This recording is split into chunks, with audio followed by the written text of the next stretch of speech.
Good morning, everybody.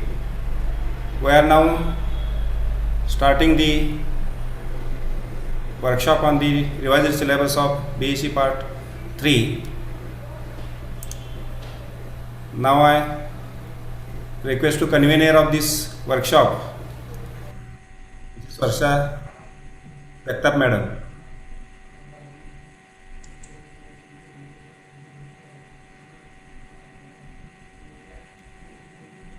Good morning, all of you. Honorable Chief Guest of the today's inaugural function of the workshop on revised syllabus of statistics for BSc 3rd semester 6. Honorable Principal Mrs. H.V. Kulkarni, Ma'am, BOS Chairman and Head Department of Statistics, Shivaji University, Kolhapur. Chief Guest of the today's validatory function of this workshop, Honorable Dr. P.G. Dikshit Sir, Vice Principal and Head Department of Statistics, Modern College, Pune. Honorable President, Organizer and Coordinator, Principal Dr. B.G. Kore Sir, Head Department of Statistics, Adarsh College, Vita. Honorable Resource Person, Professor Dr. P.G. Dikshit, Head Department of Statistics, Modern College, Pune. Honorable Resource Person, Professor Mrs. Dr. H.V. Kulkarni Ma'am, Head Department of Statistics, Chairman, BOS Statistics, Shivaji University, Kolhapur. Honorable Mr. S.V. Rajguru Sir, Honorable Dr. S.D. Pawar Sir, Department of Statistics, Shivaji University, Kolhapur, all the respected members who came from various colleges of Shivaji University, Kolhapur. I am here to preface the inaugural function, to introduce the Chief Guest, President, and to welcome you all. I welcome all of you to the workshop organized by Loknete Honorable Hanmantrao Patil Charitable Trust, Adarsh College, Vita, in collaboration with Shivaji University, Kolhapur, on the topic entitled Revised Syllabus of Statistics for BSc 3rd semester 6, Probability Theory and Sampling Theory. The main intention behind organizing the workshop was to enlighten statistics teacher fraternity regarding the new changes introduced by the university with the revised syllabus. I thank the university authority giving us an opportunity to organize this important activity in our college. The technical program will proceed according to program schedule given to you. I am welcoming the chief guest, Honorable Mrs. H.V. Kulkarni Ma'am, President, Honorable Principal Dr. B.G. Kore Sir, resource persons, respected participants, my colleagues, teaching staff, brother and sister. Now I introduce chief guest of this inaugural function, Honorable Professor Mrs. H.V. Kulkarni Ma'am. What I can introduce her. She is a source of knowledge of statistics. She is an inspiration and role model to the statistics students and all statistics teachers also. Thank you, madam, for accepting our invitation and being present here. Her resume is so long list and rich, I introduce her in short. Dr. Mrs. H.V. Kulkarni Ma'am, Professor and Head Department of Statistics, Shivaji University, Kolhapur. She has 29 plus years PG and 4 years UG of teaching experience of various disciplines. She was a member of Board of Studies in Statistics, member of Central Admission Committee, Shivaji University, Kolhapur, member of Board of Examination, Shivaji University, Kolhapur, and MU, Jalgaon and Mumbai University, and so on. She has published 24 national and international research publications. She was worked as a resource person in more than 13 national and international conferences. She was participated and presented 13 research papers in various national and international conferences. She is invited reviewers for mathematical reviews is a journal published by the American Mathematical Society. Thank you. Thank you, ma'am. With the introduction, I request Honorable Professor Dr. Mrs. H.V. Kulkarni ma'am to give keynote address.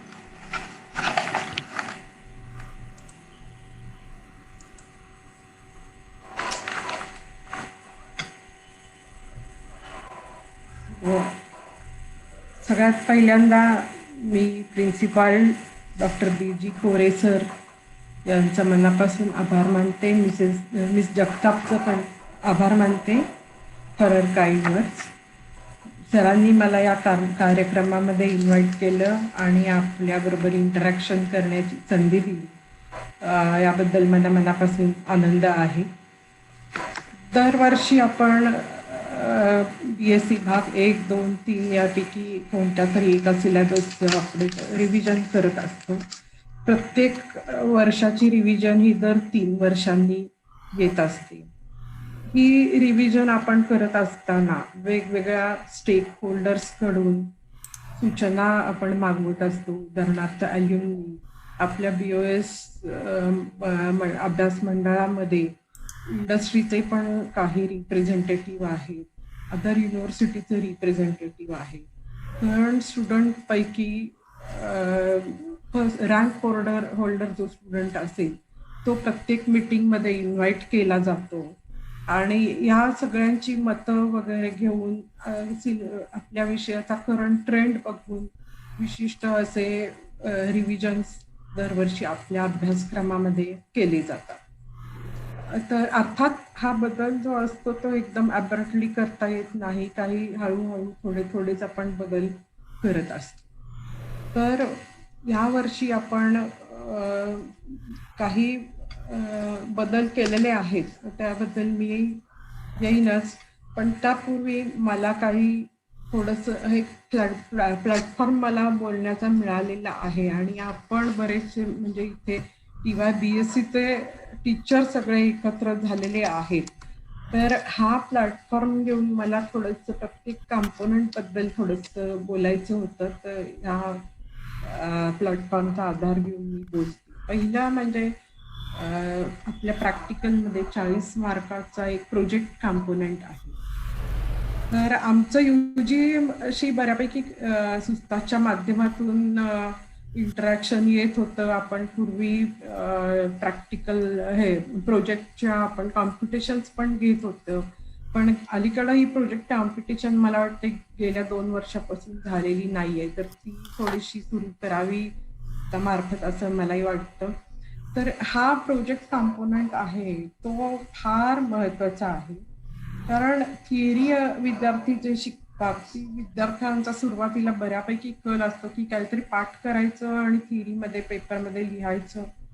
तर आपला जो विषय आहे तो मुळात मॅथमॅटिक्सशी जरी related असेल तरी त्याला आपण अप्लाइड मॅथमॅटिक्स या अँगलमधनं बघायला पाहिजे आणि तो डायरेक्ट सोसायटीशी ॲप्लिकेबल आहे.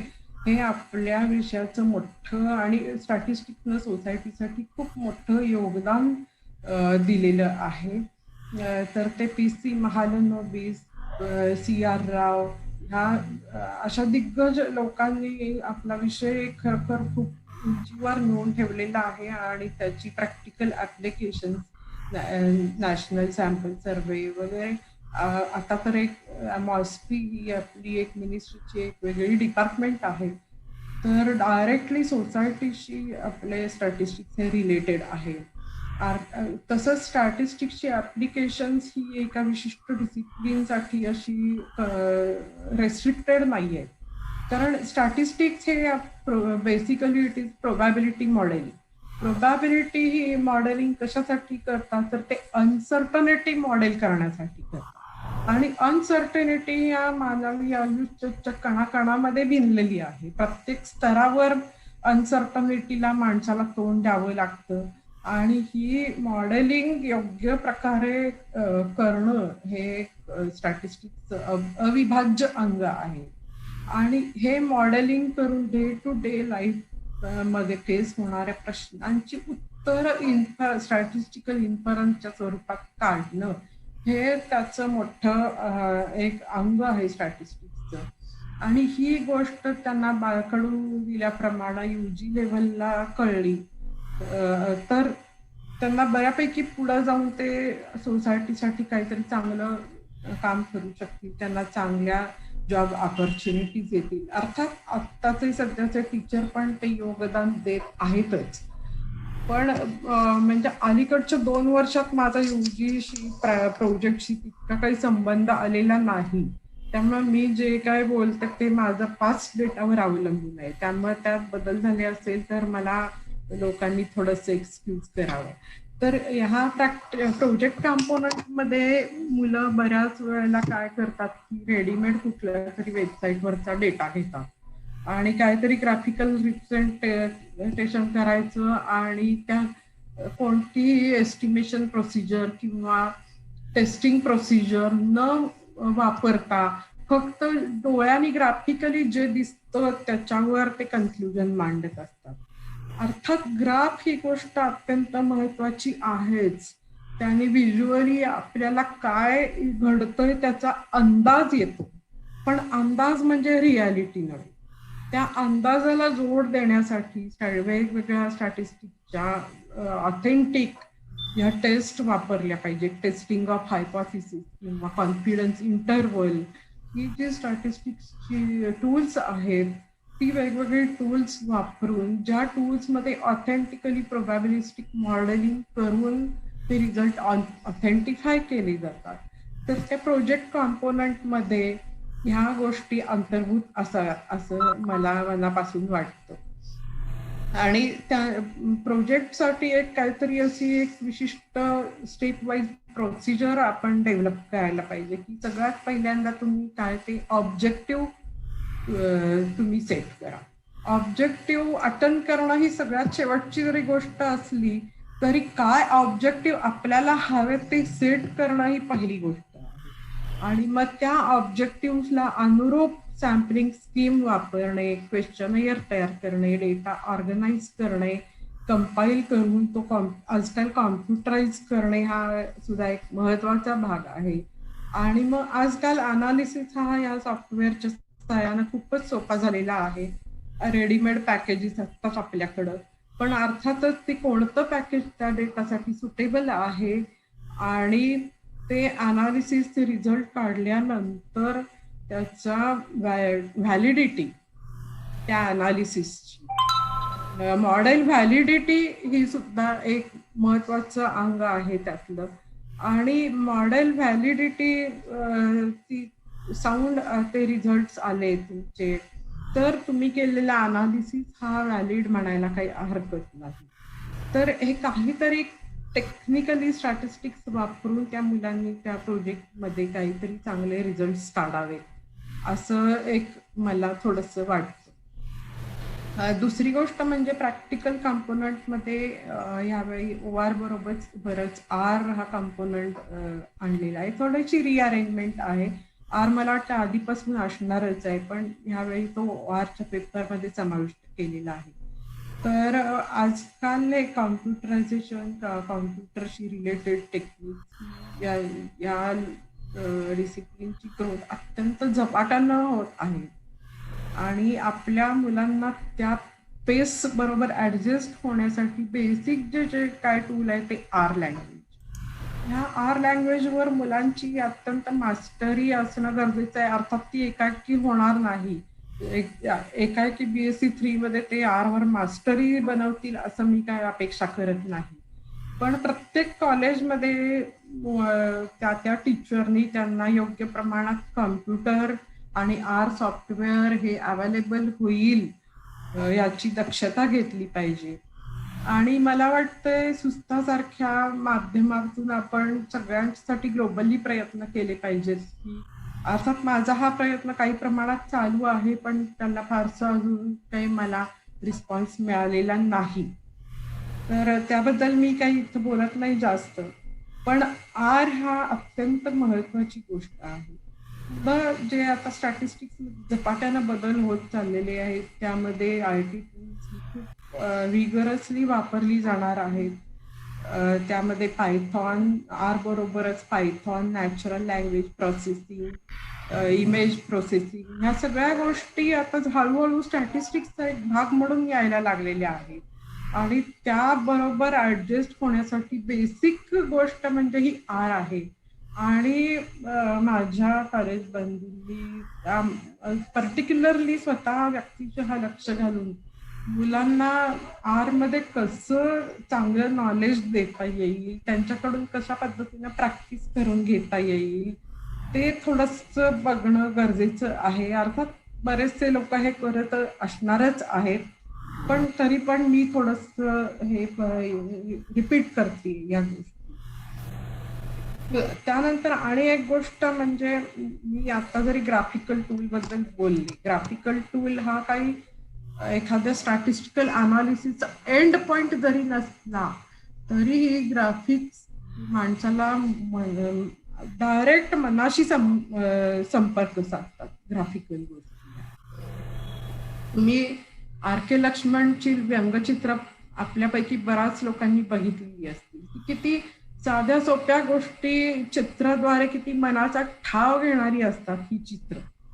तर तसेच हे आपल्या स्टॅटिस्टिक्स मधले वेगवेगळे ग्राफिकल टूल्स आहेत, ती सुद्धा बघितल्या त्या परिस्थितीचं एक जजमेंट आपल्याला देत असतात. तर ह्या ग्राफिकल टूल्सचा जास्तीत जास्त उपयोग करून घेण्याच्या दृष्टीनं मी सुरुवातीला डिझाईन ऑफ एक्सपेरिमेंट हा माझा बरीच वर्ष शिकवलेला विषय आहे. तर त्यामध्ये मी CRD, RBD यामध्ये ही ग्राफिकल टूल्स मी सध्या इंट्रोड्यूस केलेली आहे.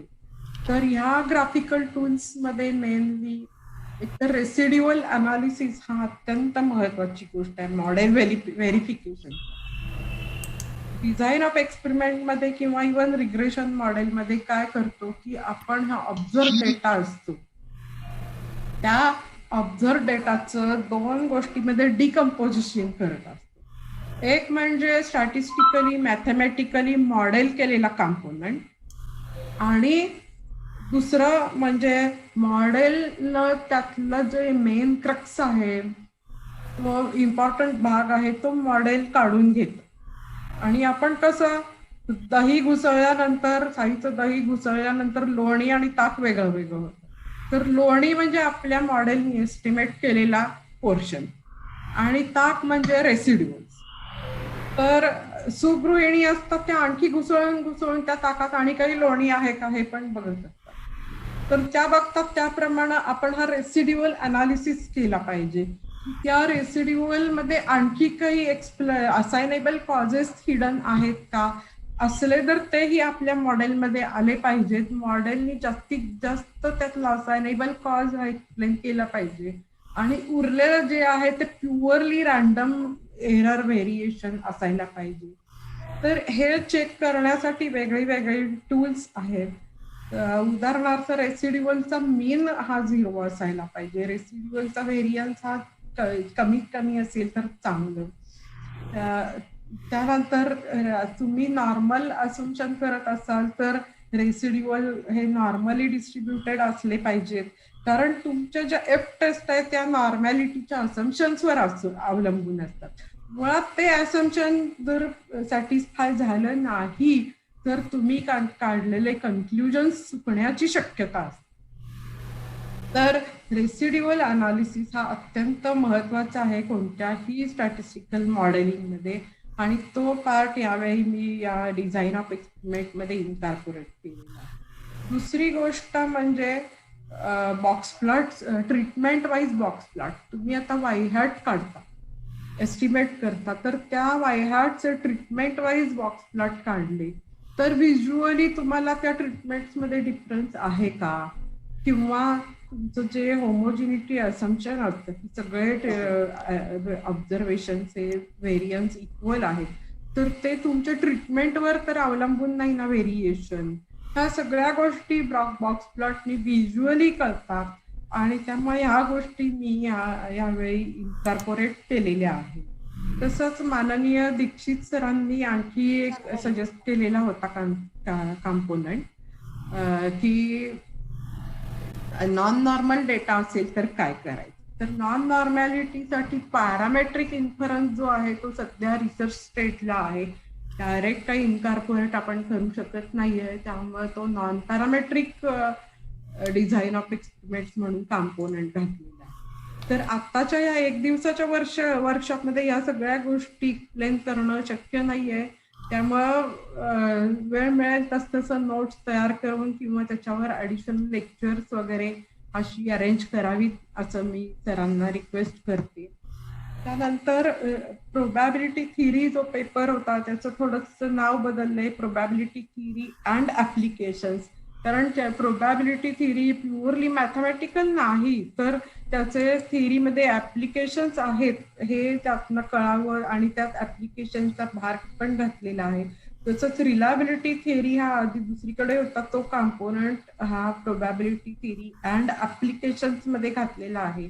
कारण तिथं त्याची ती ऍप्लिकेशन्स म्हणून बघावी मुलांनी त्याच्याकडं, कारण त्यामध्ये शेवटी सिस्टीमचे लाईफटाईम जे येतात ते वेगवेगळ्या ऑर्डर स्टॅटिस्टिक्सचे फंक्शन्स म्हणून येतात, आणि हे त्या प्रोबॅबिलिटी थिअरीची ऍप्लिकेशन्स आहेत. हे जरा त्या मुलांच्या मनावर ठसावं हा त्यामागे उद्देश होता. तर ह्या अशा वेगवेगळ्या स्तरावर यावर्षी आपण सिलेबस अपडेट केलेलं आहे. तर ह्या 3-4 ठिकाणी वर्कशॉप्स आहेत, तर त्यामध्ये याबद्दल मार्गदर्शन केलं जाईलच. त्यातूनही आणि काही भाग राहतील तर काही थोड्या कालावधीनंतर त्याबद्दल योग्य पद्धतीनं आपण लेक्चर अरेंज करूच.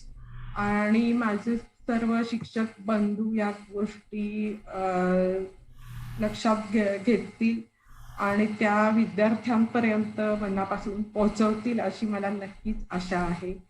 आणि परत एकदा मग मनापासून मी कोरे सरांचं आभार मानते की मला माझं मनोगत व्यक्त करायची संधी दिली.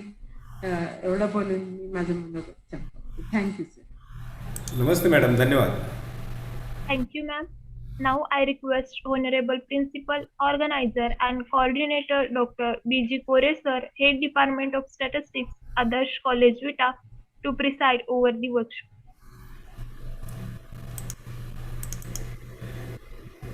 Good morning to everybody.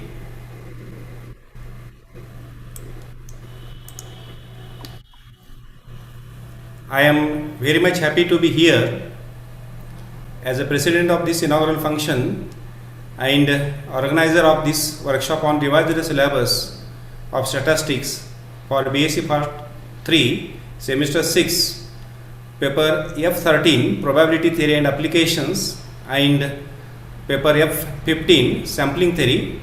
I first of all thankful to the Shivaji University Authority and Chairman BOS Statistics for sanctioning this workshop and giving opportunity to organize this workshop in our Adarsh College, Vita.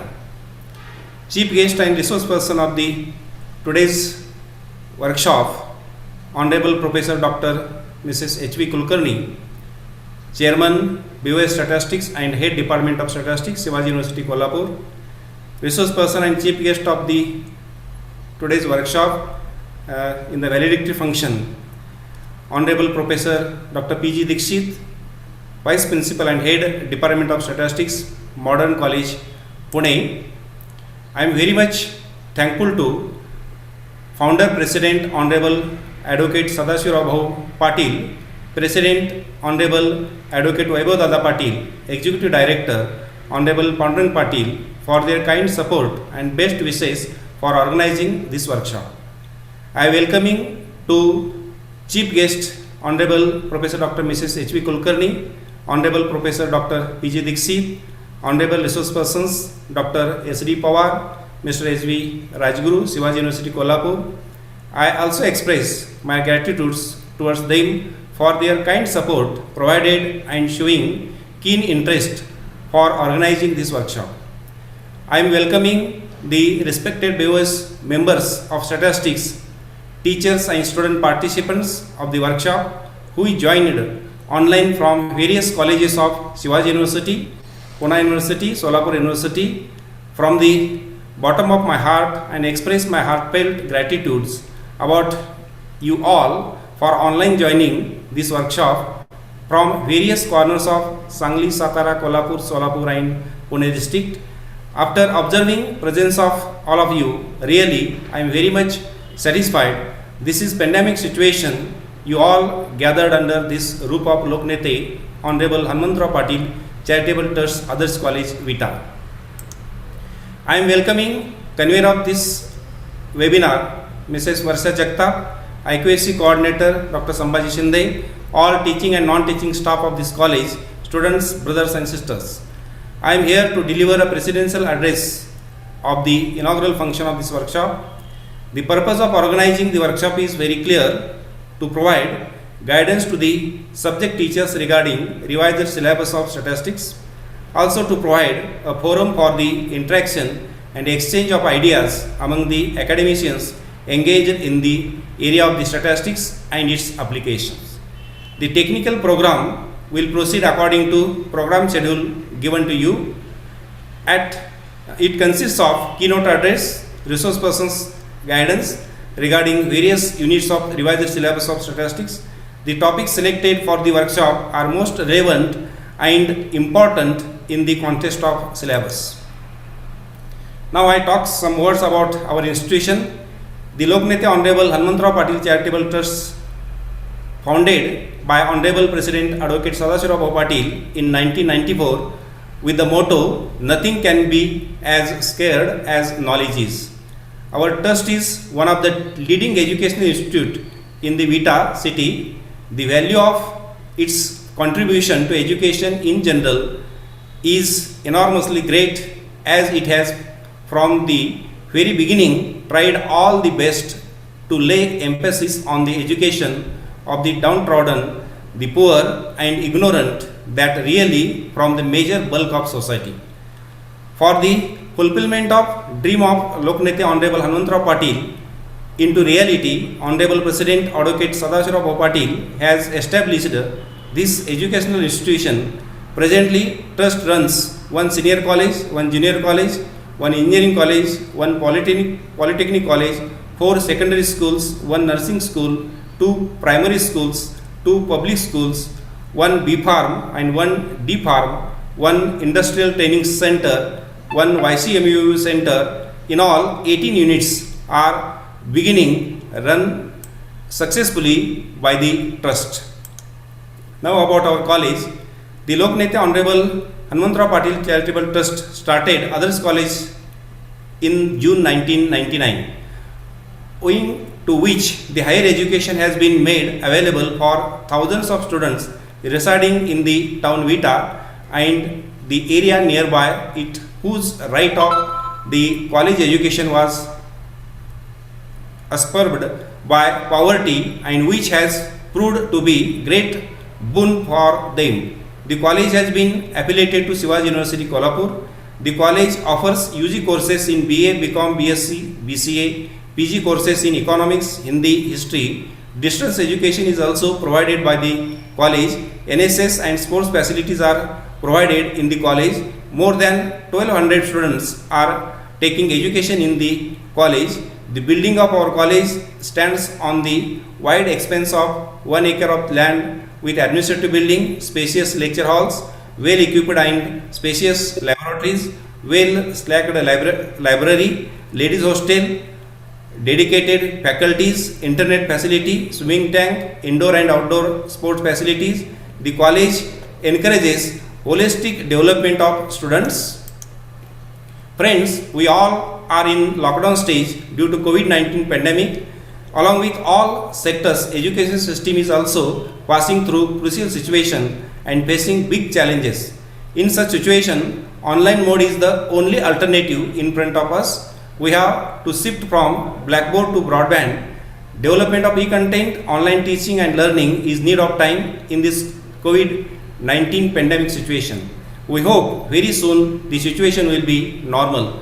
Lastly, I want to say you all that take active participation in academic program of the workshop. We have tried to organize on the level of best in very low budget, but on any part of it, if you find any inconvenience or lacuna in the organizing this workshop, it is only due to me. Please forgive me with big heart. Whatever good things you will observe, experience today, it is only due to our all young and enthusiastic staff. Once again, I am welcoming to chief guests, resource persons, viewers, statistic members, participants, and you all my best wishes. Thank you. Take care. Be safe. Thank you very much, sir. I request to Ms. Shinde ma'am to propose vote of thanks for this inaugural function. Good morning all. I am here to propose vote of thanks first and most. I thanks to Honorable Professor Dr. Mrs. H.L. Kulkarni ma'am, who was the chief guest of inaugural function.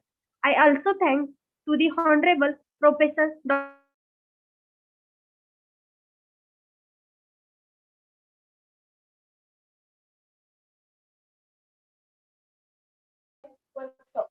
I thank I thank to our honorable principal Dr. B.G. Kores for his Most hearted support and thank Ms. Jagtap for convenience of this workshop. I thank all members in organizing committee. I also thank participants, teachers and students for their have to participation. Thank you. Thank you, ma'am. Now, without consuming the time, let us start with the first session. According to the first session, we are having Honorable Professor Dr. P.G. Dikshit sir as a resource person with us. I request Ms. Mahadik ma'am to introduce the resource person of the first session. The speaker for first session is Dr. P.G. Dikshit sir, Head Department of Statistics and Vice Principal at Modern College, Pune. He has 39 years of teaching experience to the UG and PG classes of various disciplines. He was a BOS chairman and member of Academic Council of Savitribai Phule, Pune University. He has published 79 textbooks and 2 research papers. He has worked as a resource person in various national and international conferences. He also organized number of national and international conferences. Thank you, ma'am. I kindly request Professor Dr. P.G. Dikshit sir to guide us about probability theory and applications of Unit 1st, Order Statistics and Convergence and Concerned Practical. Thank you very much and good morning. Am I audible to all? Yes, sir. Hello? Yes, Okay, sir. Yes, sir. okay. It's very fine to meet at least on online mode. I am missing so many things, live interactions. I am very happy to be here, at least on online mode. I really thank Kore sir for organizing this workshop. I also thank the university authorities. I also thank H.B. Kulkarni, who is the chairman of Board of Studies. And I take this opportunity to share with you about the new syllabus. I am there in the syllabus revision committee for several years. I remember that at least 3 to 4 times I was a member of Board of Studies, sorry, not Board of Studies, but member of syllabus revision committee. And I had, I don't say that I have contributed much, but I have shared my experiences of a long teaching span. And today also, according to the syllabus, let us discuss without spending much time in these types of interactions. First of all, let me welcome you all for patient listening. Let me thank also. Okay, so here You can share your screen, sir. yes. So I start with order statistics. Okay, the order statistics is an important and it plays important role in the inference, particularly in non-parametric inference. Okay. Similarly, in survival analysis, also order statistics is used to large extent, or is very important. Some properties of order statistics do not depend upon the parent distribution. That is why it is very much important. Okay, so you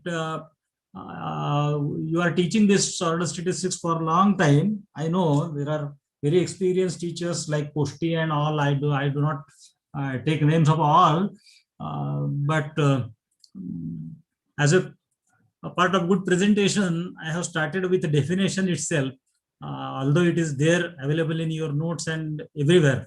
So particularly, I liked the book Hogg and Craig for this particular chapter. There are several other books also, but specifically, I have used this to a large extent. So let x1, x2, xn be the random sample from continuous type of distribution with PDF fx. And then just a minute. window close करावी त्याच्यावर.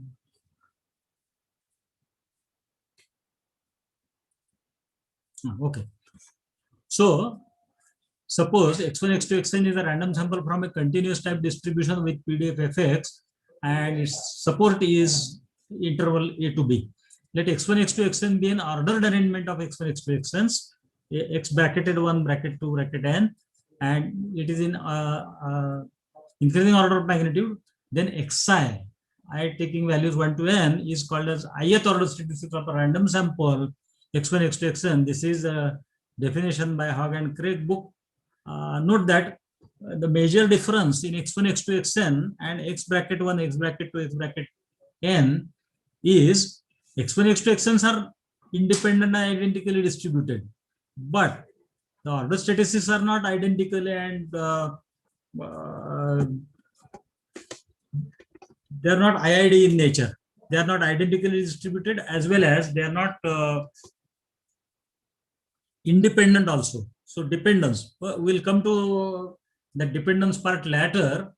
How to find whether they are dependent or not?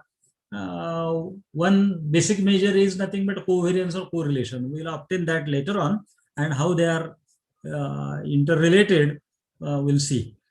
So the first and basic result that we see is the probability distribution of xn, that is highest order statistics, and this we do with the help of CDF. Okay, we try to obtain CDF that xn is less than equal to x, xn is a maximum. So if maximum is less than equal to x, every distribution has to be less than equal to x, and therefore due to its independent nature, we get it as fn raised to x, that is fx is nothing but PDF of xi.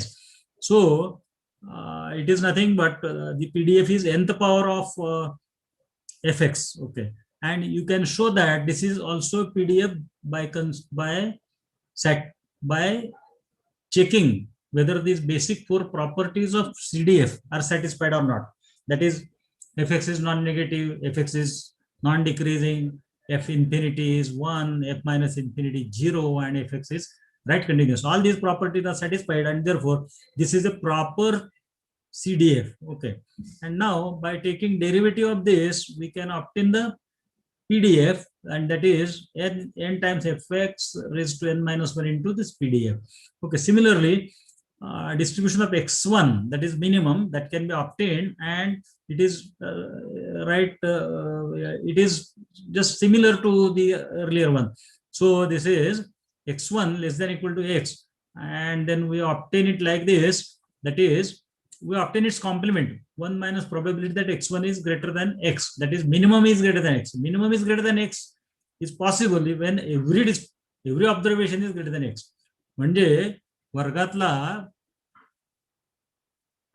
Minimum पेक्षा प्रत्येकाला जास्त mark मिळाले. x1 first students marks are greater than x, x2 second student has greater than x, xn like that.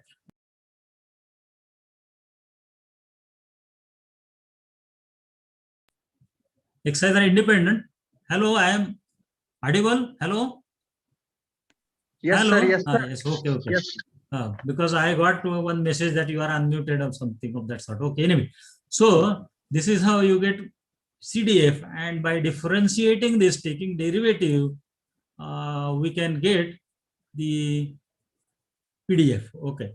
Now the teaching points are GNX and G1X are proper CDFs that you can show, that you can check and tell them. In particular, when it is from uniform 0, 1, the results are very good. That we can see. Third is for exponential distribution also, the results are very good. Although I have stated that all these things we do it for continuous distribution, for discrete distribution also, for geometric distribution, one can find GNX and G1X geometric, that can be solved as an exercise. Okay, so important results are like this. If Xi's are IID uniform AB, then nth order statistics minus A upon B minus A, this follows beta distribution. And it has mean n upon n plus 1 and variance n upon n plus 1 squared and n plus 2. I do not know whether you teach this or not, but definitely this is worth teaching. Similarly, X1, that is the first order statistics, when you subtract A and divide by the range. Okay, it is uniform AB. If it is uniform 0, 1, then you did not have to subtract anything or divide by anything. But it is uniform over AB, therefore you need to subtract the starting point, that is A, and you need to divide by B minus A. Sometimes you take uniform 0 theta, and in that case you have to just divide by theta. No subtraction is required. So first order statistics minus A upon B minus A, that also follows beta distribution of first kind with parameters 1 and n. And again you see here, miraculously, the means are different. Okay, mean is n plus 1 by 2, n upon n plus 1, and in this case mean is 1 upon n plus 1, whereas the variances are same. Okay, so x1, minimum and maximum both behave similarly as far as variance is concerned. Their spread is same, so the variance is same. However, means are different. But if you see here, the total of this means, that comes out to be 1 x. So that means the minimum and maximum sum of these two is constant, and that is equal to 1, because if it is uniform 0, 1, then we say okay. So this is also a very good and notable point. In general, rth order statistics minus A upon B minus A, this follows beta distribution of first kind with parameters R, n minus R plus 1, and the mean is R upon n plus 1, and variance is this. So the earlier two cases becomes a particular case of this. When you put R equal to 1, you get this. When you put R equal to n, you get xn. Okay, like this. Now distribution of xi. In general, we are interested in distribution of ith order statistics, and we use here multinomial approach. There are two different approaches. One is expressed by Hogg and Craig, and the other is expressed by Rodge. So Rodge's approach I do not find appealing to the students, because it is not easy to understand. However, this multinomial approach, since we teach multinomial distribution and it uses the basic results of probability theory. Okay, so GIX be the CDF of XI, ith order statistics. So GIX, that is xi less than equal to x, that means at least I observations are less than equal to x. Suppose I denote this event as B, because this is a very complex event and I have to split this into several events, because at least I observations is less than equal to x, that means I observations are less than equal to x, I plus 1 observations are less than equal to x, I plus 2 observations are less than equal to x, all the observations are less than x. So all these events contribute to this, and therefore I am defining this as Bj, that is exactly j observations are less than equal to x, and therefore B is nothing but at least I observations less than equal to x is nothing but union of Bi plus 1, Bi plus 2, Bi, Bn. So all these Bi's, Bi's are mutually exclusive, and of course they are independent also, mutually exclusive. So Bj's are mutually exclusive, and therefore probability of B is nothing but probability of B1 plus Bi plus 1. And now you can take this as probability of Bj, j equal to I to n. Now you look at the event Bj, exactly j observations are less than equal to x. So this is like a binomial situation. Observations will be less than x, or observations will be greater than x out of n, and therefore NCJ will be less than equal to x. So what is probability that it is less than equal to x? That will be nothing but distribution function at x, and therefore this raised to j and 1 minus p, that is this raised to n minus j, and therefore this is GIX. Okay. Now in particular, if you put I equal to 1, you get earlier result. Okay. And if you put I equal to n, small n, you get this result, first result. So first two results are nothing but particular cases of this PDF. Now let us obtain the derivative of this. Okay, so derivative of this, if you start obtaining derivative of this, it is not as simple as earlier case. Okay, so here we have obtained the derivative of this, and directly we have obtained the PDF, but that is not possible in this case, because a lot of calculations and a lot of simplifications are involved, and therefore its derivative is obtained from first principle. And now look at this event. So suppose ith order statistics is in the range x to x plus delta x. Okay, so that means the entire range from minus infinity to plus infinity is divided into 3 cells. One is below x, second cell is x to delta x, x plus delta x, and the third is x plus delta x to infinity. Okay, so like this, there are three cells and multinomial approach we can use. So first cell contains I minus 1 observation, second is 1, third is n minus 1, p1 probability of observation falling in cell 1. Okay, that is fx is explained here, p2 and p3, and therefore multinomial approach gives us that xi lies between x to x plus delta x is obtained in this manner. Okay, and now if you divide it by delta x and take limit, then this is nothing but the derivative, and that is nothing but the PDF. So this is the PDF, and you get it in this form. It is very easy to remember that n factorial divided by I minus 1 into n minus I, fx raised to I minus 1. I minus observations are before ith order statistics, and n minus I observations are after order statistics, and then this is fx. Okay, so this is how, if you put n equal to I equal to 1, you get earlier PDF, n equal to I equal to n, you get earlier PDF. So this result is as earlier. And now in general, xi, if xi's are uniform AB, then ith order statistics minus A upon B minus A is this result. This is very important result, and you should give a summary of results at the end or in the beginning of lecture. So that should go into the summary. Now, very good properties are seen in case of different distribution. I told you uniform exponential. So uniform distribution, I told you these things. About exponential also, if you take x1, that is smallest observation, if observations are from xi's are IID exponential theta, then minimum is exponential n times theta, remember.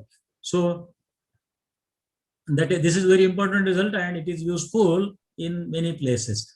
Another result which is used, perhaps you may not teach this in TYBSc, but you should know these results, because if you stand on staircase with a upper staircase or on an upper step, then the previous steps are very clear.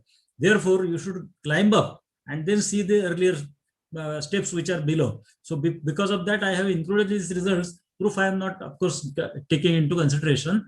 Proofs are available at any standard papers, standard books. Okay, spacings, xi minus 1. These are nothing but the spacings. That is difference between two consecutive higher order statistics. I equal to 1 to n. So you get n spacings. Suppose x0 is 0 with probability 1. And in case of exponential distribution, these spacings are independent. It's very interesting.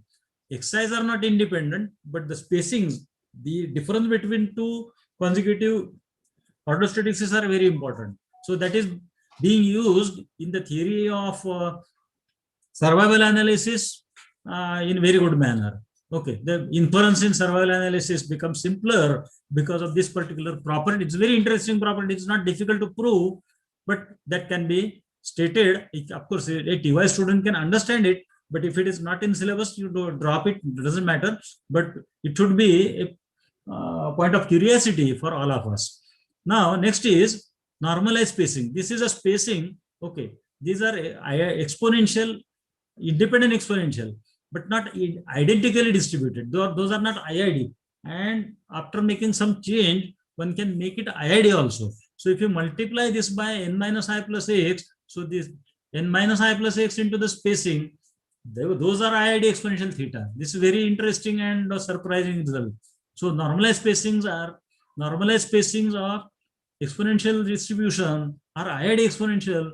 It's very good exercise or a very good result. It is used in sensor data analysis, and particularly if you are interested in the proof, you can go through this lifetime data book, that is statistical models and methods, written by J.V. Deshpande and Purohit. This is chapter 3.11 and page 4950. This book you should have in your library at least, because very good results are available. Although this is not available, this is not required in undergraduate too much, but that is definitely useful. So you should purchase this book. Of course, this book is costly. It costs about 3,000 or more than that, but you can have a PDF copy or remaining modes. I will not explain you, but definitely few pages of this are definitely useful for survival analysis as well as reliability theory. Okay. The another book for this purpose is Theory and Distribution Theory, Probability Distribution Theory and Statistical Inference. This is by K.C. Guyan. This is New Central Book Agency. This is also a very good book on mathematical statistics, probability distribution, some inference. It is definitely, I can say, better than Gupta Kapoor's book. This is written by New Central Agency, and the chapter number 31 is about order statistics. And there, I like this book because all the books say about uniform zero theta, but this particular book is talking about if the parent distribution or if your sample is from beta to 1 or logistic, then how these distributions, how these order statistics look like, that they explain. So that is from that point of view, I found this book to be important. Then distribution of median and range, that can also be obtained, and very good result. Of course, we are not using it in PG, but this is very much required in inference. Okay, so limiting distribution of median is normally distributed approximately or asymptotically with normal with mu, that is median, normal with median, and the variance is nothing but 8 times m. M is sample median. M is the observation. Mth observation is median. So that m into fm square. F is nothing but PDF. So this result is there. So m is population median. Xm plus 1 is a median, and m is nothing but the central observation. Particularly in Cauchy distribution and normal distribution, we use median, sample median as estimator of population median, or estimate of mu. Particularly for Cauchy, we do not have any other estimates, and therefore we need to go for median. And at all, if you want to obtain its efficiency, you need to talk about its variance, and this is available here. Okay, you can say. And for normal distribution also, if you want to compare whether median is good or mean is good, you require to compare the variances, and it is possible. You can see different books on inference. Even you can see my book on inference. I have used this normal distribution and its variance of median, sample median is obtained. Johnson codes is another book that everybody must have in its library. 4 volumes are there, and every distribution is in fact seen over there. Introduction to Mathematical Statistics by Hogg and Craig, chapter number 4.6 is devoted to this type of discussion. Now, next is the joint distribution of ith order statistics and jth order statistics. Again, extending the same logic that we have taken for ith order statistics, here we divide, we assume that ith order statistics is in the range x2 delta plus x, and jth order statistics is between y2 y plus delta. So this gives 5 cells. The first cell is up to x, second cell is x to x plus delta x, third cell is x plus delta x to y, fourth is y to y plus delta x, and y plus delta y to infinity. So these cells are there. How many observations will be there? First cell I minus 1, second cell 1, the in between cell it is j minus I plus 1, jth cell this is 1, and remaining n minus j in the last cell. So these are the number of observations, and these are the probabilities p1, p2, p5. Those are obtained like this, and then joint PDF is this. Okay, it is again a derivative, double derivative of this joint probability, and this is obtained. So this is exercise that is available everywhere, and I have omitted all the details because the first derivation I have explained in detail. This is I have explained in detail. So accordingly, the second also is there. If you want any further details, I can send you later on, but this for discussion purpose, I think this is okay. Finding the distribution of range. Why 2 order statistics, joint order statistics is required specifically for range. And if your observations are from uniform 0, 1, then the range, that is xn minus x1, this follows beta first distribution, beta first kind with parameters n minus 2 and 2. This is also a very good result. It has applications in inference. For uniform 0, 1, expectation of xi minus xi minus 1, this turns out to be expectation of distribution function at distribution function of ith order statistics at x minus distribution function of I minus 1th order of statistics of x. So expectation of this is 1 upon n plus 1. And okay, so this gives that the order statistics divide the data, divide the area in n plus 1 parts equally. So x1, x2, xn's are not distributing, are not separating this range or total area in n equal parts, but order statistics on an average, they make equal parts, and therefore we say that median divides the data in 2 equal parts, and that can be proved here, or that can be seen here with the help of this. So all the strips are they contain same areas. Okay, so area of content is same here. Okay, this is there. One important derivation that may not be in syllabus, but which is very much required, is the joint distribution of all the order statistics together. So again, extending the same logic, you can have x1 in this small range, x2 is another range, xn. Okay, like this. So one cell for each x1, x2, xn, that gives n cells, and in between there are n plus 1 cells. So in all there will be 2n plus 1 cells, out of which n cells will occupy one observation. Here one observation, here one observation, here one observation, and remaining cells will be empty, that is 0. And therefore again, using the same logic, you get joint PDF of x1, x2, xn as n factorial divided by 1 factorial occurs n times, 0 factorial occurs n minus 1 times, and these are nothing but the PDFs, and therefore it is nothing but n factorial multiplied by product of PDFs. Okay, and here very well you can see n factorial, that is not any time a very big number, and all these are very small and fractionals. And with the help of this, you can say that the PDF will be greater than 1. Okay, PMF is less than 1, but PDF can be greater than 1.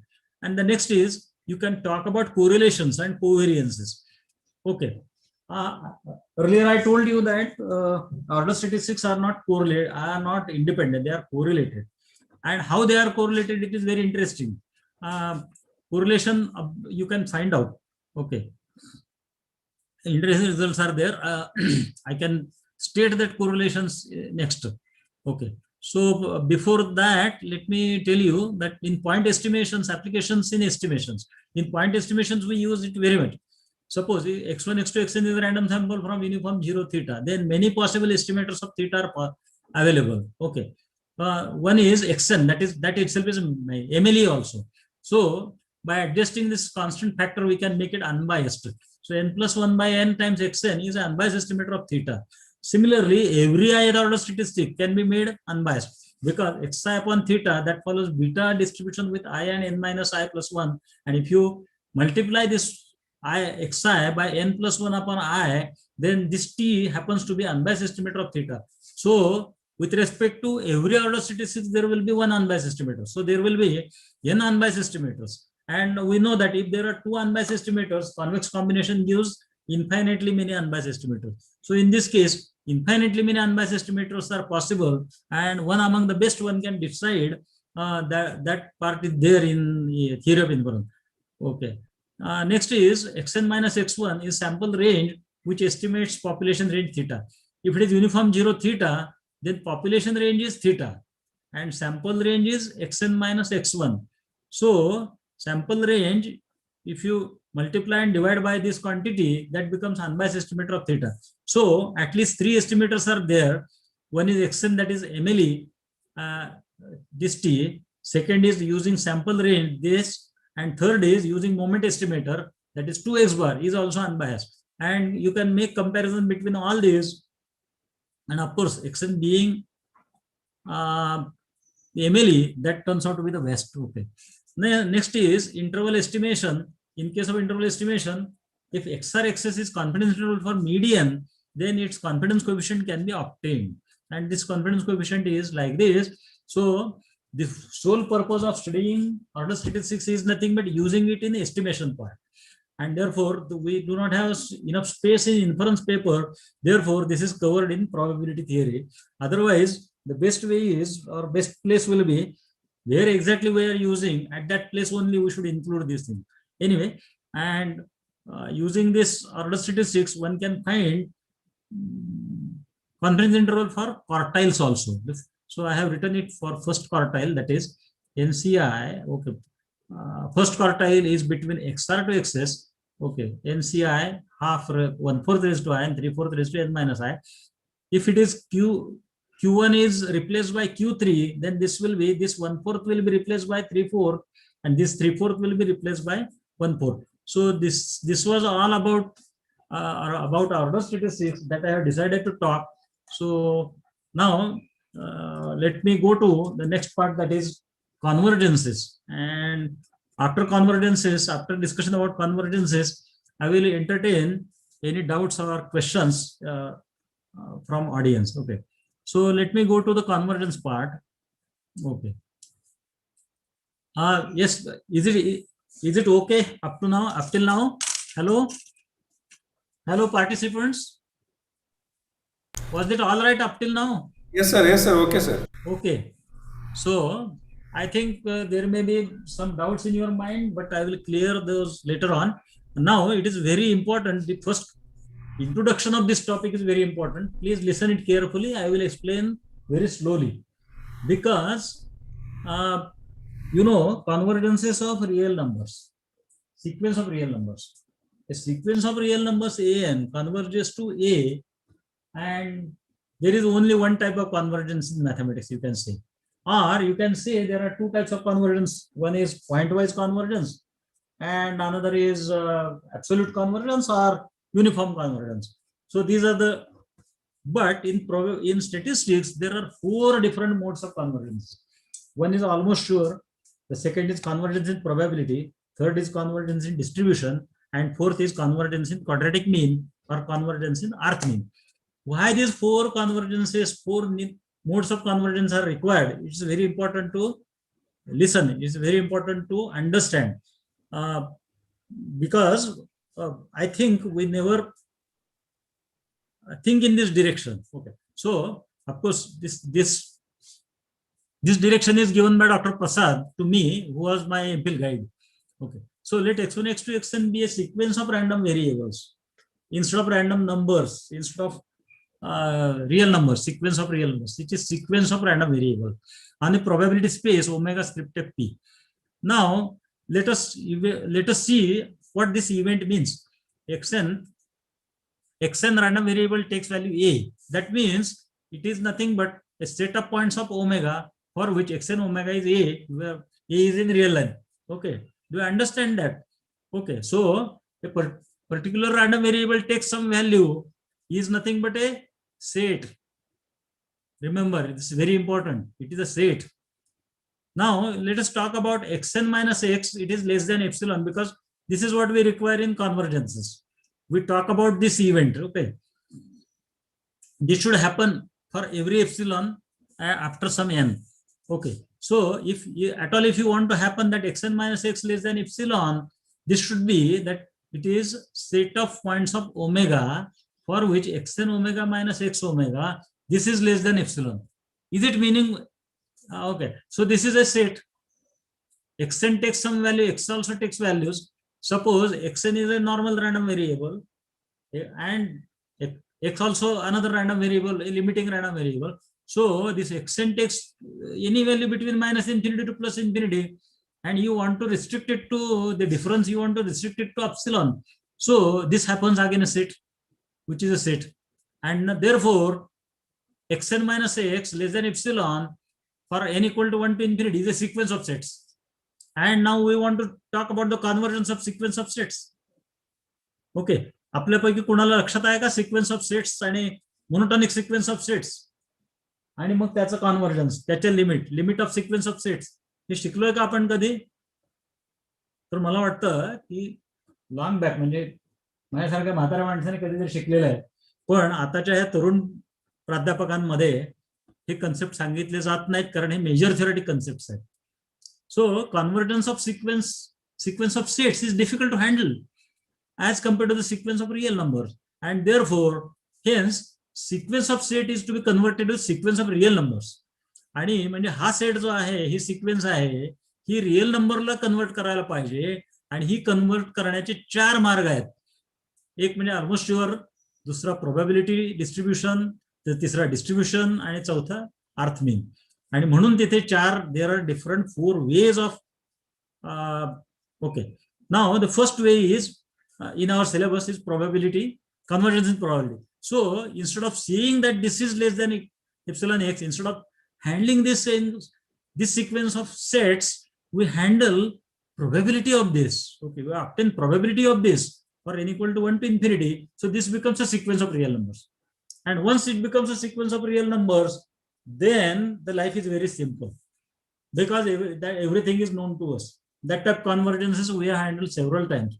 And thus, this is how the life is made simple by obtaining its probability, and it is convergence in probability, or it is convergence in, no, it is convergence in probability, convergence in law. It's not convergence in law, but it is convergence in probability. Okay. Now, instead of talking about, now the same sequence is handled in different way. Now, probability that xn is less than or equal to x, sorry, this n bracket n is not required over here, minus probability less than or equal to x. Okay. So instead of taking that xn values and x values less than epsilon, we say that probability distribution of this and CDF of this, distribution function of xn and distribution function of x, they should go together. Okay. So this is nothing but a distribution function. Probability of xn less than or equal to x and probability less than x less than or equal to x, because there is a one-to-one correspondence between the random variable and its probability distribution. Therefore, we take these probabilities, and probability is a number, this is also a number, so it is a difference of numbers, and this sequence is again a sequence of real numbers, and this is fn minus fx and 1 to infinity. And we can very well talk about its convergence because it is a sequence of real numbers, and this type of convergence is called as convergence in distribution. The third way of converting it to the numbers, again, this sequence is to be converted into numbers by taking expectation of this. If you take expectation of this, if you take expectation of earth power of this, it is called as convergence in earth mean, because expectation is a number. So the sequence, again, this particular sequence is converted, this sequence of sets is converted into the sequence of real numbers, and this is convergence in earth mean. So this is about the introduction of so what to tell to your students, that is different thing, but you understand why there are different modes of convergence in probability, and those are not there in real analysis. So this is the reason. Now let us talk about convergence in probability. The rest of the things you are teaching all the time, so many years, and there is nothing much in that, but let me explain whatever I have decided to explain. Okay. So convergence in distribution. Let x1, x2, xn be a sequence of random variables with CDF f1, f2, fn respectively. And if limit of fn converges to fx, then when fx is continuous, okay, this limit should exist. Okay, he limit आपण फक्त continuous points साठीच घेतो, लक्षात घ्या. ही limit जर points of discontinuity of FX साठी असेल तर ते सोडून दिलेलं आहे. म्हणजे थोडक्यात तिथं काय केलेलं आहे लक्षात घ्या. कॉन्व्हर्जन्स डिस्ट्रीब्युशन मी सुरुवातीला का घेतलंय, कारण ते सिलेबस मध्ये पहिल्यांदा आहे. आणि ओके, एनिवे, म्हणजे या ठिकाणी आपण काय करतोय, we allow this not to happen. Okay, ही लिमिट नॉट टू हॅपन कोणत्या सेटसाठी नाही झाली तरी चालेल, points of discontinuity. If x is a point of discontinuity, this limit may not agree, ते तेवढे आपल्याला मान्य आहे. But at the points of continuity, this limit should be strictly observed. Okay, so it is whereas now there are two important points about this limit. First of all, this limit should exist, and this limit should be equal to fx at the points of continuity. That is one thing. And second thing, this fx should be a distribution function. If there is no guarantee that this is a distribution function, remember, a limit of distribution function need not go to distribution function. Okay, so if it is a distribution function, then this convergence is meaningful. Okay, so CDF of x is fx if this is there, and then we say that if fnx converges to x, then we say that xn converges in distribution or xn converges to x in law. And in short, fnx converges to fx for all x where fx is continuous. This we denote as xn converges to x in D or xn converges to x in L at all points of continuity. An important note is that if fnx is continuous and differentiable, then we get fnx PDF. So if distribution functions, a sequence of distribution function converges to a distribution function, then sequence of PDF also converts to fx. So this result is there without proof I quote. I'm giving you one simple example. If x1, x2, xn is a sequence of random variables from uniform 0 theta, we can very well guess that xn, what will happen to xn? Largest observation. ते theta च्या जवळ जाणार आहे, लक्षात घ्या. म्हणजे हे आपल्याला without studying anything by common sense आपल्याला असं वाटतं, फिलिंग स्ट्रॉंगली असं वाटतं की as n tends to infinity, xn will definitely go towards theta and it will occupy the value of theta, and that can be seen here very easily here. So CDF of xn order statistics is this 0, fx raised to n and 1, and now if you take it is uniform 0 theta, so let me take this as fn is nothing but 0 x by theta and this. And now if you take a limit of this, then this is a fraction, and so this goes to 0. So instead of 3 regions, you get only 2 regions. This is 0 before theta and 1 after theta. So that means x is, this converges to fx, and fx is CDF of degenerate random variable theta. So xn converges to theta in distribution, or xn converges to law in distribution. Is it not interesting, or it's not surprising that without studying any probability theory, one can definitely guess that if it is xn, largest observations from uniform 0 theta, and if you increase sample size, it should go to theta, and that we have proved here. So what is statistics? It is nothing but a common sense supported by strong mathematical reasoning. So the mathematical reasoning is given, whereas this is nothing but a common sense. This result is a common sense supported by mathematical reasoning. Okay. Another example that I am giving you is that distribution function did not converge to distribution function. You see here fnx is 0, 1 when x is less than n and when x is greater than n. And if you take a limit, then you get fnx is equal to 0 when x is less than infinity. That means fnx is equal to 0 everywhere. Fnx equal to 0 everywhere, that is not a CDF. And therefore, this sequence of distribution function does not convert to a distribution function. Of course, हे मुलांना शिकवण्यासाठी नसून आपलं understanding वाढण्याच्या दृष्टीने आहे, म्हणून इथे मग result लिहिताना आपण चुकणार नाही. Provided, so we say that fnx converges to fx or xn converges to x in distribution, provided this fx is CDF. If this fx is not CDF, this is not meaningful. Similarly, this limit should the limits will exist at the points of continuity. So these 2 points are to be stressed, and therefore because of that, this this I am telling you. Okay. So the next part is fnx. Okay, is a sequence of CDF, and MNT is a sequence of corresponding MGFs. So with respect to fn, mn is the MGF. Then there is a result that if fnx tends to AF, then MGF also tends to the MGF of fx. Provided, now here, now the limit is to limit as n tends to infinity, and this t should be between minus h to plus h. This is required for existence of MGF. And vice versa. Vice versa means if a sequence of MGF tends to another MGF, then there is a equivalence of fnx to fx. So these 2 results imply each other. Okay, there is a one-to-one correspondence, one-to-one equivalence between these. Okay, and therefore while showing a particular random variable tends to another random variable in distribution, one can use distribution function. If it is continuous, you can use PDF, and otherwise anytime you can use a sequence of MGF also. The proof you can study from any book, any standard book. Okay.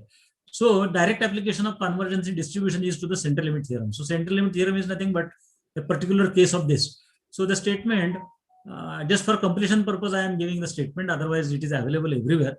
So there are so many misconceptions about central limit theorem. We say that central limit theorem is for mean of sample or sum of the sample observations. Exponential to xn is sample from any distribution, irrespective of distribution. Its limiting variable is n01, normal 01, as intention variable, and this is convergence in distribution. Many times this question is asked in interviews. Central limit theorem is which type of convergence? Student does not answer. So student should say that it is a convergence in distribution, is convergence in law. हा मुद्दा आपण मुलांच्या याच्यावर stress करायला पाहिजे. Proof अनेक ठिकाणी proof available आहे, but I like the proof by Hogg and Craig. It is 5.4 and it is based on MGF. आता तुम्हाला हे एमजीएफचा रिझल्ट जो आहे याचं महत्व कळेल. MGF tends to other MGF and then we conclude that by uniqueness theorem that corresponding random variable tends to the other random variable. So that is why this particular result I have stated. Okay, so the proof is there. Now in particular case, if you apply this central limit theorem to the normal binomial distribution, then it is called as a de Moivre theorem, Laplace de Moivre theorem. Laplace de Moivre first proved that binomial Bernoulli, sum of Bernoulli trials, that goes to uniform 0, 1. And that is how the birth of normal distribution took place. And therefore, in many places, de Moivre theorem, Laplace de Moivre theorem is separately taught. That is the meaning, that is the purpose. Similarly, the result can be shown to Poisson distribution also with using MGF. Even for chi-square, the result can be shown. And for many distributions using MGF, this separate proof for PDF, separate proof for individual distributions can be given. We can apply it for Poisson distribution, I told you. Now you may be asking me that X is binomial with N and P, and the result is stated for X bar or summation Xi. Okay, but this Xi is treated as sum of several Bernoulli trials. Similarly, in case of Poisson, when probability is not available, we use probability approximation, normal approximation, and we find the probabilities. So here also this X is sum of m Poisson variables, and as m tends to infinity, we can use this one. Okay, so normal approximation to Poisson or binomial, okay, I told you. And the same thing is for many other distributions. For example, gamma distribution, chi-square distribution. For chi-square also we can apply CLT. And because chi-square n is nothing but sum of n chi-square random variables. Gamma, sum of several exponential distributions it is. Okay, so it's used, definitely we use it in SQC, in X bar R chart. We assume that chance causes are normally distributed, because chance causes, they themselves are sum of several minimal small causes together. So the error component in design also is assumed normally distributed because it is sum of several other small variables. So small independent and or dependent variable. So there are several variations of this central limit theorem. Central limit theorem can be proved for dependent variable also. So there is no point. Okay, so this is matter in my book written for SY BSc. This is central limit theorem. The proof is given in detail using MGF. Then illustrations of CLT I have given here with the help of tossing of die, rolling of die. If die is rolled once, then what happens? You see this type of graph. If you roll it 2 times, then sum of the numbers on faces of 2 dice. Sir तुमची screen दिसत नाहीये. हां, तुमची screen आताची दिसत नाही, बोलताय ते नाही दिसत. अगोदरची दिसते ती ऑर्डर स्टॅटिस्टिक्सची. Okay, what can I do really? What can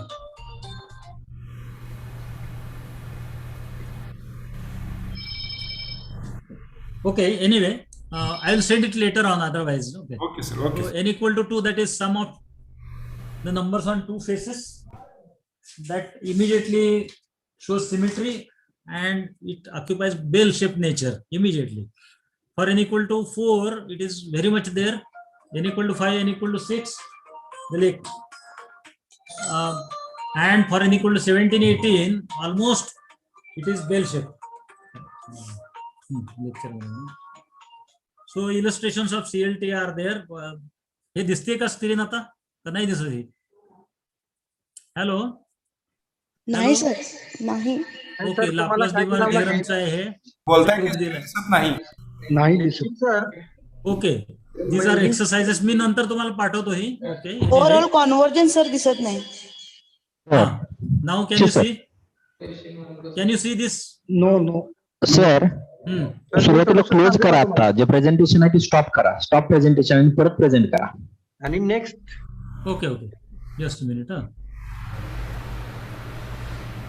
30% आहे प्रॉफिट. आहे ना, ते पोर्टफोलिओ मध्ये असते 10% वगैरे.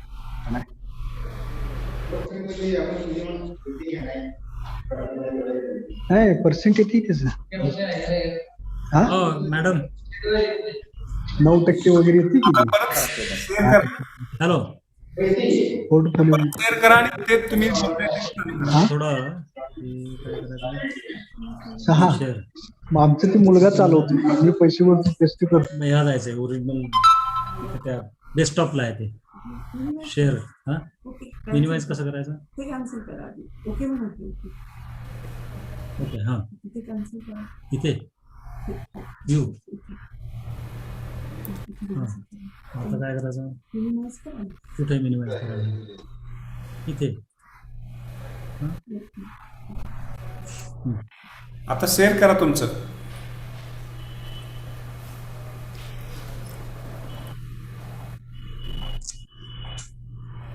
इथे करायचं शेअरला.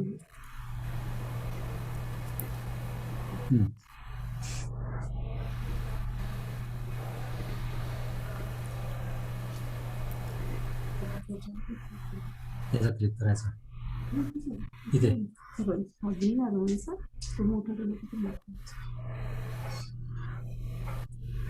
हॅलो, आता दिसतंय का? नाही नाही, अगोदर स्क्रीन शेअर करा आणि मग तुमचं ते चालू करा की पीपीटी.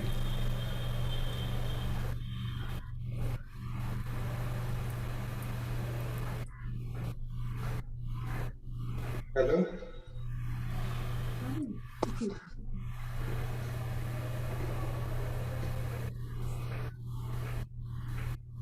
हॅलो, आता दिसतंय का?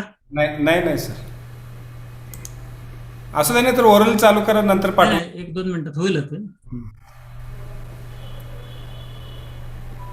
काय करा, स्क्रीन तुम्ही आता बंद केलाय, परत स्क्रीन शेअर करा आणि मग ते तुम्ही जे बोलताय ते चालू ऑन करा, म्हणजे दिसेल. हा, हे काय आता 1 पार्टिसिपंट ऍडव्हान्स शेअरिंग, काय शेअरिंग ऑप्शन्स म्हणू काय ऑल पार्टिसिपंट्स. ओके, आणि हे घेऊ का आता? ऑल नका करू, तुमच्या पुरतं करा. हॅलो, आता दिसतंय का? नाही नाही दिसत. आतापर्यंत काहीच दिसलं नाही का? नाही नाही, ते ऑर्डर स्टॅटिस्टिक दिसत होतं की.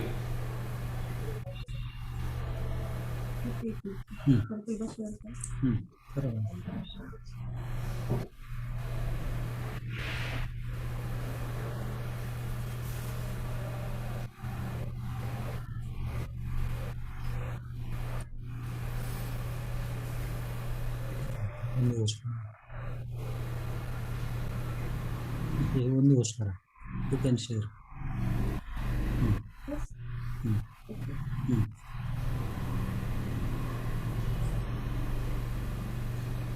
काय करायचं आता? हा, इथे येईल शेअर. हा सर, आता दिसतंय बा. हा, आता दिसतंय का? Yes yes. हा, okay. So you have missed a lot ना. ओके, ठीक आहे. मी पुन्हा एकदा ब्रीफली पटकन ते घेतो, म्हणजे तुमच्या लक्षात येईल. असू दे असं. हा, xn is equal to a, this becomes a set. पटकन सांगतो हे, म्हणजे तुमच्या लक्षात येईल. हा सेट आहे. तसंच xn minus x modulus value less than epsilon, this becomes a set. आणि याच्या कॉन्व्हर्जन्स बद्दल बोलायचं म्हणजे सेटच्या कॉन्व्हर्जन्स बद्दल बोलावं. Sequence of sets, sequence of सेट्सच्या कॉन्व्हर्जन्स बद्दल बोलणं इतकं सोपं नाही आहे, कारण त्याची मोनोटॉनिसिटी आणि त्याचे limiting and all those things that is very difficult. त्यामुळे this is converted to set of real numbers. आणि हे रिअल नंबर्सला कन्व्हर्ट करण्यासाठी जे चार पद्धती आहेत, त्यामुळे 4 मोड्स ऑफ कन्व्हर्जन्स स्टॅटिस्टिक्स मध्ये आलेले आहेत. तर पहिली पद्धत काय सांगितलेली आहे, तर याची डायरेक्ट प्रोबॅबिलिटी काढा हॅपनिंग ऑफ दिस. तर this probability, if you obtain this probability, this becomes a sequence of real numbers. Probability is a number, त्यामुळे this becomes a sequence of real numbers. आणि याच्या कॉन्व्हर्जन्स बद्दल बोललो तर that is convergence in probability. Instead of that, if you see probability that xn is less than equal, म्हणजे ह्याचं distribution function आणि याचं डिस्ट्रीब्युशन फंक्शन, या दोन्हीच्या डिस्ट्रीब्युशन फंक्शन बद्दल तुम्हाला जर बोलायचं असेल तर you can say that the difference of distribution functions that becomes, if it is smaller than epsilon, then it becomes a set of real numbers, sequence of real numbers. आणि याच्या convergence बद्दल बोलता येईल, then it becomes a convergence in distribution. त्याच्याच प्रमाणे xn minus x, this raised to r and expectation if you take, then this becomes again a sequence of real numbers. त्यामुळे sequence of real numbers convert करण्याच्या जेवढ्या पद्धती तेवढे modes of convergence झाले. पहिली म्हणजे direct probability of this events, दुसरी म्हणजे डिस्ट्रीब्युशन फंक्शन मधला डिफरन्स घेतला, आणि तिसरी मध्ये ह्या डिफरन्सचे अर्थ पॉवर काढून त्याचे एक्सपेक्टेशन घेतलं. म्हणजे कन्व्हर्जन्स इन मोमेंट्स, थोडक्यात rth moment, difference of rth moment, sorry rth moment of difference is 0 असं आहे. सो कन्व्हर्जन डिस्ट्रीब्युशन ह्याच्याबद्दल मी बोललो. त्यानंतर याची डेफिनेशन आहे, इफ एफ एक्स इज, ह्या कॉन्व्हर्जन मध्ये मी काय सांगितलं की F N tends to F X, तर हे एफ एक्स काय डिस्ट्रीब्युशन फंक्शन असेल तरच ह्या कॉन्व्हर्जन्सला अर्थ आहे. हा डिस्ट्रीब्युशन फंक्शन नसेल तर मात्र हे कॉन्व्हर्जन्स वाया गेलं, काय त्याला काय बोलता येणार नाही किंवा इट इज नॉट मिनिंगफुल. तर त्याचं एक खाली उदाहरण मी दिलेलं आहे. F n x is sequence of continuous and differentiable distribution functions, then you can take derivatives and the sequence of derivatives that also converges. Therefore, if distribution functions are convergent, then corresponding PDFs are also convergent. That is what the result is. Proof is not given. इथे एक example दिलेलं आहे मी. xn, I have taken sample from uniform 0 theta and xn largest observation from theta that tends to theta in distribution, त्याचं इथं proof दिलेलं आहे. आणि दुसऱ्या एक्झाम्पल मध्ये f x is not a distribution function, त्याचं प्रूफ दिलेलं आहे. F n x is x less than n आणि x greater than n is equal to 1 as n tends to infinity. हे काय होतंय की F n x become 0 everywhere, आणि 0 1 व्हायला पाहिजे ते कुठेतरी, 1 बिकम्स ॲट इन्फिनिटी. त्याच्यामुळे हा रॅन्डम व्हेरिएबल राहत नाही, त्याच्यामुळे ह्या कॉन्व्हर्जन्सला काय अर्थ नाही. अशा प्रकारचं कॉन्व्हर्जन्स करू नका. ओके. आणि त्यानंतर मग सिक्वेन्स ऑफ CDFs, त्याच्यासारखी sequence of the corresponding MGFs असते. If sequence of CDF converges, sequence of MGF also converges. So there is a two-way implication, if and if. If sequence of CDF converges to some distribution, then corresponding sequence of MGF also converges. If sequence of MGF convergences, then corresponding distribution function also converges, and therefore in central limit theorem we use MGFs. That is the reason. Okay, then I have given here the application as central limit theorem distribution. Okay, then Laplace Debye theorem, that is normal distribution. Okay, इथं central limit theorem हे पुस्तकामधलं आहे, माझ्याच पुस्तकातलं SYBSC ला लिहिलेल्या. हे MGF वापरून proof दिलेला आहे. Proof simple करायचा प्रयत्न केलेला आहे. हे नीट दिसत नाही, हे मी परत पाठवतो ही स्लाइड एवढी. त्यानंतर मी मुद्दाम illustration of CLT using dice, rolling of dice. If you roll a die, the outcomes are 1 to 6 and all are equiprobable, rectangular this thing. If you roll 2 dice and find the probability distribution of some of them, then it becomes immediately triangular. Okay, n equal to 3 थोडा इकडे त्याला curvature यायला लागला. Okay, n equal to 10 आणि 11 बऱ्यापैकी तो normal दिसतो. n equal to 5, n equal to 5 म्हणजे काय, you are adding outcomes of 5 different tosses of the same die. Okay, मग 17-18 घेतला तर हे असं येईल आणि जवळपास पुढचे डिस्ट्रीब्युशन हे असे येत राहतात. Okay, so that is that.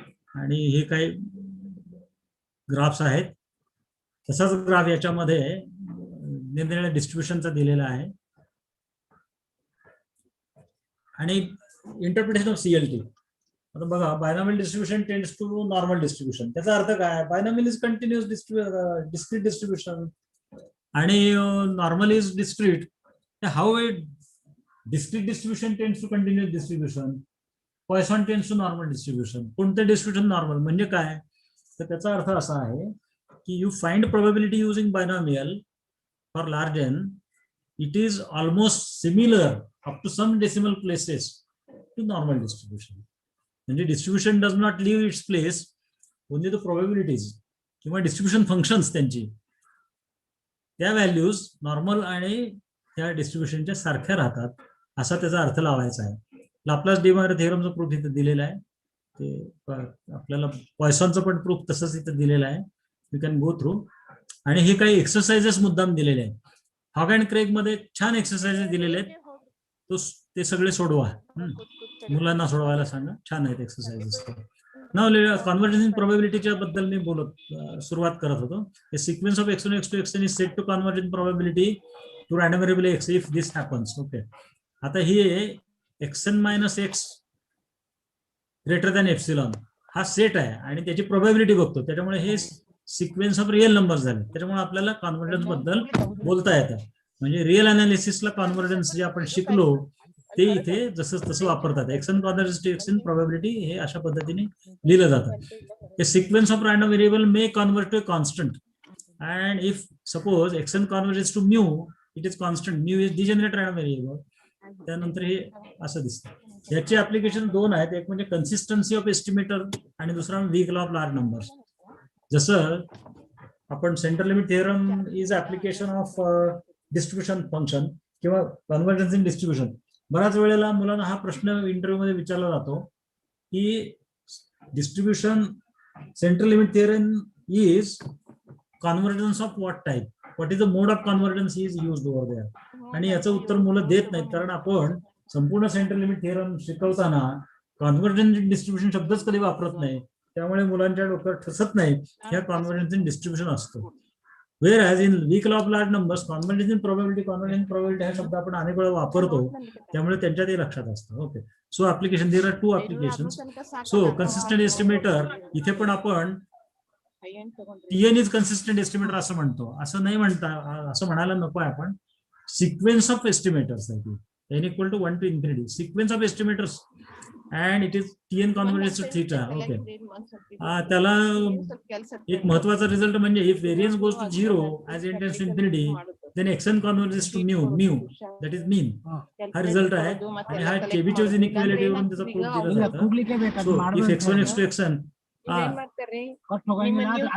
Hello hello hello organizers, hello somebody, कोणाचा तरी नाईक मॅडम आवाज म्यूट करा. म्यूट करायला सांग. हा, so using Chebyshev inequality the proof of this is there. त्यामुळे चेबीचेव इनइक्वालिटीचं महत्व पण आहे. हॅलो, याच्यात आणखीन एक महत्वाचा रिझल्ट या ठिकाणी आहे, तो म्हणजे if xn converges to xn x and g is continuous function then gxn converges to gx.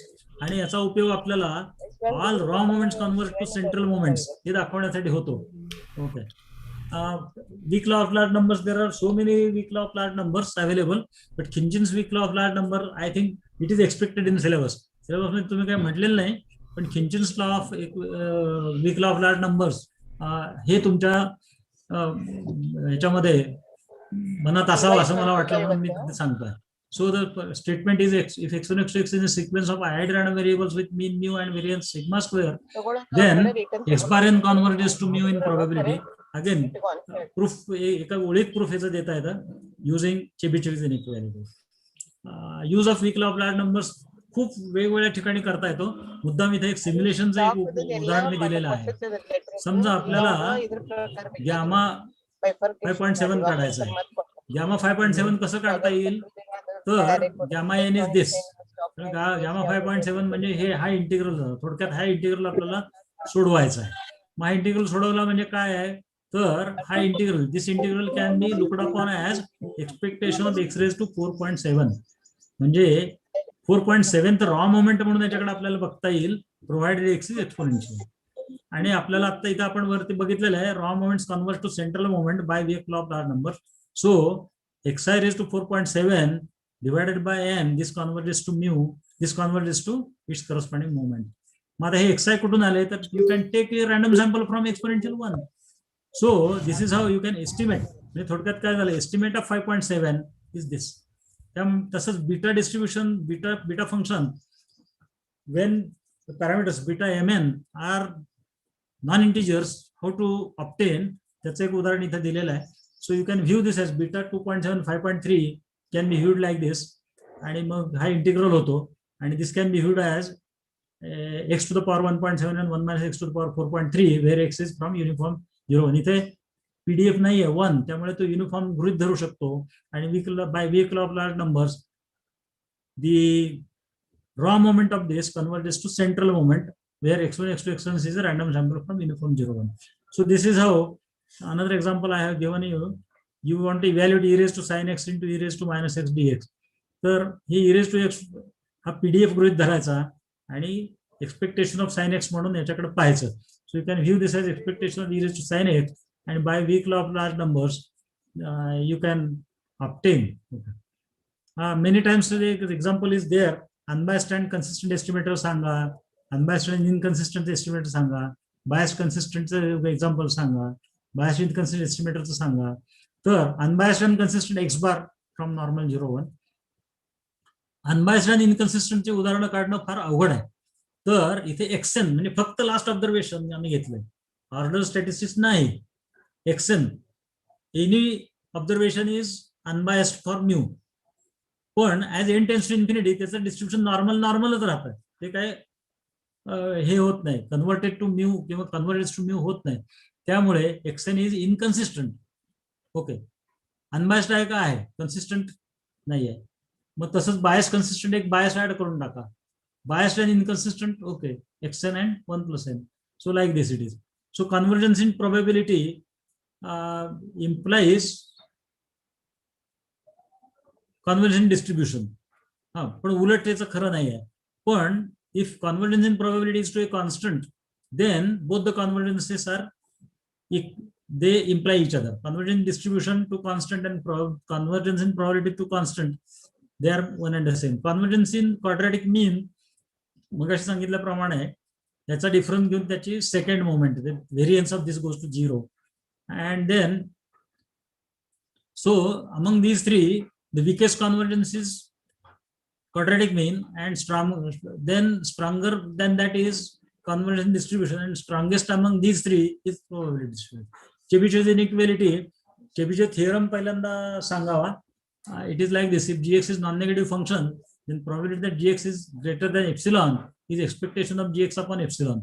तर तुम्ही जर इथे gx च्या ऐवजी हे फंक्शन घेतलं आणि एप्सिलॉनच्या ऐवजी एप्सिलॉन स्क्वेअर घेतलं, तर ही चेबिशेव इनइक्वालिटीचं सिम्पलेस्ट प्रूफ असतं. पण बाकीचे प्रूफ तुम्ही पुस्तकामध्ये आहे, कोरे सरांचं माझं पुस्तक आहे, त्या पुस्तकामध्ये चेबिशेव इनइक्वालिटीचे प्रूफ आणि जवळपास भरपूर एक्झाम्पल्स घेतलेले आहेत. 20 एक एक्झाम्पल्स आहेत, तर ते सगळे तुम्ही तिथे बघू शकता. आता हे का शिकवायचं, म्हणजे चेबिशेव इनइक्वालिटीचं महत्व काय आहे, तर चेबिशेव इनइक्वालिटीचं महत्व एवढं आहे की without knowing the form of distribution, ते सिमेट्रिक आहे का, स्क्यूड आहे का, काय माहिती नाही, शेप ऑफ डिस्ट्रीब्युशन काही माहिती नाही, फॉर्म शेप बद्दल काय माहित नाही, तरी सुद्धा आपण प्रोबॅबिलिटीच्या बाउंड्स बद्दल बोलू शकतो. So we talk about the bounds of probability. 0-1 bounds are there, ते नॅचरल बाउंड्स आहेत. त्याच्यापेक्षा शार्पर बाउंड्स आपल्याला काढायचे असतील तर आपल्याला हे चेबिशेव्स इनइक्वालिटीचा उपयोग होतो. आणि याचे दोन उपयोग म्हणजे एक कन्सिस्टन्सी मध्ये आहे आणि दुसरा to justify the use of 3 sigma limits ते एसक्यूसी. हे दोन यूज त्या चेबिशेव्स इनइक्वालिटीचे आहेत. त्यामुळे चेबिशेव्स इनइक्वालिटी पासून सुरुवात करा आणि मग हे कॉन्व्हर्जन्स इन डिस्ट्रीब्युशन किंवा कॉन्व्हर्जन्स इन प्रोबॅबिलिटी बद्दल बोला. हे आणखीन एक एक्झाम्पल इथे दिलेलं आहे. हे बघा, सुरुवातीला हे डिस्ट्रीब्युशन कसं आहे, हे छान सिमेट्रिक आहे, नॉर्मल असल्यासारखं. n इक्वल टू 2 आणि n इक्वल टू 10 ला असं होतं. आता हे जी शेप डिस्ट्रीब्युशन आहे, हे सिमेट्रीचा काहीही पत्ता नाही, पण n इक्वल टू 2 घेतल्याबरोबर ग्राफ बदलला आणि n इक्वल टू 10 ला असा ग्राफ आला. हे युनिफॉर्म डिस्ट्रीब्युशन आहे. ओके, n इक्वल टू 1 ला असं, n इक्वल टू 2 ला लगेच ते ट्रँग्युलर झालं आणि n इक्वल टू 10 ला असं छानपैकी सिमेट्रिक डिस्ट्रीब्युशन येतं. तर अशा पद्धतीने n इक्वल टू 30 ला तर फार छान डिस्ट्रीब्युशन येतं. तर अशा पद्धतीने okay, so I have finished my presentation. Thank you very much for patient listening. So if you have any doubts, quickly I can answer some doubts. I am thankful to Kore sir for giving me an opportunity to interact with you. I am thankful to university authorities for including me in the team of syllabus revision. Okay, thank you very much. Thank you very much. Now the forum is open for question answer. Thank you very much, Dixit sir, for your hard work at this stage also. Is there any question? The forum is open to all participants.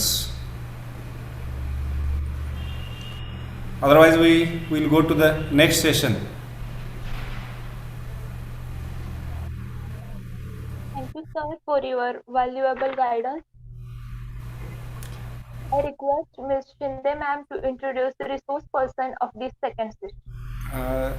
Dixit sir, screen share करायचं बंद, stop करायचं. Oh, yes, yes. Okay, I'll stop.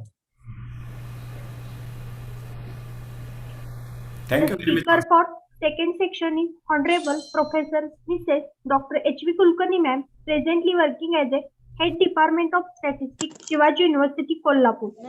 She has 29 plus years PG and 4 years UG teaching experience of various disciplines.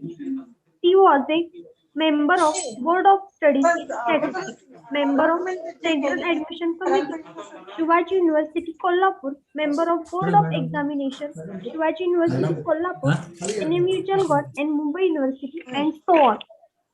She has participated and presented her more than 30 research papers in various national and international conferences.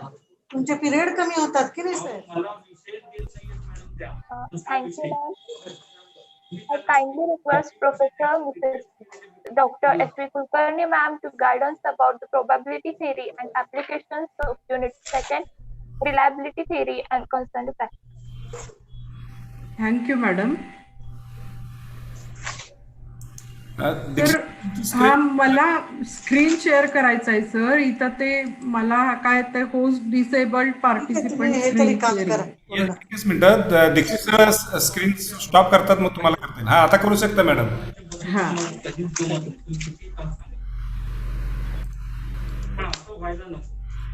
एक minute sir, काय screen share होत नाहीये. Yes, करू शकता आता. करा आता. तुम्हाला को होस्ट केलेला आहे, करू शकता तुम्ही, करा की. हा, ओके. दिसतोय आता ना सगळ्यांना? Yes madam, yes madam.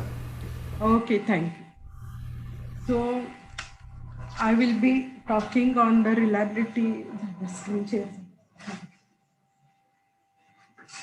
the unit on reliability theory, which is shifted to the paper of probability theory and applications, because it is basically, it can be viewed as applications of the probability theory. Here one thing is, hello, ऐकू येतं ना sir? दर्गो Patil sir आहेत का? नाही, त्यांचा काही संबंध नाही का आता? तुम्हाला ते मेल आलेलंच आहे वाटतं नाही का? मग तेच इंटरनल एक्झाम आता आपल्यालाच घ्यायची युझिंग गुगल फॉर्म. सर तुमचं हे ऑफ करा जरा, मायक्रोफोन ऑफ करा जरा.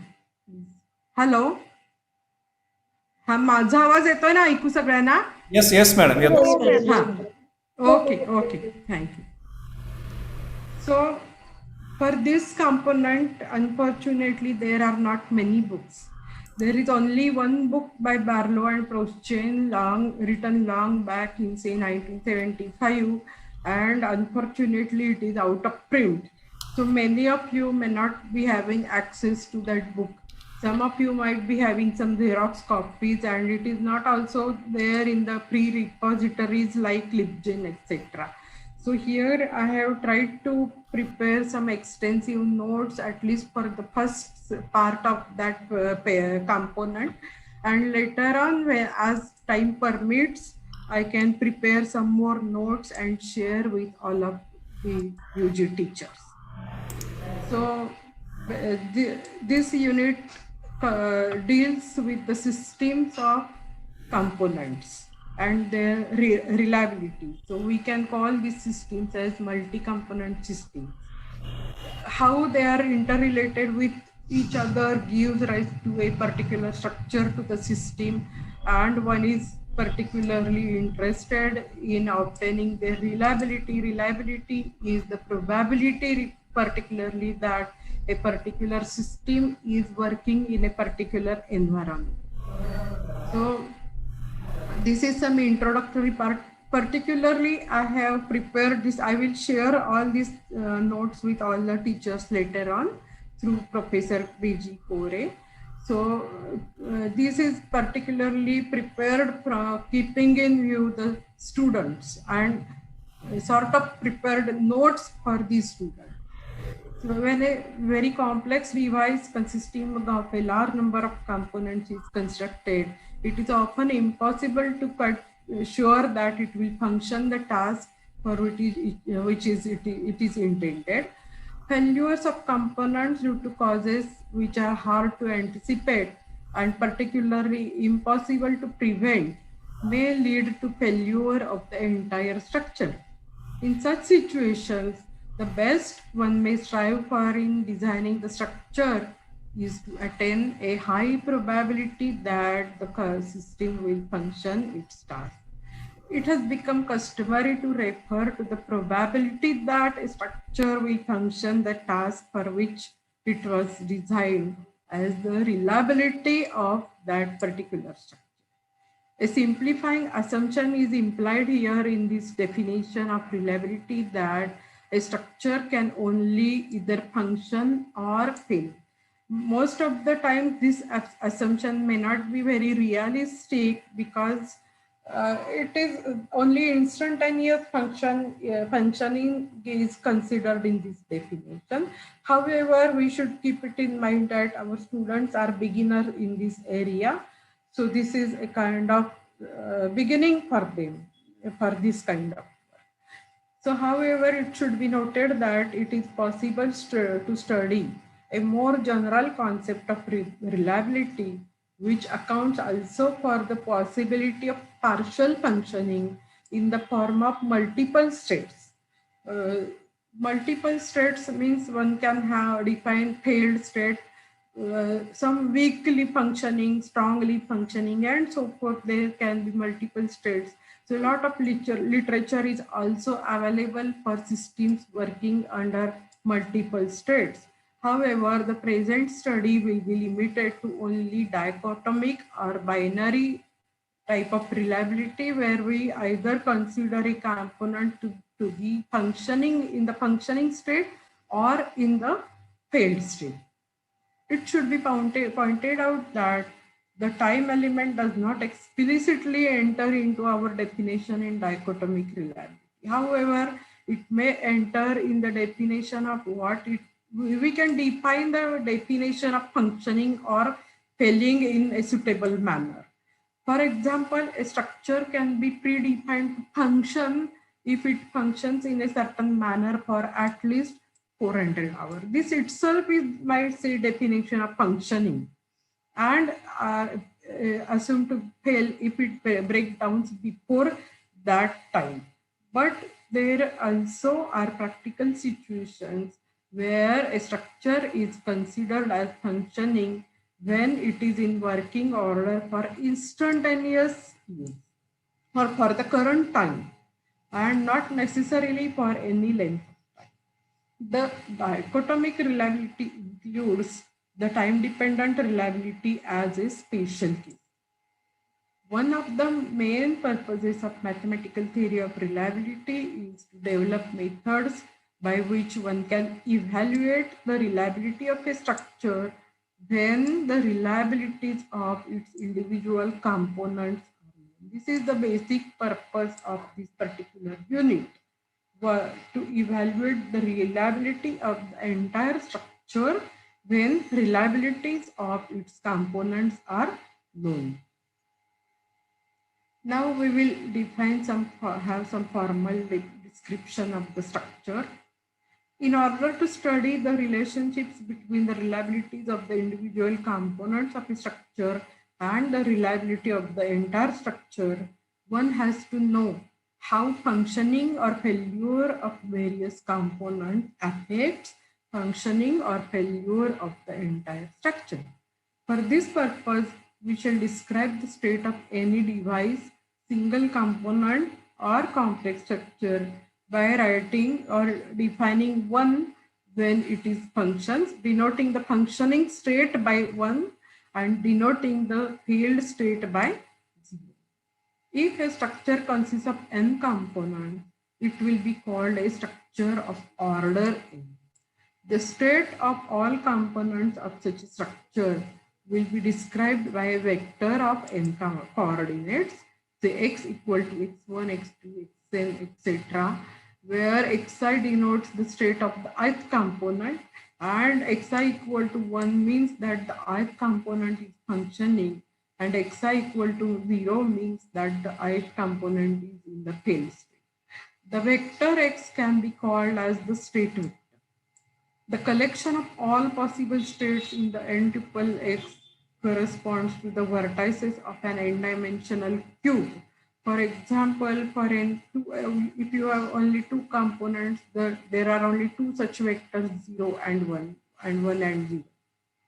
When you have three components, there will be 8 such possible states, 0, 0, 0, 0, 1, 0, 1, 0, 0, 1, 1, 0, 0, 0, 1, etc., 1, 1, 1. And in general, the total number of such states will be 2 to the power n. Some of these binary vectors will make our structure function and others will make it fail, so that the state of the entire structure may also be written as a function of the vector input vector x, say phi x, which takes the value 1 for those vectors which make the structure function and 0 otherwise. The function phi will be called as the structure function of the system. Or in short, we can also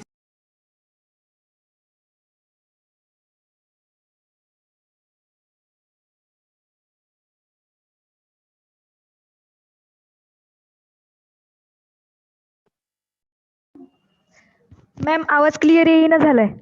madam आवाज तुम्ही unmute करा जरा, mute झालाय वाटतं.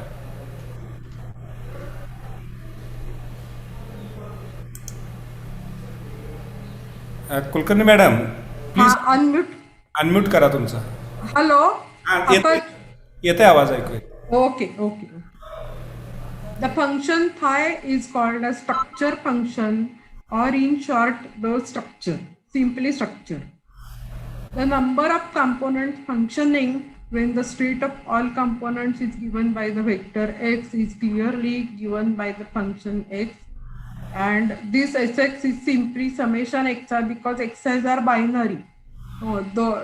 Those who are 0 will not contribute in the sum, and therefore this sum is simply the number of components that are functioning in the state vector x. Any vector x for which phi x is 1 will be called as a path or path vector, because for that state vector the entire system is working. And any vector for which phi x is equal to 0 is called as a cut or a cut vector, because for that state vector the system is not in the functioning state, or it is field state. The collection of all working components having state 1 in a path is called as path set. Those in a path vector, those components, collection of all those components which are in the working set is a path set. And the collection of all failed items in a cut vector is called as a cut set. If x is a path vector and for every binary vector y less than x, if phi y is 0, then x is called as a minimal path and the corresponding path set is called as a minimal path set. Because in such a minimal path set, if any of the working component fails, immediately the system will fail. Therefore, it is called as the minimal path set. Similarly, if x is a cut vector and for every binary vector y x greater than x, phi y is equal to 1, then x is called as a minimal cut. Because in minimal cut, it is a collection of failed components in that state vector.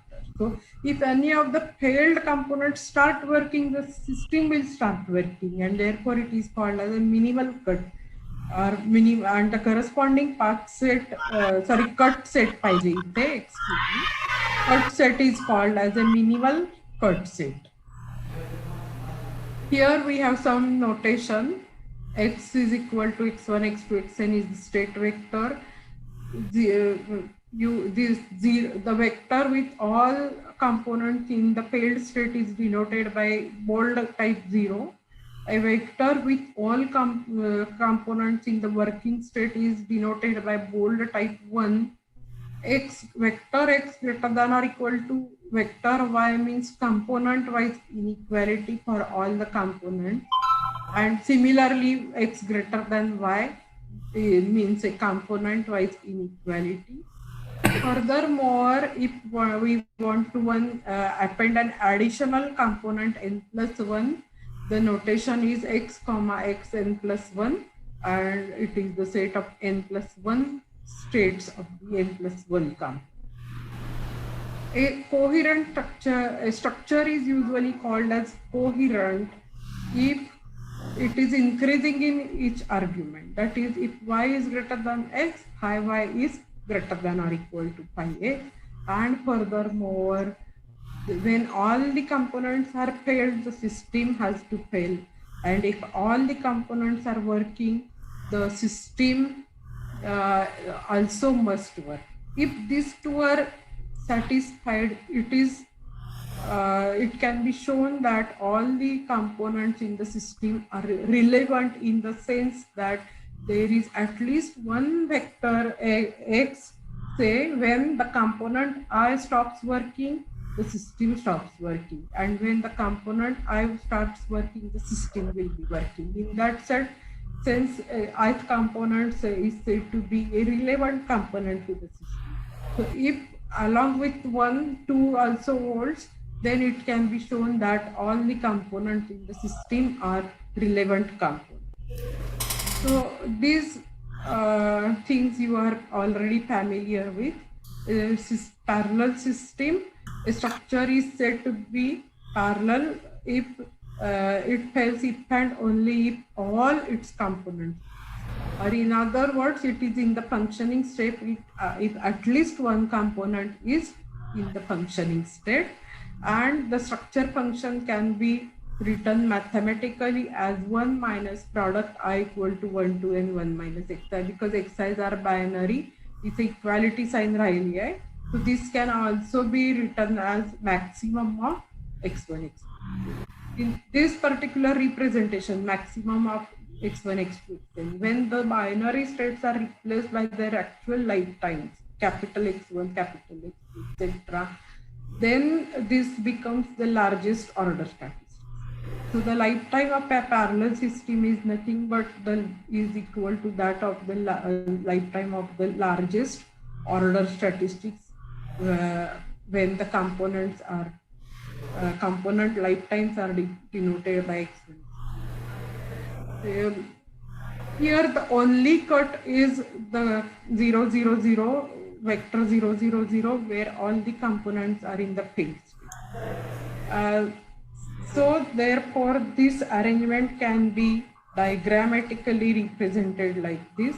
These components are arranged in parallel. Note that in this case, each individual component is a path set.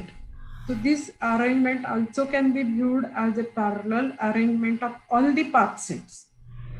Furthermore, a single cut is consisting of all the components.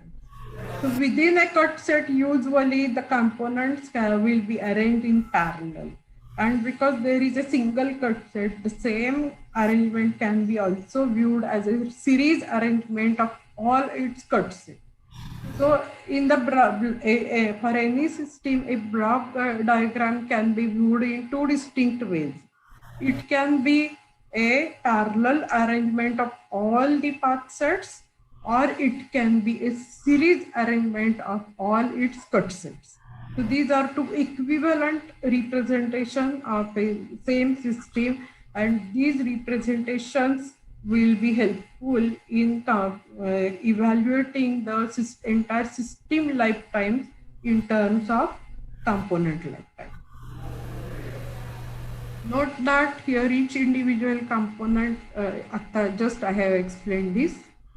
So consider another system where components are arranged in series. Here the entire system fails if and only if all its and the entire system functions if and only if all its components are in the functioning state, or equivalently it fails if and if at least one component fails, immediately the entire system will fail. The structure function mathematically can be written as product of all the state vector components of the state vector, and equivalently being binary, this is also same as minimum of x1, x2, x3. So here there is only one path vector phi is equal where all the components are in the working.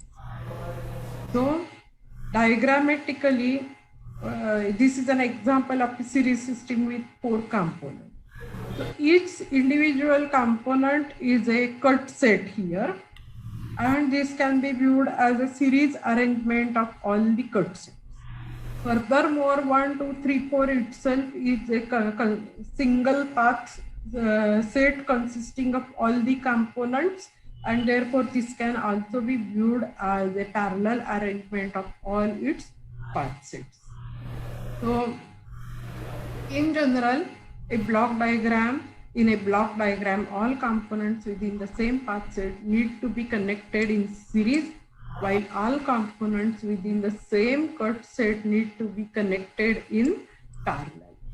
The path sets viewed as a series subsystems themselves need to be connected in parallel, while the cut sets viewed as parallel subsystems themselves need to be connected in series. So these give rise to 2 distinct arrangements of the same system. Now here is another example. 2 components connected in series, and one component to this is connected in this in parallel to this subsystem of the 2 components. So component 2 and 3 are in series, and component 1 is in parallel. So this system will function either component 1 is working or both the components 2 are functioning, either of the 2. So here 1 is a path set and 2 and 3 together form another path set. This is the arrangement of the 2 paths, parallel arrangement of the 2 path sets.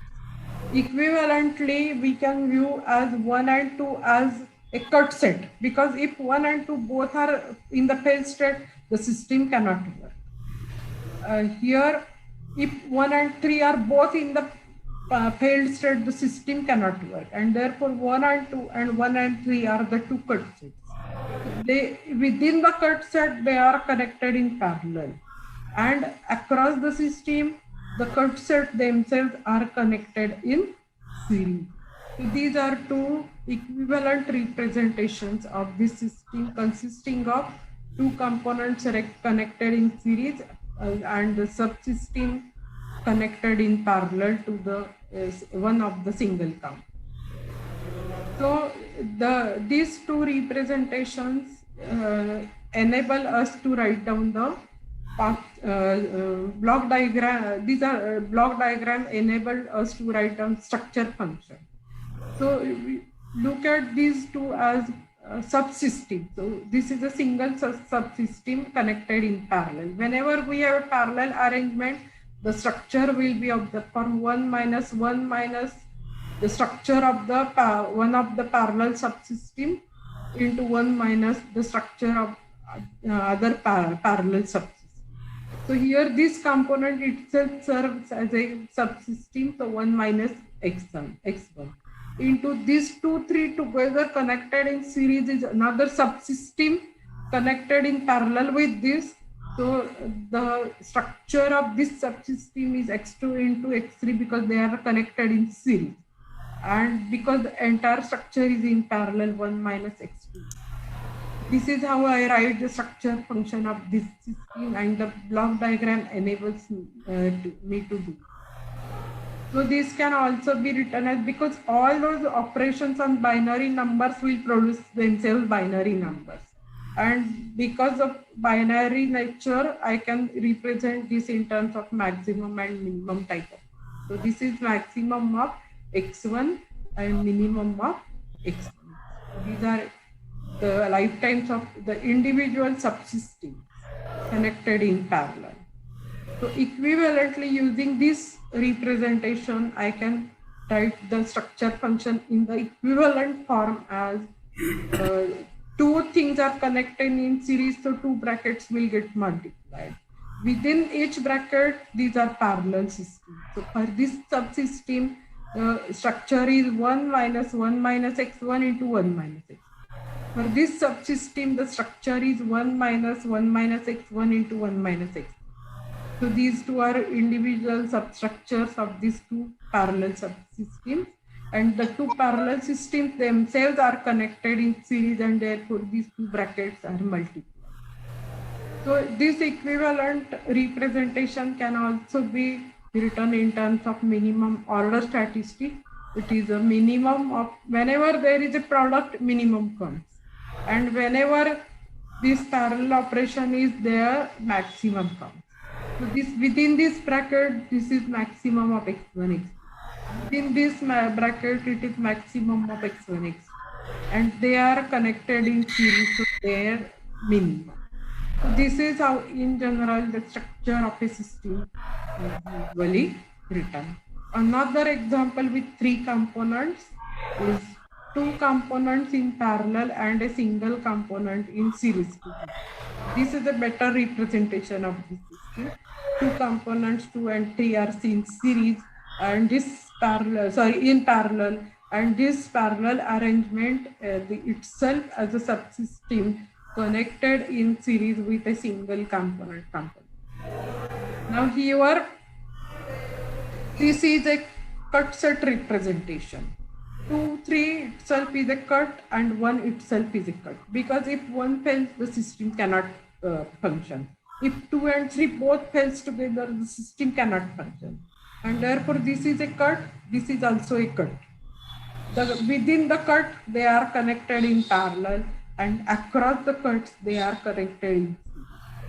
Similarly here, there are 2 path sets, minimal path sets, 1, 2, because if 1 and 2 are functioning, the system will function. If 1 and 3 are functioning, the system will function. And therefore 1, 2 and 1, 3 are both path sets. Within path sets, all the components must work. Therefore it is connected in series, and across the paths, they are connected in parallel. So these two are equivalent representations of the structure having 2 components in parallel and a system connected in series with a single component. So these are the only 4 representations with 3 components, and BSc 3 students have in their syllabus only systems up to 3 components. Sorry, there will be one more system called as a 2 out of 3 system. I will separately deal that system next. So the structure of this system using this representation is one because it is a parallel arrangement, 1 minus 1 minus something into 1 minus something. This something is the structure of the subsystem 1 2, and this is x1 x3 is structure of the subsystem 1 3. Similarly, with this arrangement, the structure can be equivalently written as 1 minus x1 into, because it is a series arrangement with first component and a parallel system of 2 and 3. So this is the structure of the parallel system with components 2 and 3, and they are connected in series. Equivalently, we can represent this in terms of order statistics as minimum of x1 and maximum of x2. Now let us define what is a reliability function. One of the main aims of mathematical theory of reliability is to evaluate the probability that a given structure will function. So if I is the structure of order n, and we assume that in its n components are independently working, so that they are independent random variables, and each with probability distribution, a Bernoulli distribution we will assume, because we are assuming only binary states, either failed or working state. So it is working with probability pi and it is failed with probability 1 minus pi. So that the structure phi is a function of the component states, and it is also a binary random variable, that is Bernoulli random variable, capable of assuming values 1 and 0. So under what conditions it is in the function state? That is the probability that phi x equal to 1, that is the entire system is working at a given time t, or instantaneously working. This probability itself is termed as the reliability of that system, and it depends on the structure, and therefore the suffix phi is given. Furthermore, it will be the function of the vector p equal to p1, p2, n of the individual reliabilities of all the components. So because being binary, this is simply expected value of phi x. Phi x being binary takes value only 1 and 0. So 1 multiplied by the probability that it works, that is hp, plus 0 multiplied by anything is 0. Therefore, in binary case, this reliability coincides with the expected value of phi x. On account of independence of the components lifetimes, the reliability of a parallel system, by definition, it is expected value of phi x. So using linearity properties of expected values using independence, also linearity comes into picture here. So it is expected value of this entire thing. So expectation comes inside within the product because of independence assumption. And again use linearity property of expected value. So it is 1 minus product of 1 minus. So the h phi, this is actually our h phi. H phi is 1 minus product of 1 minus pi, which is a function of component reliability. Of course, this formula will not hold if the components are interdependent on one another.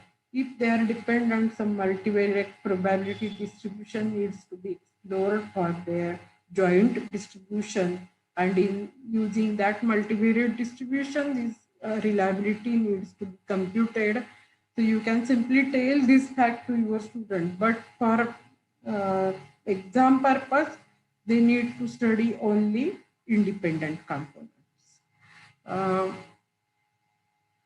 Another example for series system, again expected the reliability h phi is expected value of phi x, again because of independence there is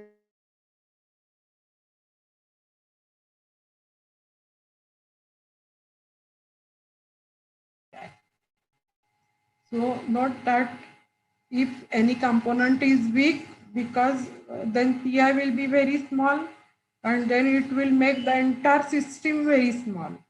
So when the series is in system is a series system, in order to have gain strength to that system, all components need to be strengthened. But unlike that, in a parallel system, if you need to strengthen the system, you consider the strongest component with largest reliability and you can further strengthen that component and then the entire system will get strengthened. For the next example, the third example, reliability is expected value of pi x is product because of independence. Again, the expected value goes inside the product sign, and we can simplify this further. This entire the bracket within bracket is simplified, and it is expected value of x1 plus x2 x3 plus x2 x1 x2 x3. Use linearity of expectations, it is p1 plus p2 p3 plus p1 p2 p3, and after some simplification it can be again represented as 1 minus p1 into 1 minus p2 p3. It is the same structure as that of the structure function, functional form, similar to that of the structure function. Now in the fourth example, again the reliability can be computed in this manner. Again, independence allows us to interchange the expected operator, expected value operator and the product sign, and simplify the bracket inside to gain this, and we have this.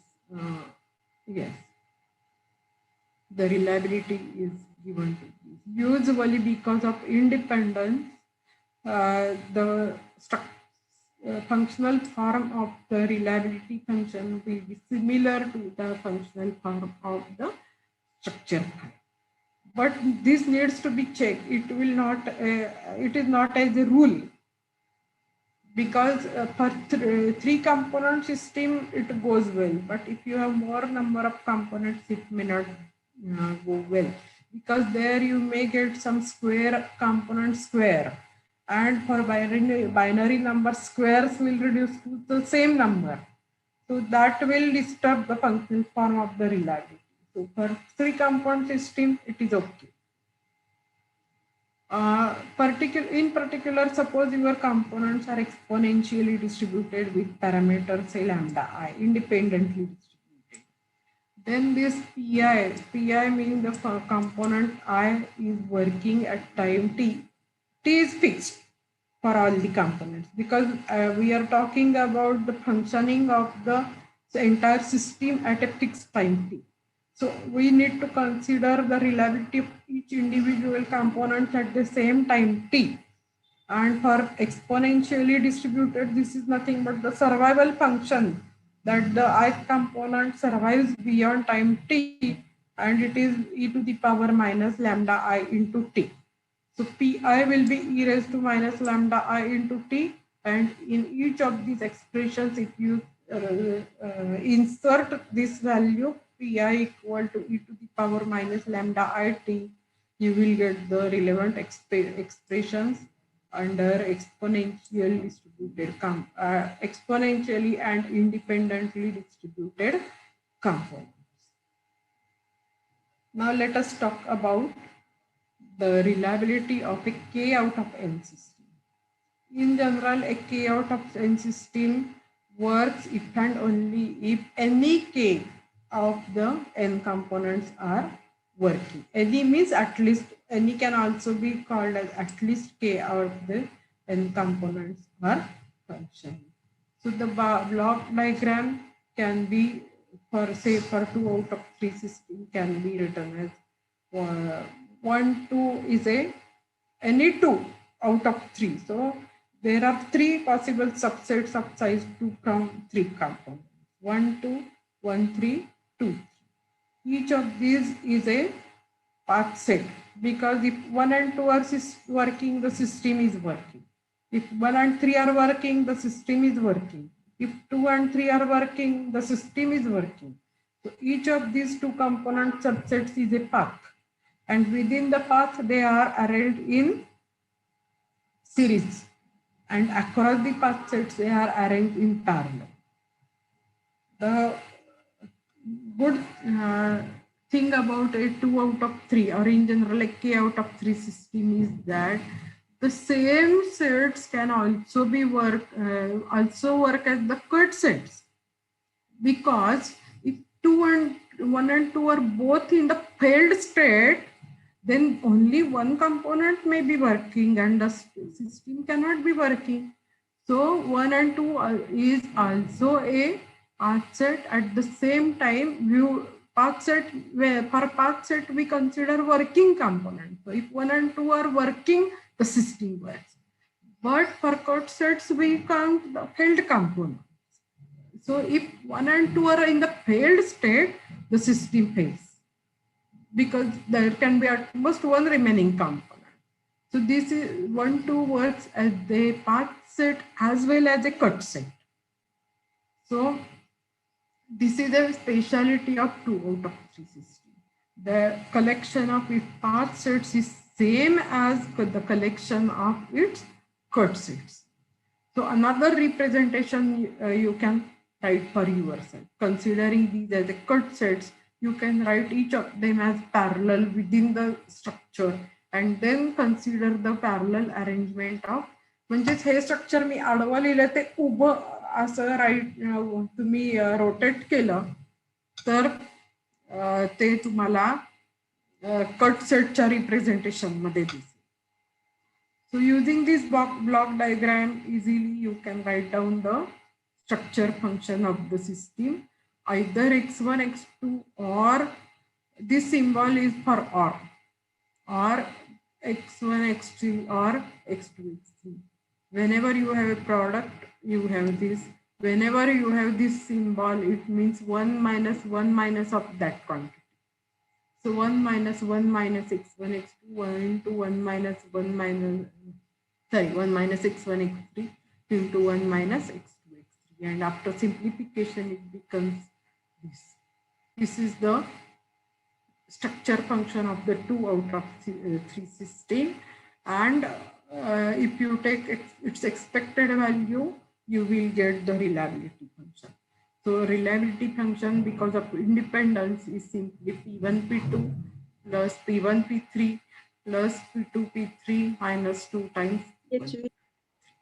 Hello. So in general, for a k out of n component, the structure works if the sum of the working, just now we had noted that this sum xi denotes the number of working components. So if the number of working components exceeds k, the system is working. If the number of working components is less than k, the system is not working. So each xi being binary, sum of xi will be a binomial random variable. If the component reliabilities are same, identically distributed component, then the sum of xi will be a binomial random variable, and the reliability can be given in a closed form expression, that because each component has same reliability p, there is only one single notation p. Any k out of at least k component works. So means sum of the probabilities for I equal to k to n, probability that exactly I components are working is given by binomial probability NCI p raised to I 1 minus p raised to n. So this is in general for a k out of n system. So for 1 hour, I could cover only this much. I think I have covered majority of things: minimal part set, minimal cut sets, all the systems consisting of 3 components: the definition of structure function, the definition of reliability. Majority of things I have covered. Only thing IFR and IFRA, etc., they have not been covered in this definition. They depend on, they do not consider the instantaneous nature of the system. In for those concepts, we consider systems working over a long length of time, and component or system lifetime itself over the time comes into picture, and the failure rate function defined by the density divided by the survival function will come into picture, and whether the failure rate function is increasing, you will have IFR distribution. Failure rate function decreasing, you will have decreasing failure rate. So again, Barlow Preston's book discusses that, but some other books also may be discussing these particular concepts, IFR. If time permits and if any some teachers wants, I can prepare some notes for that component also and distribute to the students. Currently, I will post this to Dr. Kore sir, and they will send to all the participating. So this is what I wanted to discuss in this lecture. Once again, I thank Professor Dr. Kore sir for giving me an opportunity to share my work here. Thank you. Okay, thank you, madam, very much for your nice presentation and informative. Okay. Thank you. One thing I want to request all the participants, even though according to time schedule there is a lunch break, I think every participant on their own taken the break. So I want to continue the third session. Okay, is there any problem? No problem.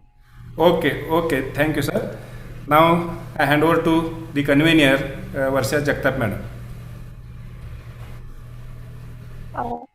I kindly request Ms. Mahadik ma'am to introduce resource person of the third session. The speaker for session 3 is Mr. Yasvi Rajguru sir, recently working as the assistant professor in Department of Statistics, Shivaji University, Kolhapur. His research interest in area of statistical inference. He has completed one research project sponsored by NBHM. He has been actively contributing in curricular activities. He has organized various seminar, workshops and conferences. He has participated and presented his paper in various national and international conferences and seminars. He delivered the lecture in various courses and workshops. Thank you, ma'am. I kindly request Mr. S.V. Rajguru sir to guide us about the sampling theory of first, simple and stratified random sampling and constant practice. Thank you for a nice introduction. Also, thank you for inviting me for this particular workshop. Thank you, Kore sir and Adarsh College Vita. Can I audible? Yes, sir. Okay. The unit, or I will say that the paper of this particular workshop, or this presentation is a sampling theory, and I will conduct a lecture or deliver a lecture on simple random sampling and stratified random sampling. Before going to the simple random sampling or discussing about simple random sampling or stratified sampling, I will ask some questions to the participants regarding the sampling techniques which already knows or they already know or they already teach for SYBSC syllabus, and therefore the first point in the syllabus is review of the simple random sampling, or the syllabus not contain the types of sampling and other things. I will ask to participants what the syllabus will be taught in the SYBSC.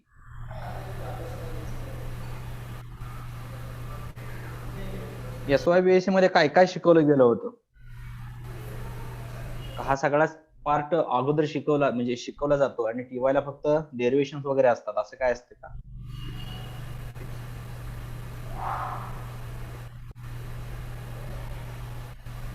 Okay, मला वाटतंय असं काहीतरी असू शकतं की SYBSC मध्ये थोडासा त्याचा इंट्रोडक्टरी पार्ट घेतलेला असेल आणि परत टाइप्स ऑफ द सॅम्पलिंग जे राहिलेलं आहे ते सेकंड थर्ड इयर साठी असेल. कुठलीही गोष्ट करण्यासाठी काहीतरी ऑब्जेक्टिव्ह असावं लागतं. तसंच सॅम्पलिंग थेअरी हा पेपर जर शिकायचा असेल किंवा सॅम्पलिंग करायचं असेल तर त्याच्यासाठी काहीतरी ऑब्जेक्टिव्ह असलं पाहिजे. Why we are going to sampling? सॅम्पलिंगला कशासाठी जायचं? तर सॅम्पलिंग करण्यापूर्वी तुमच्याकडे काहीतरी प्रॉब्लेम असला पाहिजे आणि प्रॉब्लेम असेल तर तुमचा ऑब्जेक्टिव्ह काहीतरी असलं पाहिजे. मग ते ऑब्जेक्टिव्ह फुलफिल करण्यासाठी एकतर तुम्ही ऑल द युनिट्स वरती इन्फॉर्मेशन कलेक्ट करा किंवा त्याचा part of the population information collect करा आणि पॉप्युलेशन वरती इन्फरन्स ड्रॉ करा. मग what is the motive of sampling or what is necessary of sampling? Screen share करू शकता असेल? हा करतो शेअर करतो. Why you are going to the sampling? सॅम्पलिंगला का जायचं? तर काहीतरी प्रॉब्लेम आहे आणि प्रॉब्लेम साठी काहीतरी पॉप्युलेशन आपल्याकडे आहे आणि सगळ्या पॉप्युलेशन वरची इन्फॉर्मेशन कलेक्ट करता येत नाही. मग त्याचा पार्ट ऑफ घेणार आणि पॉप्युलेशन पॅरामीटर किंवा पॉप्युलेशन वरती इन्फरन्स ड्रॉ करायचा आहे. तर सॅम्पल वरनं जे काही इस्टिमेट्स येतील ते इस्टिमेट्स तुमचं पॉप्युलेशनचं इन्फरन्स ड्रॉ करेल. I will share my screen.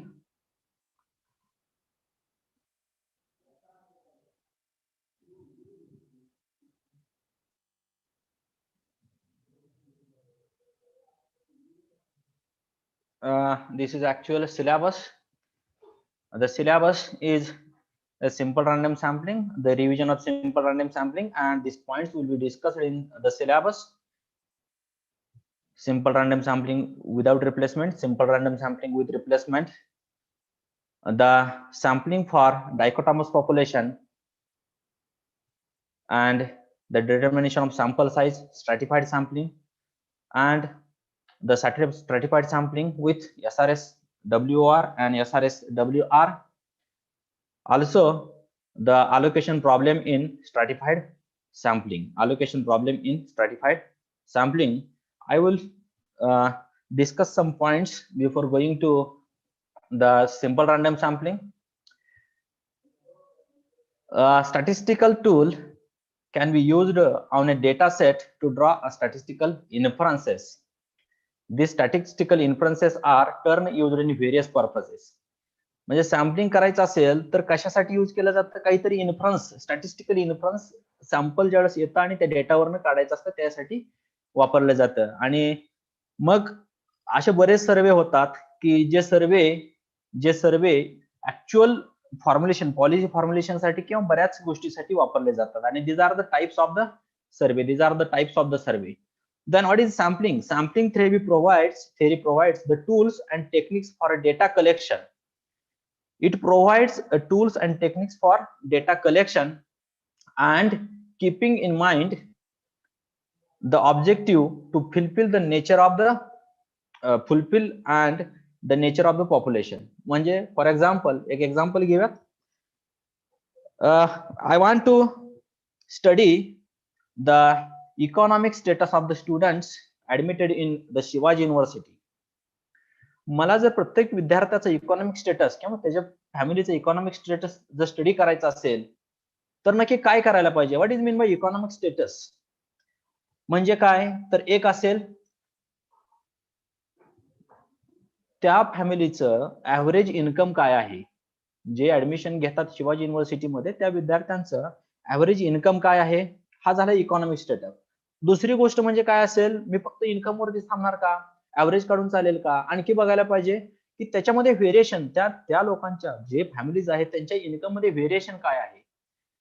Mug these are the population parameters आणि मग सॅम्पलिंग करून आपण हे पॉप्युलेशन पॅरामीटर इस्टिमेट करतो आणि पॉप्युलेशन पॅरामीटर्स जे इस्टिमेट केलेले पॅरामीटर्स आहेत ते पॉप्युलेशन रिप्रेझेंट करतात आणि अशा पद्धतीनं जे ऑब्जेक्टिव्ह आहे ते ऑब्जेक्टिव्ह पण फुलफिल होतं आणि पॉप्युलेशनला रिप्रेझेंट केलं जातं. पॉप्युलेशनला आता फॉर एक्झाम्पल इथं काय होतं, पॉप्युलेशन इज स्टुडंट फॅमिलीज आणि माझा इंटरेस्ट हा काय होता, इंटरेस्ट हा इन्कम मध्ये होता.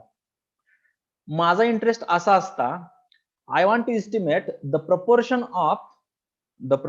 Of the family members are I will be say that women family members in the families. Okay, आता मला वुमेन फॅमिली मेंबरचं जर प्रपोर्शन काढायचं असतं तर पॉप्युलेशन माझं हेच होतं, पॉप्युलेशन हे स्टुडंट्स होतं, पण ऑब्जेक्टिव्ह मात्र डिफरंट होतं. ऑब्जेक्टिव्ह हे प्रपोर्शन इस्टिमेट करायचं होतं. मागाचं ऑब्जेक्टिव्ह हे इस्टिमेट ऍव्हरेज इन्कम इस्टिमेट करणं होतं. आता ऑब्जेक्टिव्ह बदललं, म्हणजे ऑब्जेक्टिव्ह बदललं, पॉप्युलेशन सेम असेल तरी ऑब्जेक्टिव्ह डिफरंट असू शकतात. Actually, you know that there are two types of survey. One is called as census survey and sample survey. Census is nothing but the complete enumeration. Each and every unit in the population can be surveyed and the information is collected from that units. And sample survey is nothing but we collect some part of the population by using some criteria of sampling.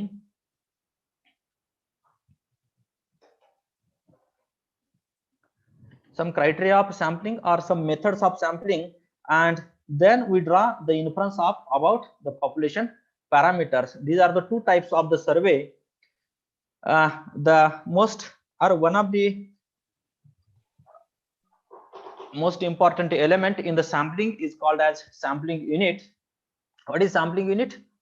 The element in the population, an element in the population is called as sampling unit. For example, in a student, if you have a student population, then every student is a sampling unit. And we collect the information on the study characteristics on that particular unit. What is the population? Population is nothing but the collection of all these sampling units. The collection of all these sampling units is called as a population. Generally, it is denoted by n. Then census is nothing but the complete enumeration. Sample is nothing but a part of the population to be collected, and the survey is done on that sample. A representative sample. What is the difference between these two? Meaning is that sample is always representative. Meaning is that it covers all the salient features of the population. For example, if the population contains 30% males and 70% females, then your sample is also should also represent 30% males and 70% females. Then such sample is called as representative sample. Representative samples. Sampling frame in a sampling, or if you have to draw, you have to use a sampling techniques, you should have a sampling frame. But then what is sampling frame? Sampling frame is nothing but list of the population units. In last example, meaning is that in the student in the university, the list of PRN numbers along with their names, along with their student names, or list of PRN numbers is a sampling frame.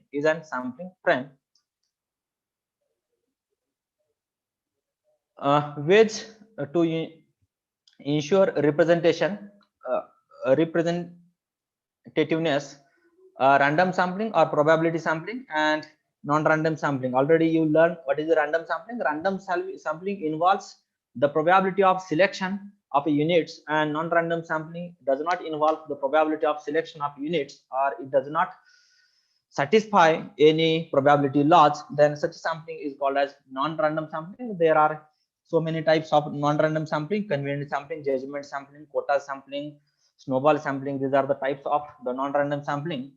The random sampling is simple random sampling, stratified sampling, systematic sampling, cluster sampling. These are the some types of the sampling. Advantages of sampling over complete enumeration: it reduces the cost or enlarge scope.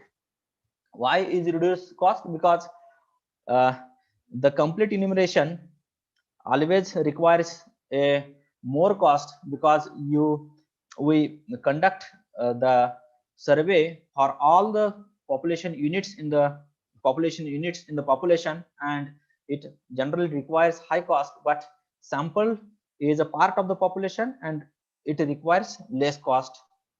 Organization of the works: if the sample is a part of the population, it is smaller, then the work organization or the training given to the surveyor, it should be a proper manner, or it is manageable, and the information collected from by sampling is a more accurate than the information collected from the census.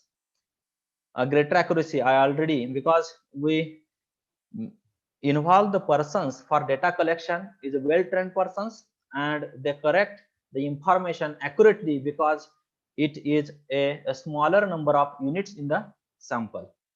Urgent information: if population is high, urgent information, if we need urgent information, it is not possible to collect each and every unit in the population. But if you collect the small part of that population, and it is possible to collect the information urgently on that small part. Feasibility: you know that the feasibility is nothing but sometimes it is not possible to enumerate all the units, because if you enumerate all the units, then it destroys, or cost is increased, and to reduce that, or some of the, for example, one is the example to testing the bulbs, or lifetime of testing of bulbs. It is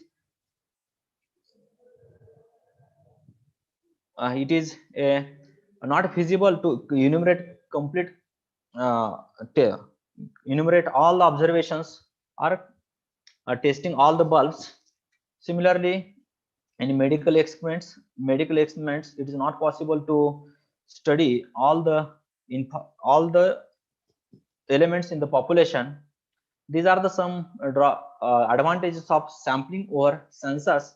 Then one part is the types of the survey. These are the types of the demographic survey, educational survey, economic survey, employment survey, health and nutrition survey, agriculture survey, marketing survey. These are the some types of the survey, and in every survey the objective is different. And these surveys are done according to their objectives. What are the steps involved in the sample survey? I already told that steps involved in the sample survey are, the first is, before going to the survey, you should define your objective. Why you are going to conduct a survey, and what are your objective for a particular survey. Then define a population, and then you should draw a sample from that population. If you define the population, you should collect you should made a sampling frame. You should make a sampling frame, and with the help of sampling frame, you should collect the sample. And then after collecting the sample, the data is collected. And after collecting the data, the data is entered in the computers, enter in the computers, and data enter after entering the computers, after data enter in the computers, check whether the collected information is valid, or the entered data is correct or not, by observing the each and every elements or each and every variable. Meaning is that you should make a data cleaning, and then after cleaning the data, obtain the inference on population parameters. These are the some steps involved in the sample survey. These are the steps involved in the sample survey.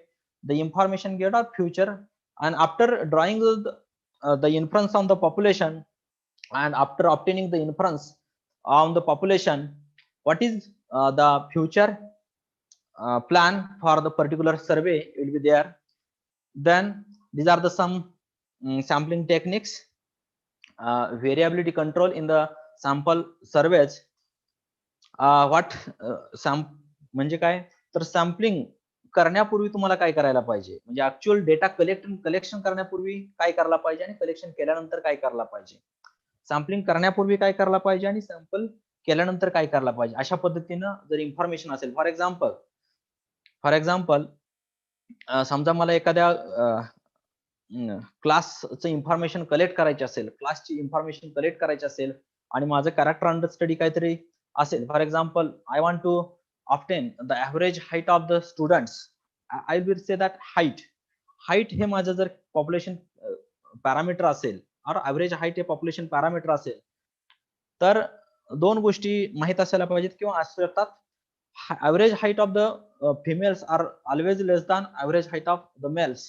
मग तुम्हाला काय करायला पाहिजे, तर you should divide this population into 2 groups. You should divide the population into 2 group. मग ही गोष्ट कधी करायला पाहिजे, तर ऍक्च्युअल सॅम्पलिंगला जाण्यापूर्वी, सॅम्पल कलेक्ट करण्यापूर्वी ही गोष्ट करायला पाहिजे, before the selection of sampling units. आणि मग सॅम्पलिंग युनिट्स सिलेक्शन करायला पाहिजे. मग क्लासिफिकेशन कसं करणार सॅम्पलिंगचं युनिटचं, तर before sampling units स्ट्रॅटिफाईड sampling, cluster sampling, 2 stage sampling, double sampling ह्या मेथड्स अप्लाय केल्या जातील.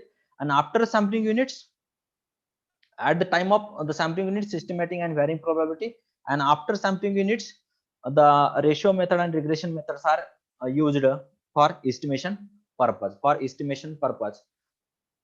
I'm not going to in details about the methods of data collection. There are so many methods of data collection: direct survey, or I'll be said the personal physical observations or measurements, personal interview, mail inquiry, web-based inquiry, by using a registration, and previous records available. The first 5 parts, these first 5 surveys are a primary surveys, and the 6th number is a second data collected from existing data. These are the some type methods of data collection. Now I will move to the simple random sampling, or before going to simple random sampling, random sampling is nothing but random sampling is nothing but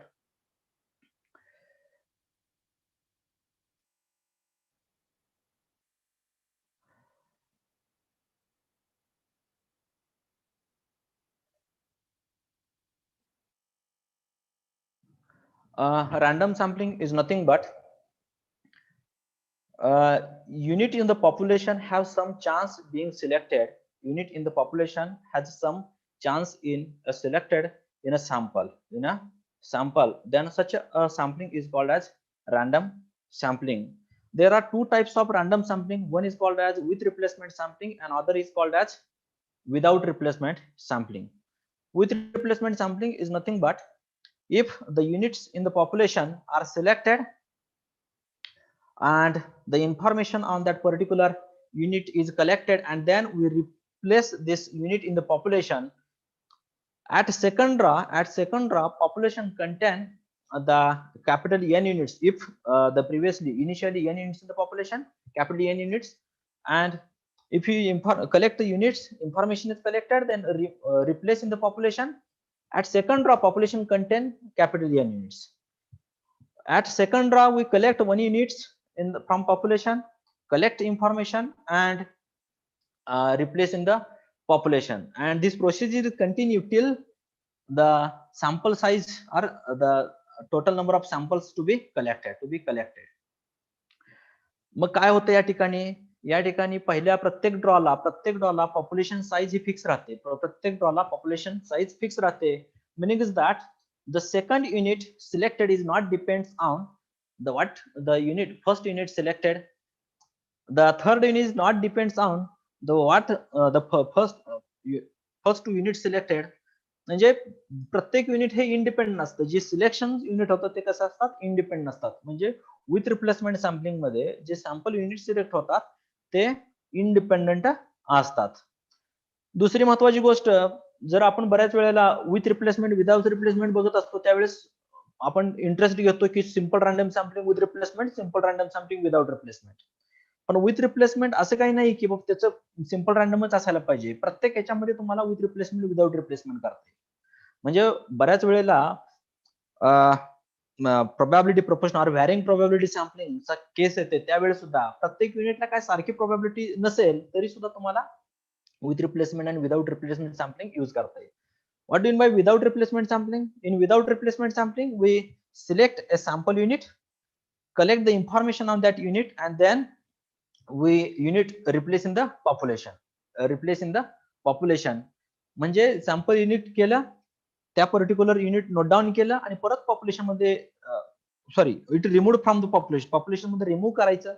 at second draw the population contain n-1 units. म्हणजे प्रत्येक ड्रॉला एक unit कमी होणार. आणि मग या ठिकाणी मात्र at second draw कधीच पहिलं युनिट सिलेक्ट झालेलं येणार नाही, कारण ते रिमूव्ह केलेलं आहे. म्हणजे second unit is depends on first units. इथं मात्र जे युनिट्स असतात सॅम्पल मधले ते डिपेंडंट असतात. And what is the procedure or what is the simple random sampling? The simple random sampling is nothing but it is a random sampling method of random sampling, selecting a units from the population with equal probability. Meaning is that every unit in the population has equal chance being selected in the sample. Each unit in the population has equal chance being selected in the sample. Then such a sampling scheme is called as simple random sampling. The sample, there are two types of simple random samplings. One is called as simple random sampling without replacement and simple random sampling with replacement. I already defined what is without replacement sampling and what is with replacement sampling. And what is the procedure? What is the procedure for selecting a sample, a simple random sample from population? The procedure is that the first step is make a sampling frame and assign a number 1 to capital N to each unit in the population. Sampling frame तयार करा. एकदा sampling frame तयार झाली आणि प्रत्येक युनिटला जर number assign केलं तर पुढची प्रोसेस असेल, पुढची म्हणजे select A random number from 1 to capital N and note down this random number selected, random number selected or serial number selected. Then if it is a with replacement sampling, replace this unit in the population again and select then unit from the population and note down these units, and this procedure is continue till all the units are selected or the sample size is fulfilled. The third, in without replacement sampling, we remove these units, selected units, and remaining unit we select a unit from the population, from the remaining populations. At second draw the population contain n-1 units. Therefore the probability of selecting this unit at second draw, selection of unit at second draw is 1/n-1. At first draw it is 1/n, at second draw it is 1/n-1. It is a conditional probability. That what is the conditional? One unit selected at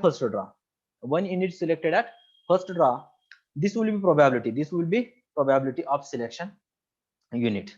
This is a procedure for selecting a sample. One thing is that you can use a random number table for selecting samples, or you should use some tickets, or you should use a lottery tickets for selecting a sample, or you should use a computers to selecting a samples, and then after collecting or selected in sample, the survey is conducted. Some notations used in the simple random sampling. These are the some notations. I'm not going to in detail with that notations. You know that all these notations. After that, the point in your syllabus is that the estimation of population parameters. The steps are: first step is the selection of the sample, and after selecting a samples, after conducting a survey, you get a information, and after getting the information with the help of samples or surveys, now the problem is to estimate the population parameters, and one thing is that the estimation of population parameters, actually, what is the population parameters? The population parameter is nothing but any constant defined on the population. Generally, the population parameters are the population mean, population proportion, population variance. These are the population parameters, and we can estimate these population parameters with the help of samples or with the help of sample survey. One first point is that you show that the sample mean is a estimator or unbiased estimator for a population mean. In simple random sampling, there is one lemma called as sample mean is an unbiased estimator for population mean, and it has some proof. But before going to the estimation, you should know that the total number of samples in this particular case are in simple random sampling with replacement or without replacement. I will share one things. I'll be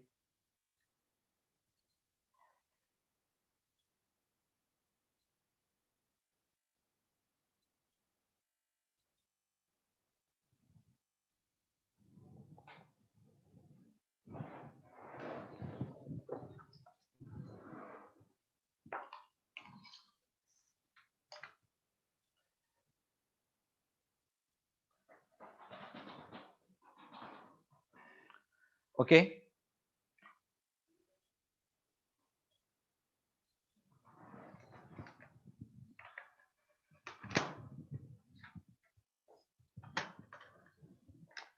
एक minute फक्त.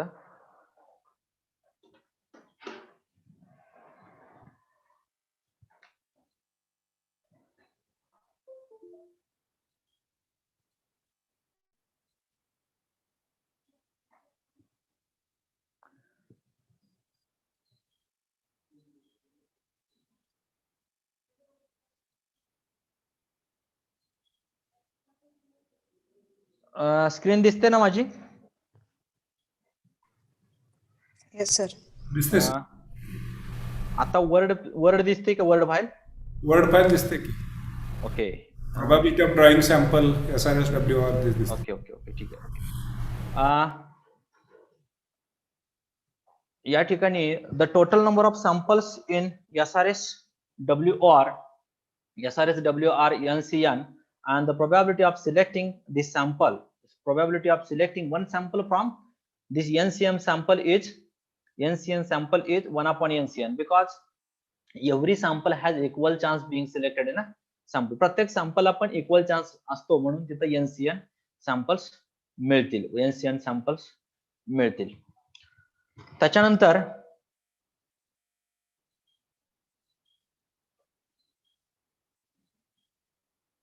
okay, suppose I have a population, say I'll be right here.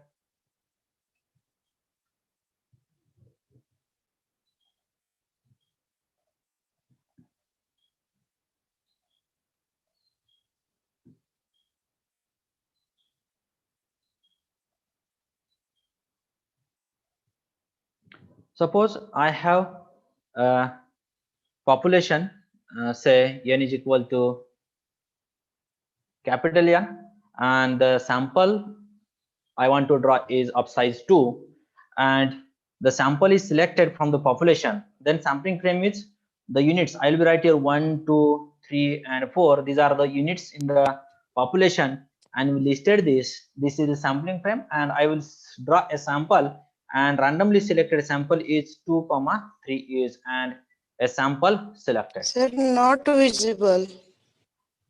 It is not visible. No. Okay. Then I will share again. Share a screen. आता दिसते?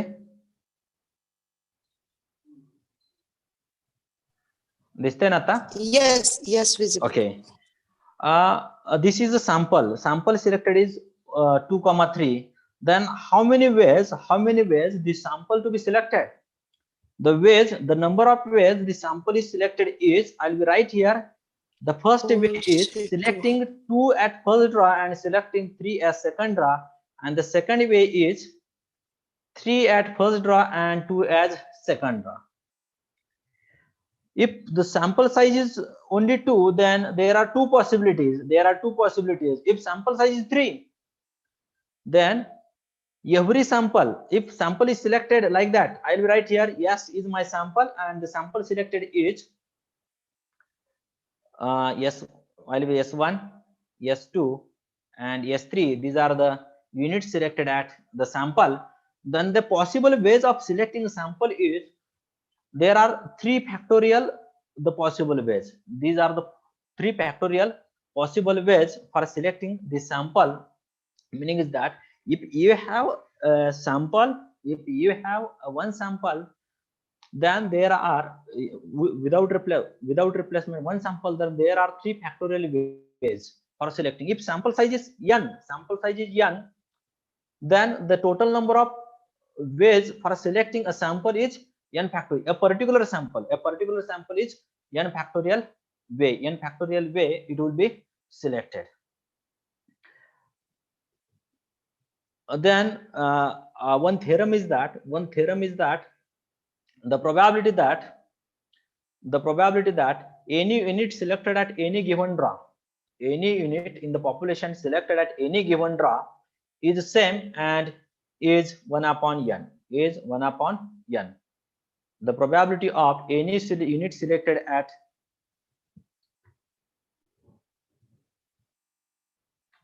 in the sample and is 1 upon n. It is 1 upon n. Then how it is 1 upon n? There is one proof to ensure that the probability of selecting any unit at any given draw is 1 upon n. Actually, with replacement sample, there is no need to show that any unit selected at any given draw is 1 upon, because every draw is independent, and yet every draw the population contain capital N units, and we select with equal probability from population of size capital N 1 unit. But in without replacement sampling, it is necessary to show this the probability of any unit selected any given draw is 1 upon n, and the way of showing that this unit selected at any given draw is I will show you one minute.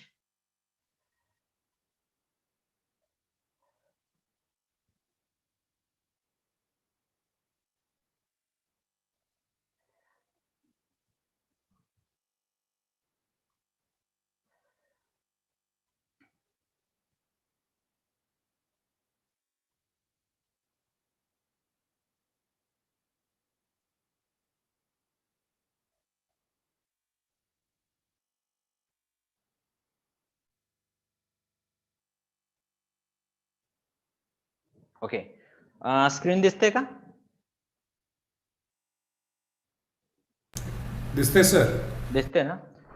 The result is that in SRSWR, the probability that any specified unit of the population selected at any given draw is equal to probability that unit being selected at first draw. Meaning is that the PR, R is nothing but the draw and I is nothing but unit. Ith unit selected at rth draw, ith unit from the population selected at rth draw is 1 upon n. Here the population is the total number of n units are listed as 1 to up to n, and the sample of size small n to be selected from the population. And we know that at first draw the population contain n units, and from n units we select with equal probability one unit from the population, and probability that the first unit selected is 1 upon n. First unit selected is 1 upon sir n. पूर्वीची screen आहे. पूर्वीची screen दिसते का? हो.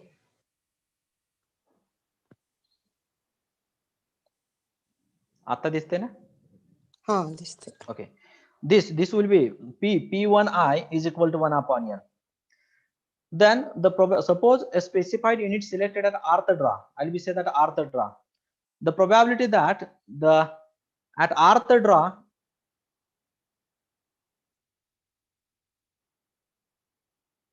then probability that unit selected at rth draw is a product of probabilities of two events A and B.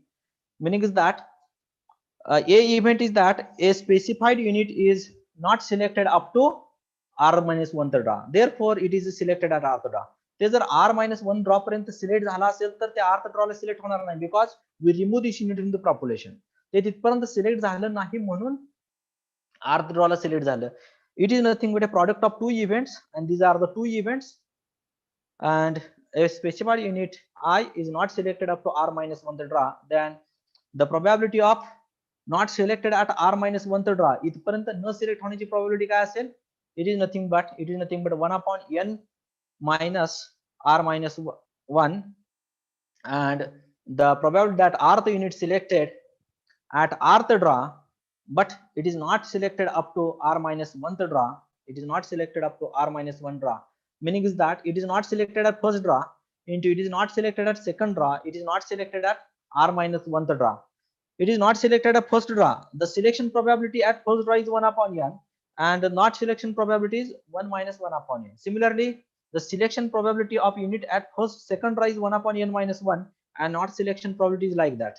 And if you draw the product, then we get last step will be n minus r minus 1 divided by n, and the final stage will be the unit selected at rth draw, ith unit selected at probability that ith unit selected at rth draw is equal to 1 upon n. This is one of the important lemma in the SRS WOR, and therefore, and with the help of this lemma, all these remaining inference is a very easier to draw inference on population parameters. Then another one thing is important in any sampling scheme is called an inclusion probability. The inclusion probability is nothing but the probability that unit included in sample. The probability that unit included in a sample, and in SRS WOR, the probability that any unit included in sample is small n divided by capital N. Small n divided by capital N. Then how we can obtain this probability? To obtain this probability, we know that unit can be selected either one of the n draw, meaning is that it would be selected at first draw, it would be selected at second draw, it would be selected at third draw, or it would be selected at nth draw. Then this selection probability is selected at first draw or second draw or nth draw. The probability of selection is a sum of these probabilities, and we know that the probability of unit selected, any unit selected at first draw is 1 upon n, unit selected at second draw is 1 upon n, and it selected at nth draw is 1 upon n, and addition of that is nothing but n divided by n, and generally this inclusion probability is denoted by a pi, and this I is nothing but ith unit. Pi I is nothing but ith unit included in sample, and this will be denoted as n divided by n. It is called as inclusion probability. Similarly, the second order inclusion probability, meaning is that ith and jth unit included in sample is n into n minus 1 divided by n into capital N minus 1. Some notations to estimation the population parameters I'll already show you. The estimation of population mean and population variance. The first lemma is in your syllabus also. The sample mean is unbiased estimator for population mean. Sample mean is unbiased estimator for population mean. That is expected value of y bar is equal to capital Y bar. How to show that? To show that this, we consider the sample mean y bar is equal to 1 upon n, I is equal to 1 to n yi, and with the help of this we obtain the expectation of this mean. The steps involved like that: some of the units from the population are included in sample and some of the units are not included in sample. If ith unit is included in sample, then we define an indicator random variable ai like that, and obtain the probability of ith unit included in sample. It is nothing but the inclusion probability, and it can be write like that, and it will be y bar n. This is unproof. मी काय mathematics मध्ये जास्त जाणार नाही. Similarly, the variance can be defined as n minus n divided by n into s square of sample mean. ह्या sample mean चा variance estimate केला आणि variance अशा पद्धतीने estimate करता येतो. तिसरा theorem तुमच्याकडे असेल, the sample mean square is a estimator or unbiased estimator for population mean square, meaning is that expected value of s square is equal to capital S square. The s square is equal to 1 upon n minus 1, I is equal to 1 to n yi minus y bar bracket square, and the population s square or population mean square is defined like that. इथं मात्र एक crucial step येते. सगळ्या गोष्टी सोप्या असतात. Obtain the expectation of S square काढत घेतात असताना एक महत्वाची क्रुशियल स्टेप जी येते ती म्हणजे what is the expected value of Y bar square. Expected value of Y bar square. Y bar square कशा पद्धतीने एक्सप्लेन करणार, वाय बार स्क्वेअर कशा पद्धतीने एक्सप्लेन करणार. सगळ्यांना ही स्क्रीन दिसते का? Word screen, word file. Okay.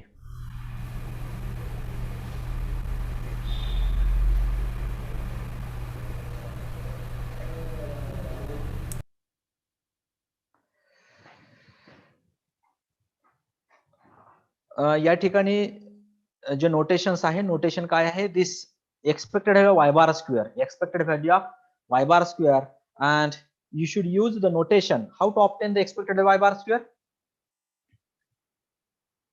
एक गोष्ट इथं विचारात घ्यायला पाहिजे, it is not working. Okay, not working.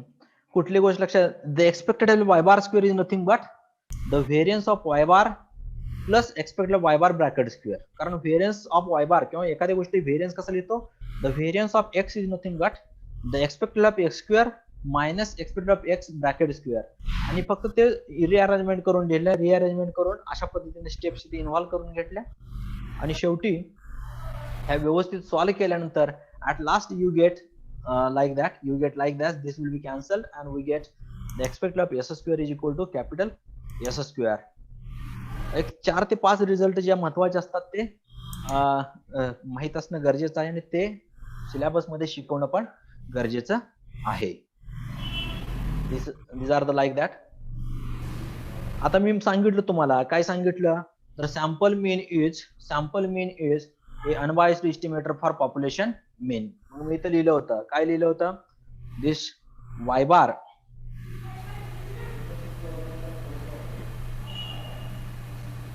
Expected value of Y bar is equal to capital Y bar. समजा वाय माझा capital Y is population total असेल, capital Y is population total असेल, तर पॉप्युलेशन टोटलचा एस्टिमेट कसा काढायचा, तर population टोटलचा estimate काढायचा असेल you should write the capital N into small y bar is an estimator for population total, and I can denote as y hat is equal to this y bar n.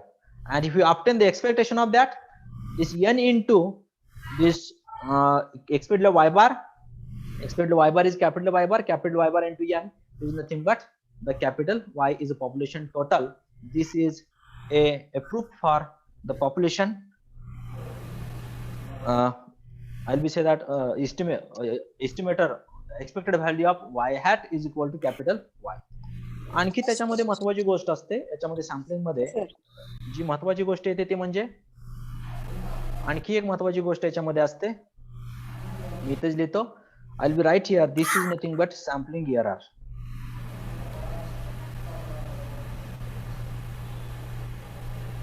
Or not a sampling error. It is also important, but in estimation process, I can write here. Visible. Standard error. Sir तुमचं screen दिसत नाही. कोणती screen दिसते? आता तुम्ही बोलताय ते दिसत नाही. दिसत नाही का? लिहिलेलं जे स्कॅन केलेलं आहे ना ते दिसतंय.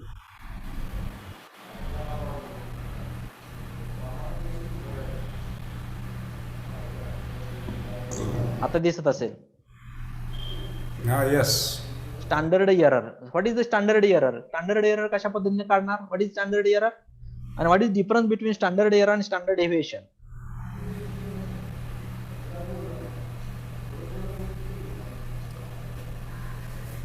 स्टँडर्ड डेव्हिएशन आणि स्टँडर्ड एरर मध्ये फरक काय आहे? का गरज आहे स्टँडर्ड एरर काढायची? आणि कुठल्याही सॅम्पलिंग टेक्निक काढत असताना सॅम्पलिंग मेथड एस्टिमेशन करत असताना ह्या दोन गोष्टी महत्वाच्या असतात, ते म्हणजे obtain the standard error of an estimator. Standard error of an estimator म्हणून आपण मगाशी काय काढला होता? The variance of an estimator y bar and the standard error nothing but the square root of that variance of y bar is a standard error. The major difference between standard error and standard deviation is that standard deviation is a deviation of an observations from its mean, and it is a deviation of the sample means from its population mean, its expectation population mean. Meaning is that standard error is a standard deviation of an estimator. Standard error is a standard deviation of an estimator. हा पण काढणं गरजेचं असतं. आणि ज्यावेळेस teaching करत असताना या दोन गोष्टी महत्वाच्या आहेत. सॅम्पलिंग डिफाईन केलं, what is sample, estimation of करत असताना एस्टिमेटर काढला, आणि एस्टिमेटर काढल्यानंतर त्याचा स्टँडर्ड एरर काढणं गरजेचं आहे. आणखी काय काढणं गरजेचं त्याच्यामध्ये? तर coefficient of variation, CV of y bar. What is the CV? Coefficient of variation. It is nothing but sigma upon the population mean. Sigma upon population mean.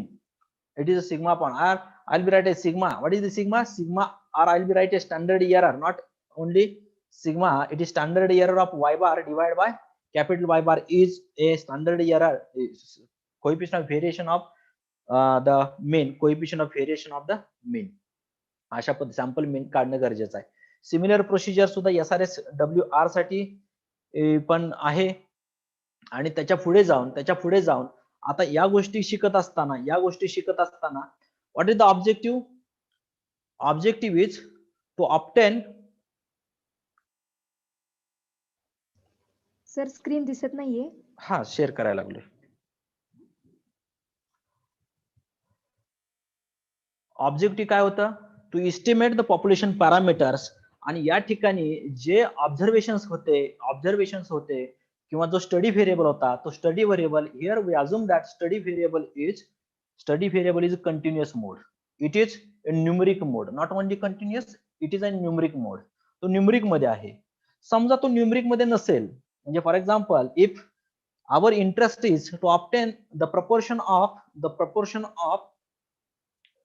the smokers in a particular city.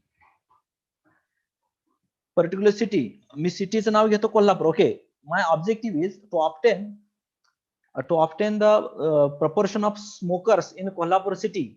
My population is all the persons in the Kolhapur city.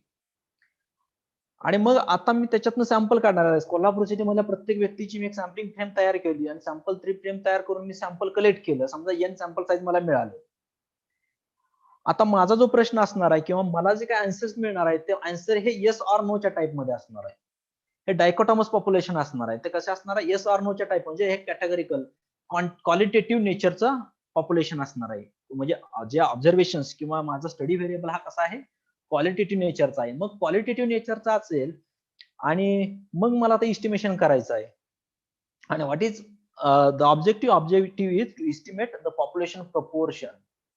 आणि population proportion estimate करायचं असेल तर ही जी काही technique आहे same technique ही proportion estimate करण्यासाठी वापरायची.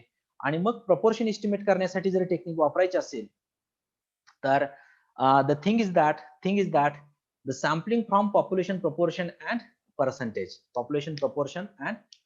पर्सेंटेज. आणि मग अशा वेळेस जे पॉप्युलेशन असतं ते पॉप्युलेशन कशा पद्धतीचं असतं? एक क्वालिटेटिव्ह नेचरचं पॉप्युलेशन असतं. म्हणजे स्टडी व्हेरिएबल इज क्वालिटेटिव्ह.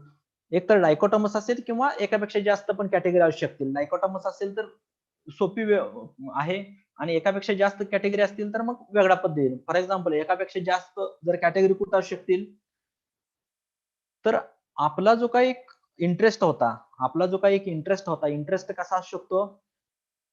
तर फीडबॅक फॉर्म, आपण एक फीडबॅक फॉर्म भरून घेतो आणि फीडबॅक फॉर्म भरून घेतल्यानंतर फीडबॅक मध्ये समजा जर 5 कॅटेगरी असतील तर प्रत्येक कॅटेगरीचं प्रपोर्शन काय आहे? हे पण मला काढायचं असेल तर इथं मात्र हे डायकोटॉमस पॉप्युलेशन नाही झालं. काही लोक एक उत्तर देतील, म्हणजे लोअर देतील एका कॅटेगरीला, काही लोक दुसऱ्याला, काही तिसऱ्याला, काही चौथ्याला, काही पाचव्याला, म्हणजे एकापेक्षा जास्त कॅटेगरी पण असू शकतात. मग अशा सिच्युएशनला, अशा वेळेस जी सॅम्पलिंग इस्टिमेशन प्रोसिजर असते ती proportion or percentage estimation technique वापरली जाते. The procedure is same as you should use SRS WR sampling करण्यापर्यंत काही प्रॉब्लेम नाही. प्रॉब्लेम हा कुठं असतो? ज्यावेळेस तुम्ही इन्फॉर्मेशन कलेक्ट करत असताना जो काही स्टडी व्हेरिएबल आहे, स्टडी व्हेरिएबल वरतीच इन्फॉर्मेशन कलेक्ट करायची. आणि इथं स्टडी व्हेरिएबल माझा काय होता किंवा प्रपोर्शन ज्याच्यामध्ये इंटरेस्ट होता, so C is my study variable and C star is a complement of that particular variable. Meaning is that here I want to study the proportion of, I'll be say that proportion of smokers in the Kolhapur city.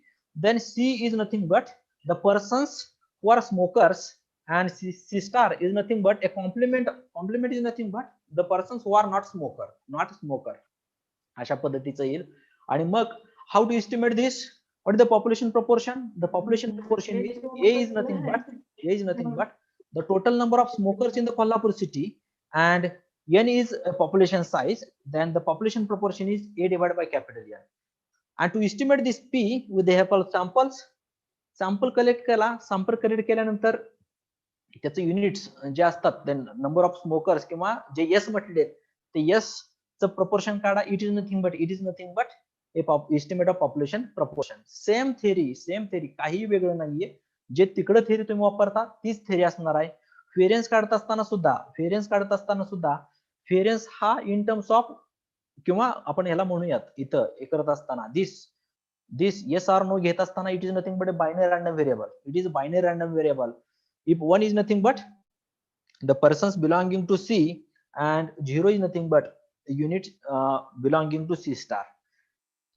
आणि मग याचं yi चं distribution काय भेटेल? It is nothing but Bernoulli with probability of success is the probability of ith unit, proportion of smokers, population proportion of smokers is a probability. आणि मग हे करत असताना इतर जी काही टेक्निक आहे इस्टिमेशनची टेक्निक एक्झॅक्ट सेम आहे. Expect of P is equal to capital P, variance of P is equal to this, like that. काही त्याच्यापेक्षा काही वेगळं नाहीये. तिसरा पार्ट त्याच्यामधला आहे तो डिटर्मिनेशन ऑफ सॅम्पल साईज. आणि सॅम्पल साईज कशी डिटरमाइन करणार? तर याच्यामधला जो पार्ट येतो, तुम्ही याच्यामध्ये डिटर्मिनेशन ऑफ सॅम्पल साईज, जर व्हेरियन्सचा फॉर्म्युला व्यवस्थित तुम्ही बघितला, तर variance of sample mean is equal to capital N minus small n divide by n n into s square आहे. म्हणजे काय, it indicate that this sample or this variance is depends on the sample size and sample variability. मग कशी depend आहे, if sample size increases this variability or variance of an estimator decreases, then what is the appropriate size, sample size such that it satisfy all the characteristics of the population. Sample size determine करायचं म्हणजे काय, तर त्या पॉप्युलेशनच्या actual properties असणारं जे sample मिळायला पाहिजे. काय वेळेला स्मॉल सॅम्पल घेतलं तर सगळ्या प्रॉपर्टी सॅटिस्फाय होऊ शकत नाही आणि जे रिझल्ट येतात ते मिसलिडिंग येण्याची शक्यता असते. मग हे मिसलिडिंग रिझल्ट जे असतात ते टाळायचे असतील तर what is actual appropriate sample size, आणि सॅम्पल साईज अप्रोप्रिएट पाहिजे असेल तर काय करायला पाहिजे, तर in your syllabus there are 2 techniques, but there are so many techniques for determining sample size. If the variance of an estimator is pre-specified, meaning is that you should select a sample size such that the variance of estimator should be less than some pre-specified variance. काहीतरी pre specified variance आहे त्याच्यापेक्षा मोठा नसला पाहिजे अशी sample size पाहिजे. मी सांगितलं तुम्हाला, as sample size increases the variance is decreases. मग अशी एक सॅम्पल साईज तुम्ही काढा, it is called as minimum sample size. त्याच्यापेक्षा जास्त सॅम्पल घेतलं तरी चालेल, पण what is the minimum sample size such that the variance of an estimator is less than pre-specified value. And after comparing the variance to pre-specified value, we get a sample size. This is a formula for estimating or determining sample size. Then the next part is if you have estimation error. I'm not going to in detail of estimation error. Estimation error is nothing but a sample error, meaning is that some difference between these two should be less than some particular point. And तुमच्या ह्याच्यामध्ये काय आहे, margin of error and okay, हा तुमच्या syllabus मधला हा part आहे. हा पार्ट काय आहे ह्याच्यामध्ये, pre specified error with probability 1 minus alpha. सिलेबसचा पार्ट काय आहे, तर सिलेबसचा पार्ट असा आहे की determination of sample size under SRSWR for variable and attribute given margin of error and confidence coefficient. This E is called as margin of error and this 1 minus alpha is called as confidence coefficients. Meaning is that at जे काय असेल ते with some probability, this probability, the difference between estimator and population parameter must be less than this error E, less than this E. अशा पद्धतीचा तो error, असा पद्धतीचा formula आहे. जर असा असेल, if you have given these two values, then what is a minimum sample size to satisfy this constraint,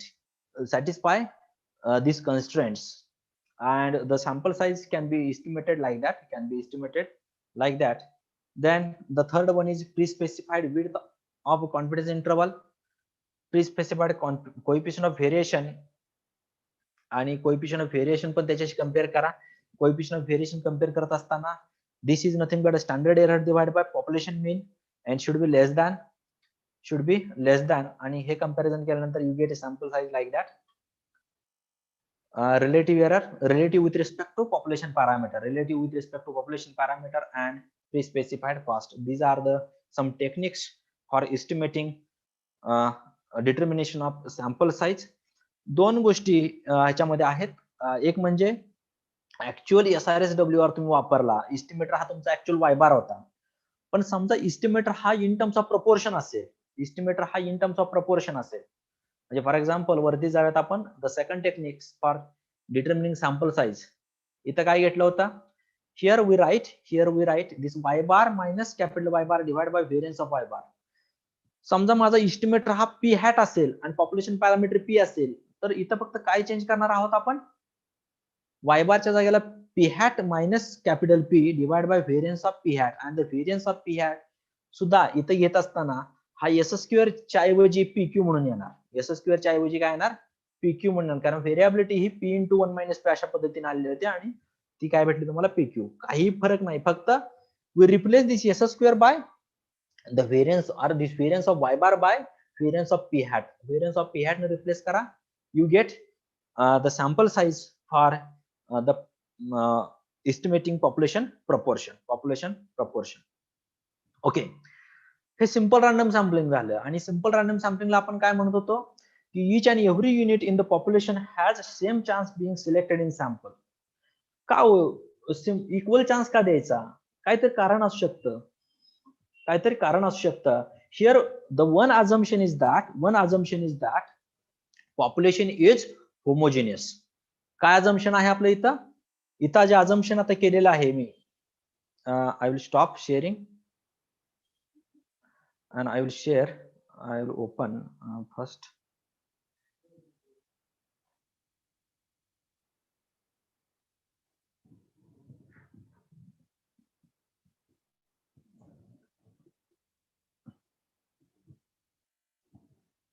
share करतो, अगोदर ओपन करू.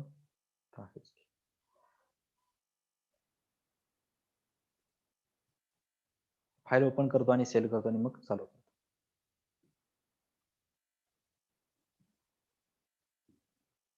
ओके, द युनिट शेअर म्हणायला पाहिजे ना, शेअर स्क्रीन.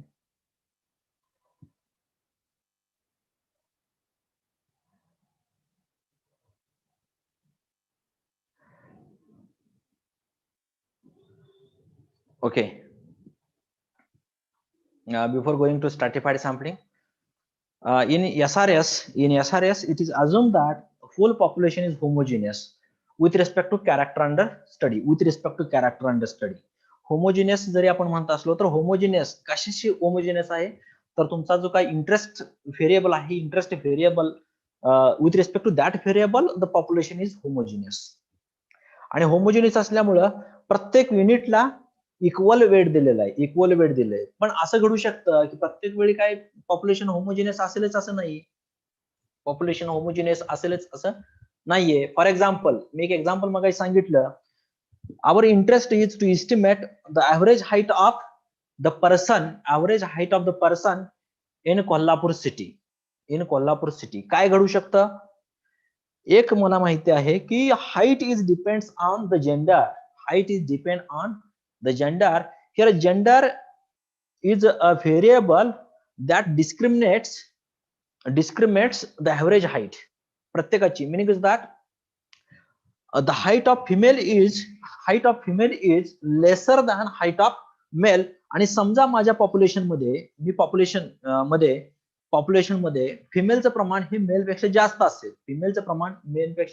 जास्त असेल, आणि जे सॅम्पल माझ्याकडे कलेक्ट झाले त्याच्यामध्ये मेलचं प्रमाण हे फिमेलपेक्षा जास्त असेल, तर काय घडतं?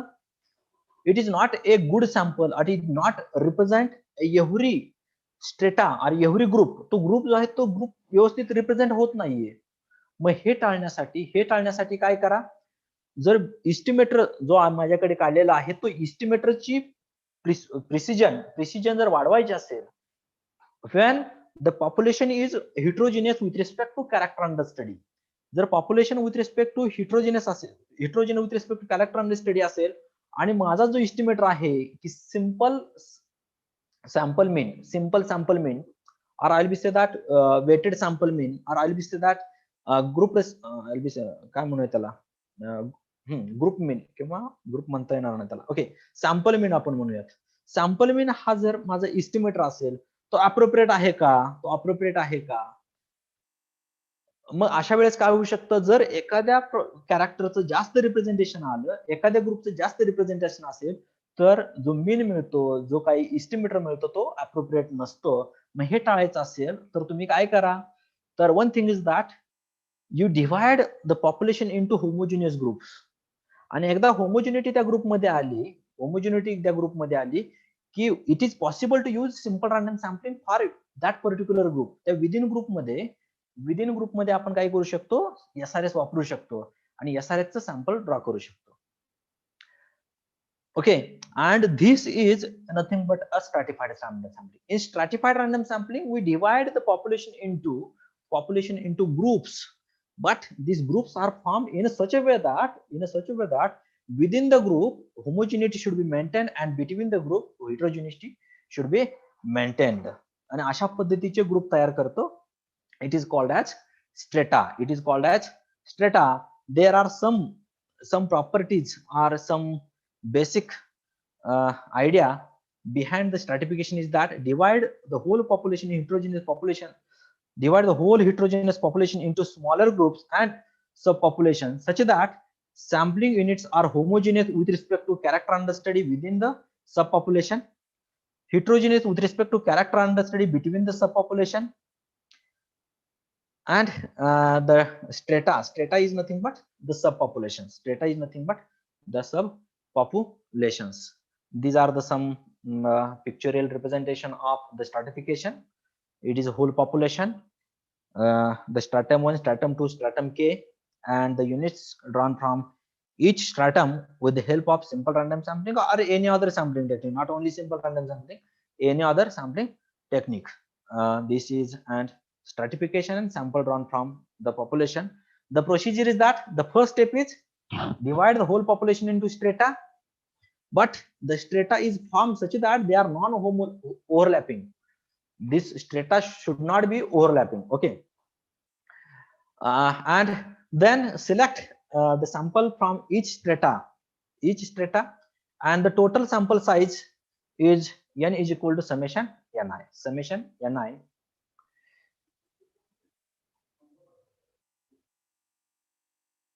त्याच्यानंतर हा झाली सॅम्पलिंग प्रोसिजर. हे सॅम्पलिंग झालं, पण सॅम्पलिंग केल्यानंतर मी सुरुवातीला सांगितलं कुठलेही नवीन सॅम्पलिंग टेक्निक शिकण्याचं किंवा इंट्रोड्यूस करण्याचं एकमेव उद्दिष्ट काय असतं? उद्दिष्ट हेच असतं की to increase the precision of an estimator. To increase the precision of an estimator is nothing but to reduce the variability of an estimator or variance of an estimator. हे ऑब्जेक्टिव्ह आहे. मग तिथं प्रॉब्लेम येतो की आपल्याकडे जे काही strata आहेत हे N1 N2 Nk मी strata form केले, यांच्या प्रत्येक साइजेस आहेत, पण what will be the sample size N1 N2 Nk selected from this population. हा N1 नक्की किती असायला पाहिजे, N2 किती असायला पाहिजे, Nk किती असायला पाहिजे, असंही करू शकतो आपण. हा जर n माझ्याकडे असेल तर सगळे ऑब्झर्वेशन पहिल्या स्ट्रेटा मधून पण घेऊ शकतो आणि दुसऱ्याला मी 0 असाइनमेंट पण करू शकतो. मग हे अप्रोप्रिएट अलोकेशन आहे का? What is the sample size allocation N1 N2 Nk for this strata? काय असलं पाहिजे? तर you should allocate this N1 N2 Nk for each strata such that the variance is minimum, meaning that precision is maximum. If you choose this N1 N2 Nk such that the variance is smaller than all the combination of N1 N2 Nk, then such N1 N2 Nk are called as optimum allocation. असं combination N1 N2 Nk की such that त्यांचं जे काही variation त्या सॅम्पलवरनं काढलेल्या एस्टिमेटरचा variance हा smaller असेल, all possible combination, then such is called as optimum allocation. आणि आपलं टार्गेट तेच असतं. अलोकेशन करणे म्हणजे काय? तर we allocate this N1 N2 Nk in such a way that this variance is minimum. आता प्रॉब्लेम बऱ्याच वेळेला येऊ शकतो. काय प्रॉब्लेम येऊ शकतो? हे जर मला अलोकेशन करायचं असेल तर कसं करायचं? There are three types of allocation, main three types of allocation. One is called as equal allocation, second is called as proportional allocation, and third is called as a Neyman allocation. Equal allocation is a less efficient allocation. मी आता म्हणतोय की equal allocation less efficient आहे, पण कधीतरी आपल्याला equal allocation वापरावं लागतं. Then when we use the equal allocation कधी वापरायचं? इक्वल allocation लेस आहे, मग वापरायची गरज काय? तर बऱ्याच वेळेला आपल्याकडे सॅम्पलिंग फ्रेम माहित नसते किंवा the number of units in the stratum, ह्या स्ट्रेटम मध्ये N1 कॅपिटल N1 काय आहे, N2 काय आहे, Nk माहित नाहीये, किती ऑब्झर्वेशन पॉप्युलेशन मध्ये आहेत माहित नाही. if we don't have the information about this population N1, N2, Nk, stratum sizes information जर available नसेल तर it is not possible to use proportional allocation as well as Neyman allocation. The only way is called only one way is called as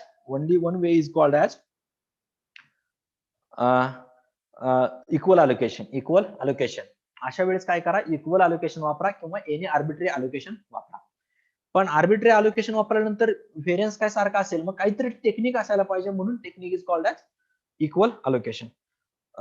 I think I have 10 minutes. I will finish my presentation in 10 minutes and I will transfer to Pawar sir. Okay, this will be like that. म्हणजे equal allocation कधी वापरणार, the N1, N2, Nk च्या values माहित नसतील तर, N1, N2, Nk च्या values माहित नसतील तर. दुसरी महत्वाची गोष्ट, this variance is depends on, मी कधी सांगितलं व्हेरियन्स कशावरती डिपेंड होता, तर व्हेरिएबिलिटी वरती डिपेंड होता.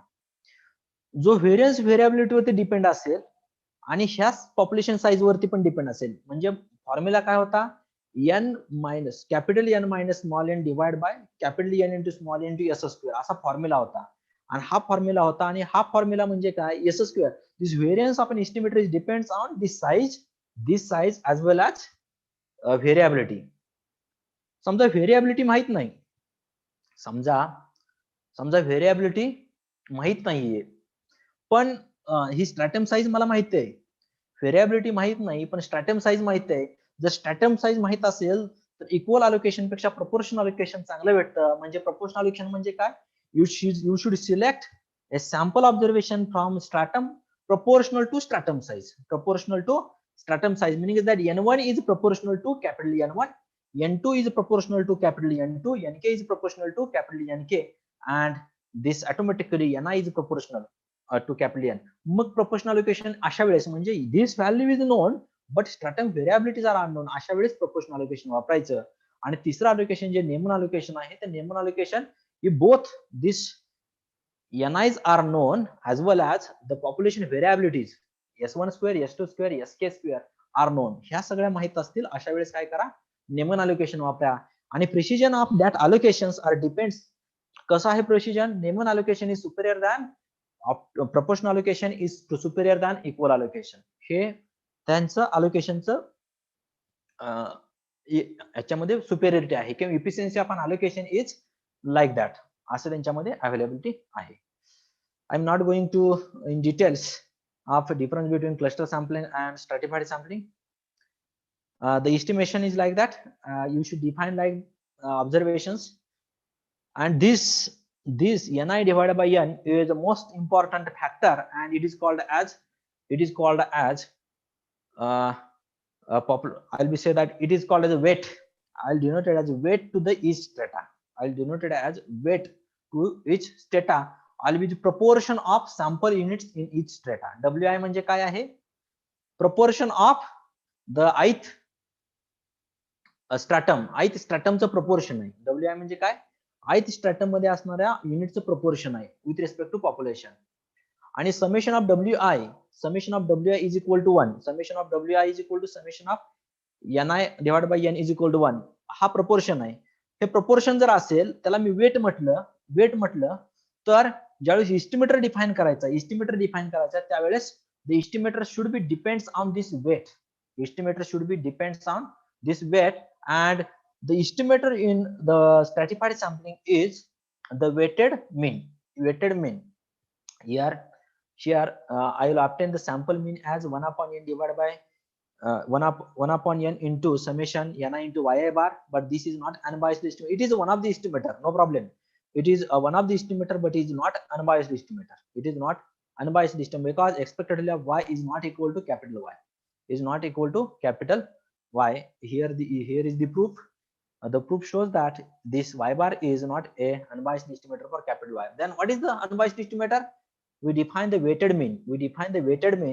This Y bar ST is nothing but a weighted mean, and the weighted mean is a unbiased estimator for population mean. Weighted mean is an unbiased estimator for population mean, meaning is that expected value of this Y bar ST is equal to capital Y bar. हा तुम्हाला weighted mean मिळालेला आहे. आणि weighted mean काय आहे, तर unbiased estimator आहे. Variance of that weighted mean, to obtain the variance of weighted mean, हा व्हेरियन्स काढून घ्यायचा. व्हेरियन्स सिंपल लँग्वेज मध्ये काढला. Variance of Y bar is nothing but असा काढून घेतला आणि हा व्हेरियन्स मिळाला. The formula is like that WI 1 - NI divided by NI into SI square divided by NI. Variance apply करत असताना दोन गोष्टी महत्वाच्या. एक म्हणजे प्रत्येक स्ट्रॅटम मधून जे ऑब्झर्वेशन काढले ते इंडिपेंडेंट आहेत. प्रत्येक स्ट्रॅटम मधून येणारे म्हणजे सेकंड स्ट्रॅटम मध्ये असणारे ऑब्झर्वेशन हे पहिल्या स्ट्रॅटम मधल्या ऑब्झर्वेशनशी काही डिपेंडन्सी नसते, इंडिपेंडेंट असतात.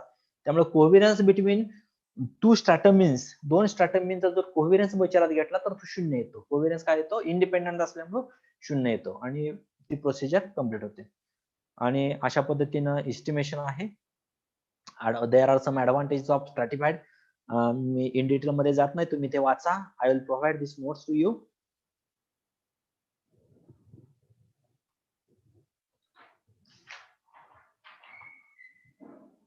I have already defined the problem of allocation. The equal allocation is nothing but allocate equal sample size for each strata, and the formula for equal allocation Ni is equal to capital N.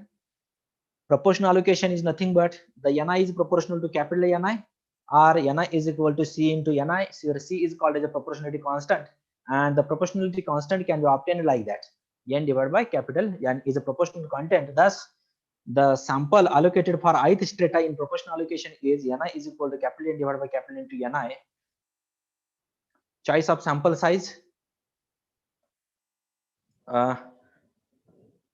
based on the cost of the survey, meaning that allocation problem cost काय असायला पाहिजे हे आपण गोष्टी matter करतात, त्याच्या आपण detail मध्ये जात नाही. त्याच्यानंतर जे allocation आपलं आहे Nemon allocation. Where is Nemon allocation?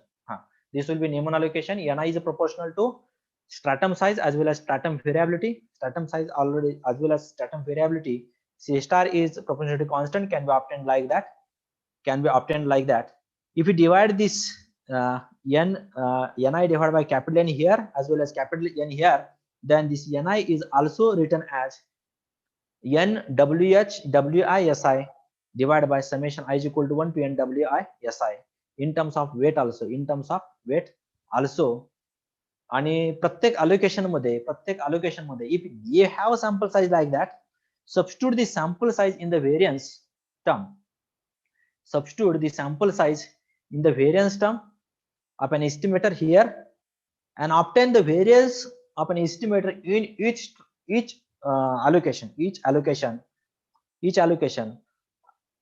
प्रत्येक allocation मध्ये त्याचा variance तुम्ही काढू शकता. Okay, this is about it is about your syllabus of first unit. आणखी एक त्याच्यामध्ये गोष्ट असते ती म्हणजे सॅम्पल साईज वाढली की ऑटोमॅटिक कॉस्ट ऑफ द सर्वे पण वाढते. मग अलोकेशन प्रॉब्लेम मध्ये दोन गोष्टी विचारात घ्यायच्या. जर दोन गोष्टी विचारात घेतल्या तर it is also called as optimum allocation. इथपर्यंत नेमन अलोकेशन झालं. पण ऑप्टिमम अलोकेशन कधी म्हणणार? If we select a sample size N1, N2, Nk such that the variance of an estimator is minimum as well as cost of the survey is minimum. पण simultaneously दोन्ही गोष्टी minimise करता येत नाहीत. मग minimise करायचं असतील तर काय करतो आपण? One thing is that we fix one term and minimise other thing. तसंच करायचं आहे. एकदा व्हेरियन्स फिक्स करा आणि कॉस्ट मिनिमाइज करा. कॉस्ट फिक्स करा आणि व्हेरियन्स मिनिमाइज करा. What will be sample size? Sample size आणि sample size determination, minimum sample size determination in optimum allocation काढता येईल. This is about the your syllabus. Thank you, Kore sir, for inviting me for this particular session. If you have any queries, please ask me. Thank you, Rajguru sir, for nice presentation. Okay. If anybody have any doubt or question, quickly you can ask. Otherwise, we go for the next session.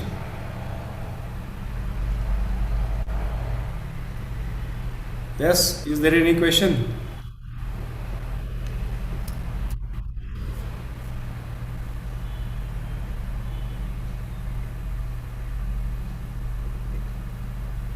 Okay, then we go for the next session, and I hand over the mic to Mrs. Varsha Jagtap madam. Now for this session 4, we are having Dr. S.D. Pawar sir as a resource person with us. I request Ms. Shinde ma'am to introduce resource person. The speaker for whole session is Honorable Dr. S.D. Pawar sir, presently working as a assistant professor in Department of Statistics, Shivaji University, Kolhapur. His research interest is in area of non-parametric statistical inference. Today's speaker is a research scholar having research publication in reputed research journals with high impact factor. He has completed one research project sponsored by UGC funded Center for the Study of Social, Inclusive Policy, Shivaji University, Kolhapur. While other two research projects are ongoing, these are sponsored by Shivaji University, Kolhapur and SD Sir under the scheme of co-research grant. He is recipient of award like Avishkar Dr. P.V. Sukatme, Smruti Paritoshik and Merit Scholarship. He has been actively contributing in curriculum and extensive activities. He has organized various seminars, workshops, conferences. He has participated and presented his paper in various national and international conferences, seminars. He delivered the lecture in various courses and workshops. Thank you, ma'am. I kindly request Dr. S.D. Pawar sir to guide us about sampling theory of unit second, other sampling methods and concept practice. Thank you. मला वाटते आवाज पोचतोय माझा. Yes, sir. आहे. So first of all, I would like to thank Dr. B.G. Kore sir and his team for inviting me as a research person for this particular session and giving me an opportunity to share my views about this sampling theory, syllabus of sampling theory.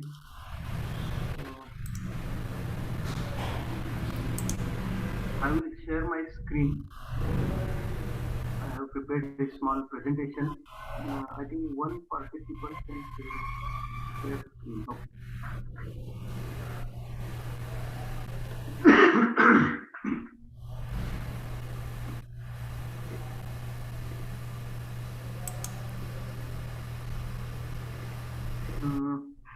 प्रेझेंटेशनची आता सगळ्यांना दिसते प्रेझेंटेशनची screen. Yes, sir. Yes. मला वाटतं आज ती facility आहे की जी मी screen open करेल ते आपल्या सगळ्यांना. आता मला सांगा आता काय दिसतंय. सेकंड एक पीडीएफ फाईलचं प्रेझेंटेशन दिसतंय, sample survey without leaving the classroom. हो हो. Yes, sir. जे पाहिजे होतं ते झालेलं आहे आज परवा. So let's start with the presentation. This is a sampling course outcome that have been defined by our syllabus subcommittee and that has been approved by the OS and this.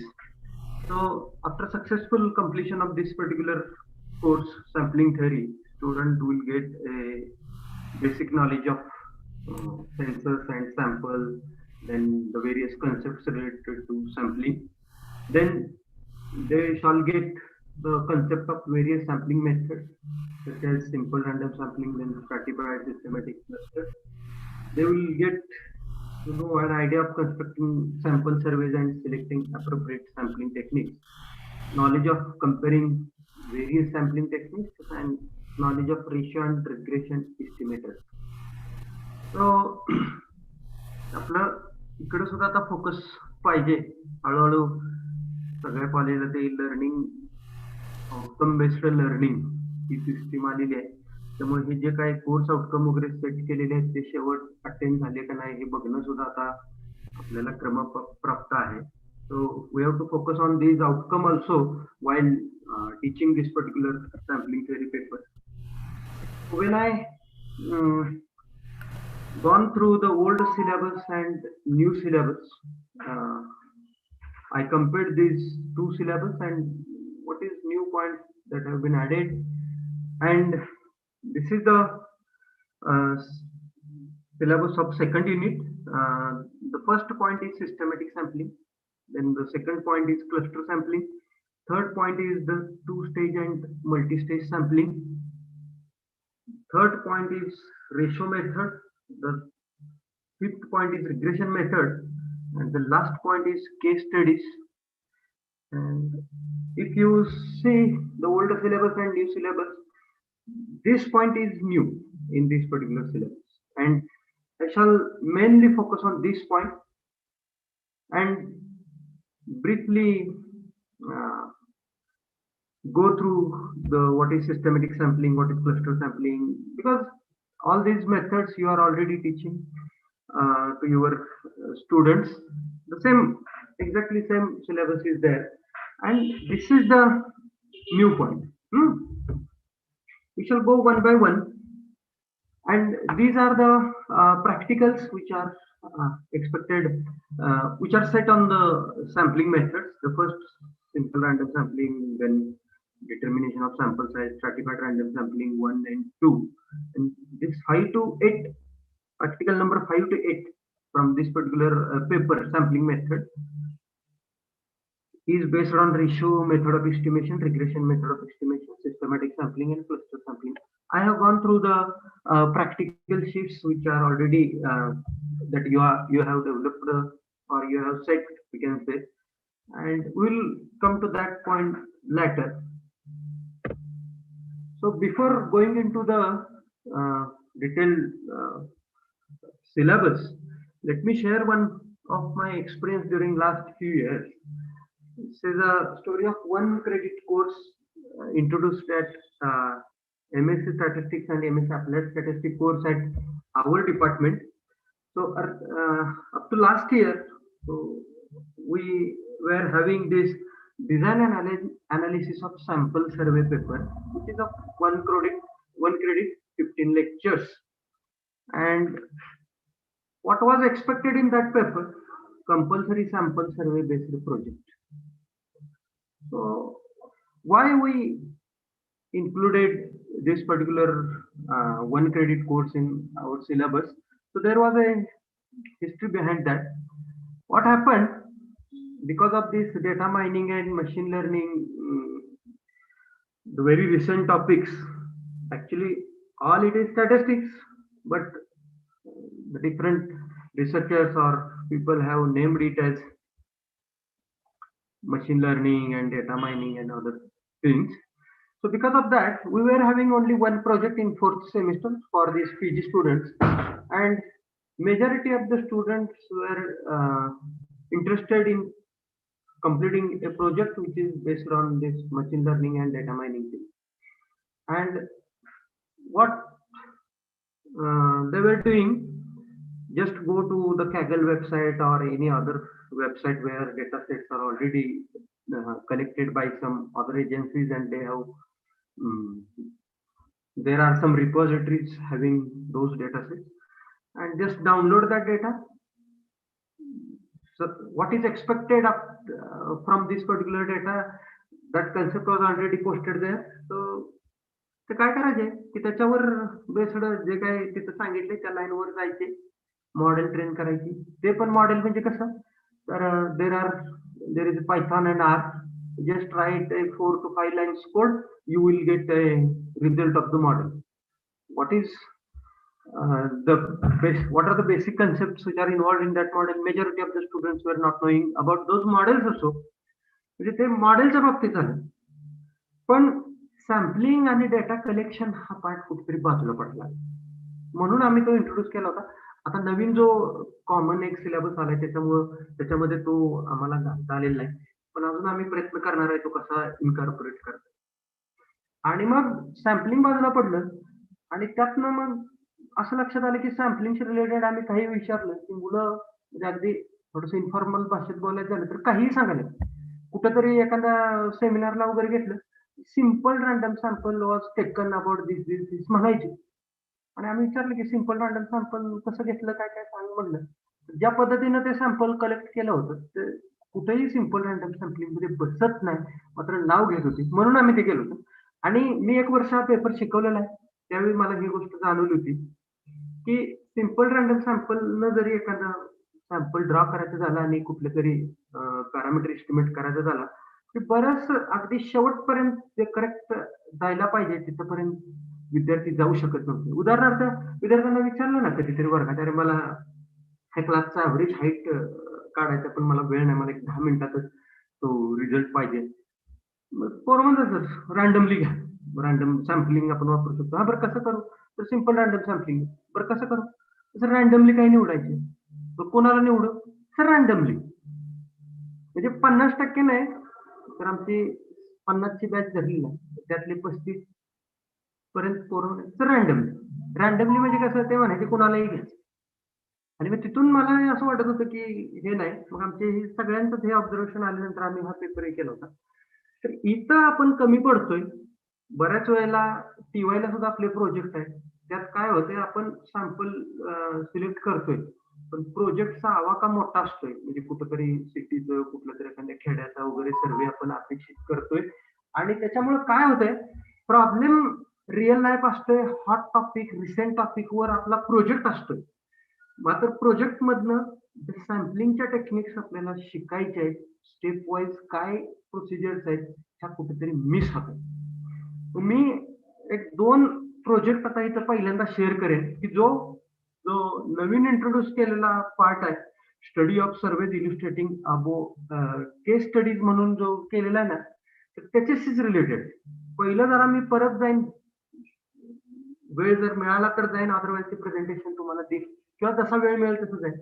पण मी माझं तरी असं म्हणणं आहे की आपण बरेचसे नवीन माझ्यासारखे शिक्षक असतील किंवा आपले काही नवीन पीजी झालेले विद्यार्थी शिकवायला वगैरे असतील, कदाचित सिनियर लोकांनी कधीतरी एकदा एक सिम्पल रँडम सॅम्पलिंग किंवा स्ट्रॅटिफाईड रँडम सॅम्पलिंग एखादा सर्वे आपण सर्वे मध्ये आपण पूर्णपणे इन्व्हॉल्व पाहिजे आणि all steps involved in that particular process ह्याच्या थ्रू आपण ते जायला पाहिजे.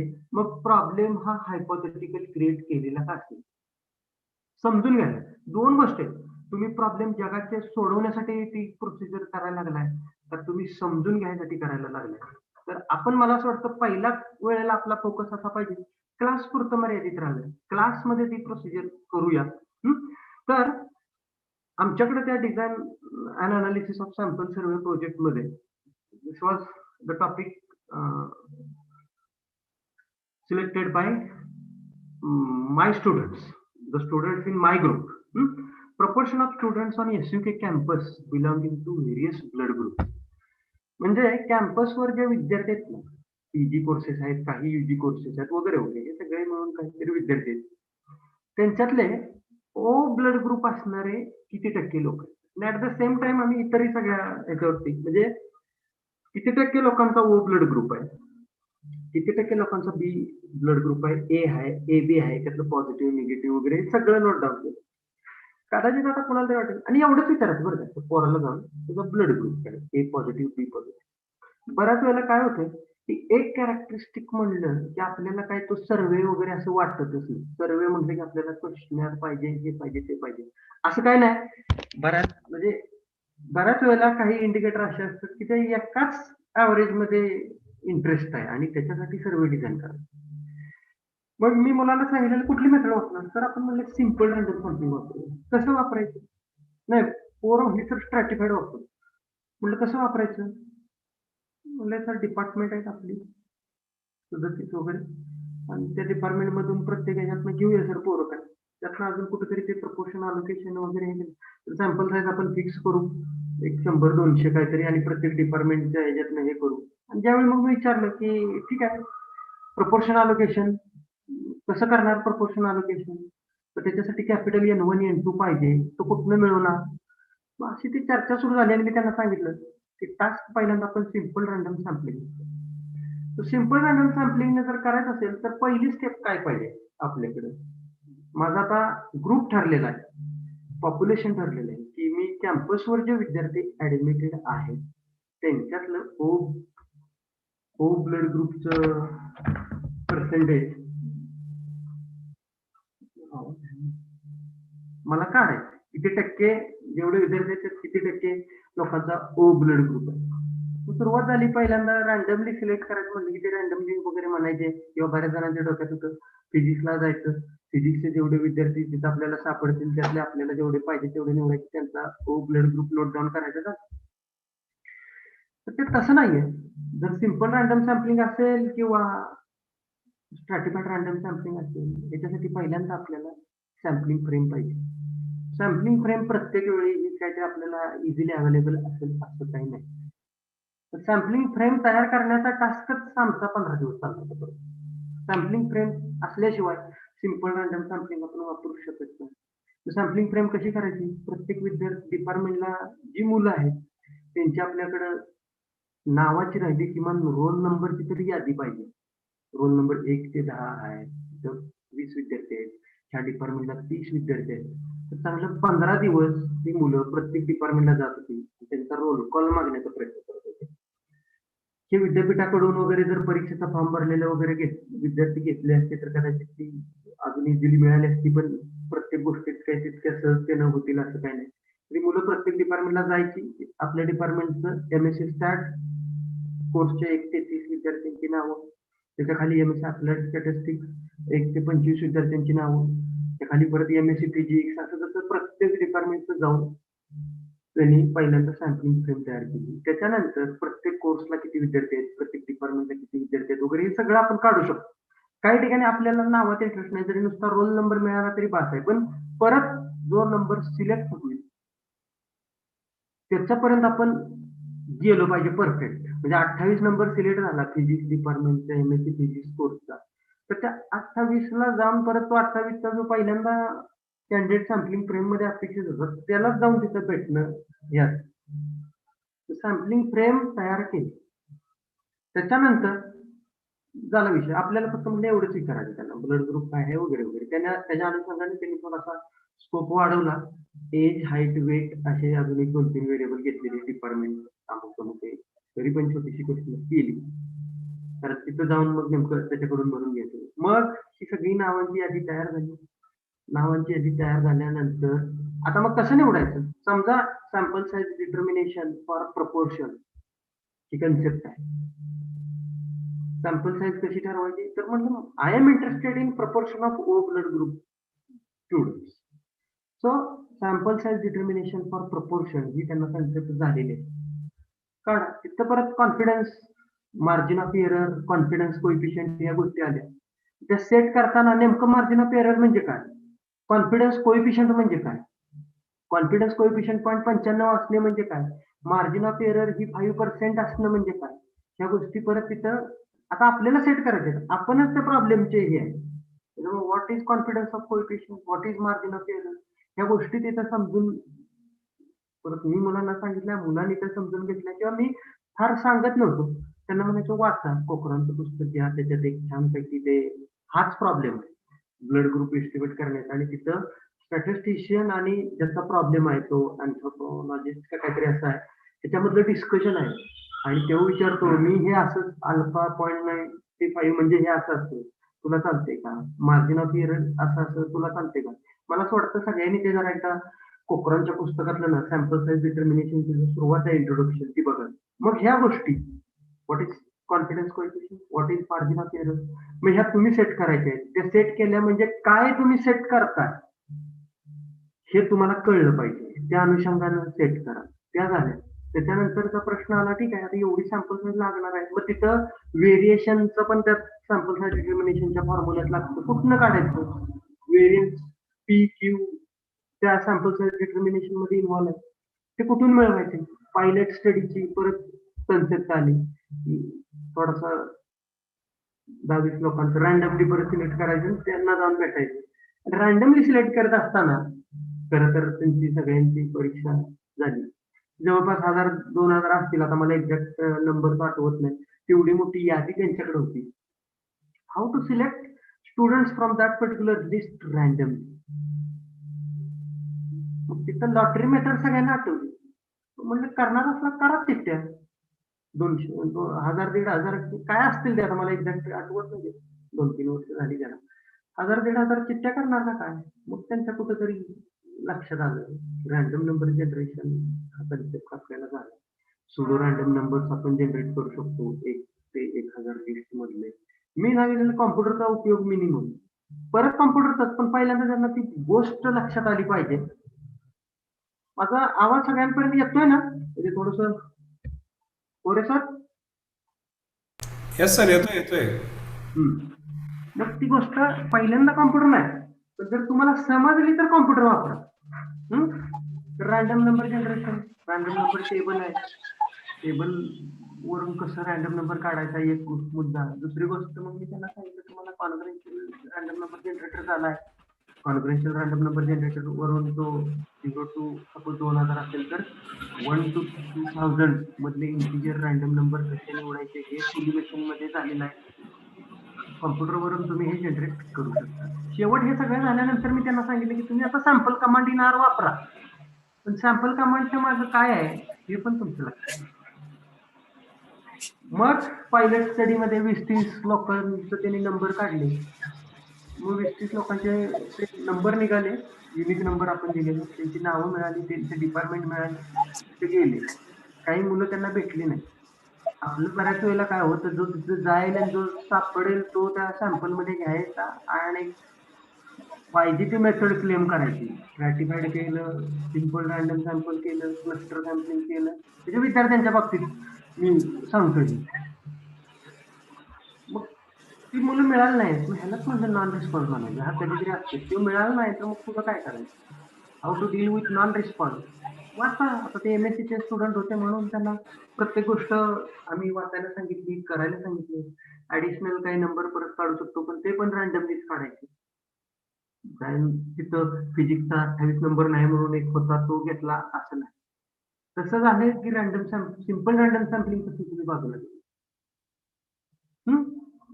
त्या पायलट स्टडीवरनं PQ चे एस्टिमेट मिळाले, मग सॅम्पल साईज डिटर्मिनेशन इफेक्टिव्ह मिळाली आणि मग तेवढे सॅम्पल साईज साठी तेवढे रॅन्डम नंबर काढले आणि मग जे रॅन्डम नंबर निघाले त्यांनाच जाऊन भेटले. N इज सॅम्पल साईज डिटर्मिनेशनचा अर्थ काय असतो? N is greater than equal to ते N not. Suppose sample size 200 निघाली, 100 निघाली, 150 निघाली, 150 पेक्षा जास्त. तर आपल्याला जर शक्य असेल तर 150 निघाली तर मिनिमम 150. 150च्या पुढे तुम्ही 200 घेतली तरी चालते, 250 घेतली तरी चालते, वगैरे वगैरे. तेवढे तुमच्याकडे रिसोर्सेस वगैरे पाहिजे आणि मग त्यांनाच जाऊन भेटायचं. नसतील तर ऍडिशनल रॅन्डम नंबर काढायचे आणि त्यांनाच जाऊन भेटायचे. आणि मग त्या प्रत्येकाचा ब्लड ग्रुप नोट केला होता, O, A, B वगैरे होते. मग प्रपोर्शनचा एस्टिमेट काय, मला ओच जास्त इंटरेस्ट होता. Number of candidates with O blood group divided by total number, जे काय आहे ते त्याचे इस्टिमेट, जे आपण सॅम्पलिंग थेअरीच्या पेपरमध्ये बरेचसे म्हणजे प्रपोर्शनचे एस्टिमेट कसे ते बघितले, मीन एस्टिमेट करायला असेल तर ते बघितले. इथपर्यंतची सगळी प्रोसिजर मी बऱ्याच जणांना हे सांगितल्यानंतर बरं का, पहिली कमेंट अशी येते की ते तेवढं फिजिबल आहे का, असं करणं तसं करणं, कुठलं तरी गावात राहणं. तर तेच माझं म्हणणं आहे, जर फिजिबल नसेल आपण त्या प्रॉब्लेमला जायचं. तुम्हाला त्या प्रोजेक्ट मधनं सॅम्पलिंग टेक्निक हे त्या मुलाला व्यवस्थित समजलं पाहिजे, हे पण एक ऑब्जेक्टिव्ह असतं.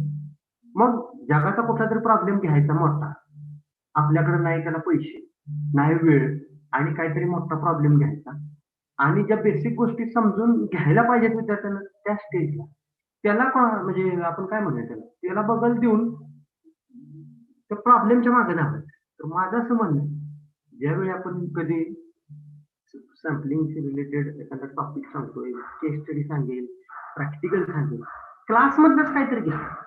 फार तर तुमच्या कॉलेजमध्ये, कॅम्पसमध्ये तुमच्या शिक्षकांच्या थ्रू कॉलेजमधल्या त्या सॉफ्टवेअर मधून मुलांची सगळ्या लिस्ट मिळेल, मुलांशी रिलेटेड काही घ्या. मी काय तसे शेवटच्या स्लाइडला लिस्ट डाऊन केलेली, सम प्रॉब्लेम आहे म्हणजे that can be undertaken. Only one characteristic, I am interested in average of this this. तेवढ्यासाठी अगोदर करा. Multi objective survey is different. Household survey त्याच्यापेक्षा पुढे आहे. आपल्याला पहिल्यांदा ह्या गोष्टी समजायला पाहिजे. सेकंड, तो सिम्पल रॅन्डम सॅम्पलिंग हे केलं होतं. मग तुम्ही लक्षात घेतलं तर ह्या सगळ्या स्टेप फॉलो व्हायला पाहिजे. ते रॅन्डमली सिलेक्शन झालं पाहिजे. सिलेक्शन करत असताना आता ते लॉटरी मेथड वगैरे त्याची काही गरज नाही. 50, 10, 20, 50 असतील त्याचे आपण पटपट करू शकतो. We have to go random number table किंवा म्हणजे आता कॉम्प्युटर रँडम नंबर टेबलच्या पुढे जाऊन कॉम्प्युटर आहे. सॅम्पल कमांड आहे आर मध्ये.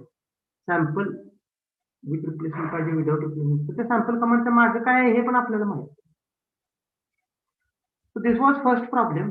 आणि त्याच्या पुढे जाऊन आम्ही अजून असं केलं होतं की मी पोराला म्हणलं जर काहीतरी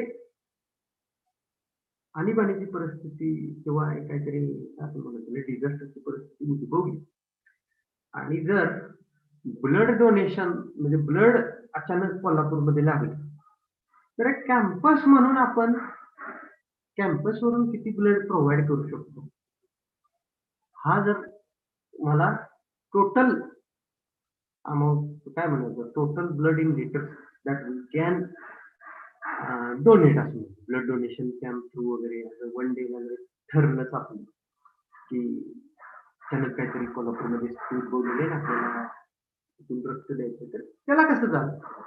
आता हे त्यांनी तेवढ्यासाठी आम्ही ते हाईट वेट असं इम्प्रूव्ह केली. म्हणलं ब्लड डोनेशन करत असताना काही कंडिशन्स आहेत तुम्हाला ते डॉक्टरांना जाऊन भेटले. ते हाईट वेट वगैरे त्याच्यावर ते बघतात. त्याच्यावर असेल तर ते घेतात त्याच्यावर असेल ते घेतात. म्हणलं ते डोमेन कडून त्यांच्या गोष्टी लक्षात आणून की काय काय लागतं. आणि हाईट वेट म्हणजे वजन उंची आणि हिमोग्लोबिनवर बेस्ड असेल तर एचबी कुणाला माहित असेल त्याचा घ्या तुम्ही त्याच्याबरोबर हाईट वेट हिमोग्लोबिन. मग डॉक्टरांनी ज्या काही कंडिशन सांगितल्या होत्या की वजन ह्याच्यावर पाहिजे उंची म्हणजे वजन उंचीचं प्रमाण अमुक त्याच्यात आता मला आठवत नाही त्यासाठी एवढ्या गोष्टी बारकाईने की हे असेल तर आपण त्याचं ब्लड घेऊ. तर ह्या 3 कॅरेक्टरिस्टिक त्यांच्याकडे ज्याच्यावर बेस्ड तो ब्लड डोनेट करू शकतो का नाही हे क्रायटेरिया आहे. ते क्रायटेरिया आम्ही त्या कॅन्डिडेट बरोबर घेतले. मग त्याच्यावर based number of percentage of eligible candidates काढले.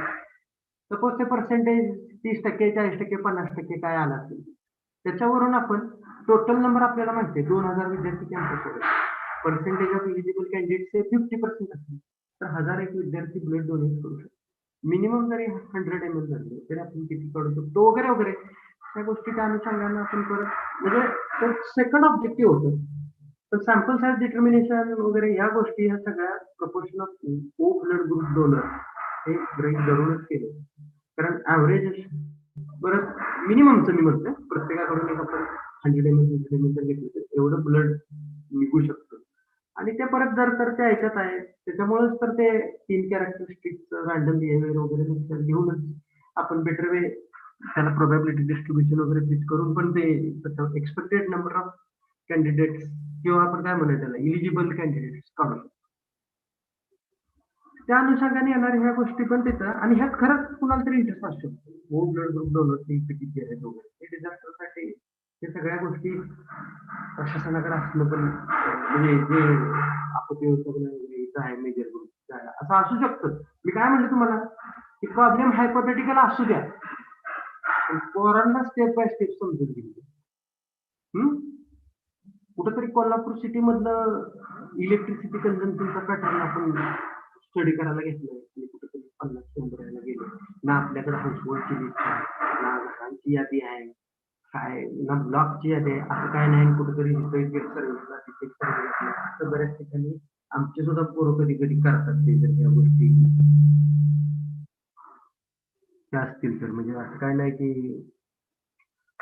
ते आणि म्हणजे मुलांच्या थ्रू मी ज्यावेळी प्रोजेक्ट वगैरे हे चालू असतं त्यावेळी डिस्कस करत असतो. त्यातनं असं लक्षात येतं की हा प्रोजेक्ट तर आम्ही असं केला होता ह्याला आम्हाला एक प्रोजेक्ट होता एका ठिकाणी प्रेझेंट करायचं म्हणून आम्ही असं केलं. Second project this is the estimation of the number of and weight of plastic carry bags released per day from Rajarampuri market Kolhapur.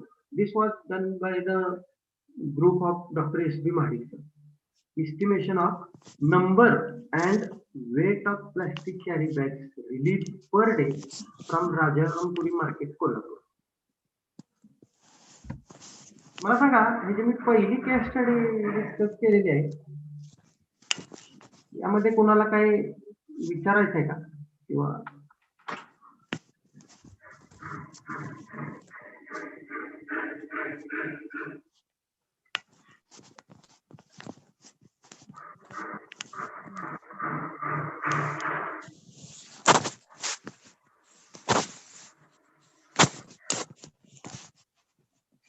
ते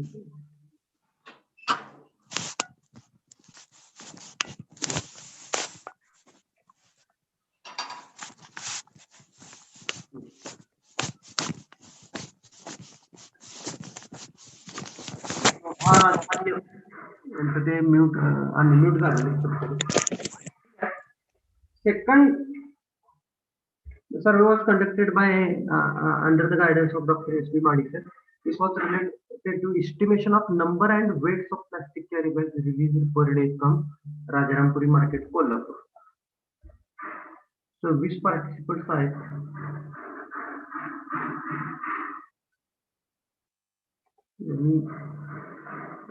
Continue.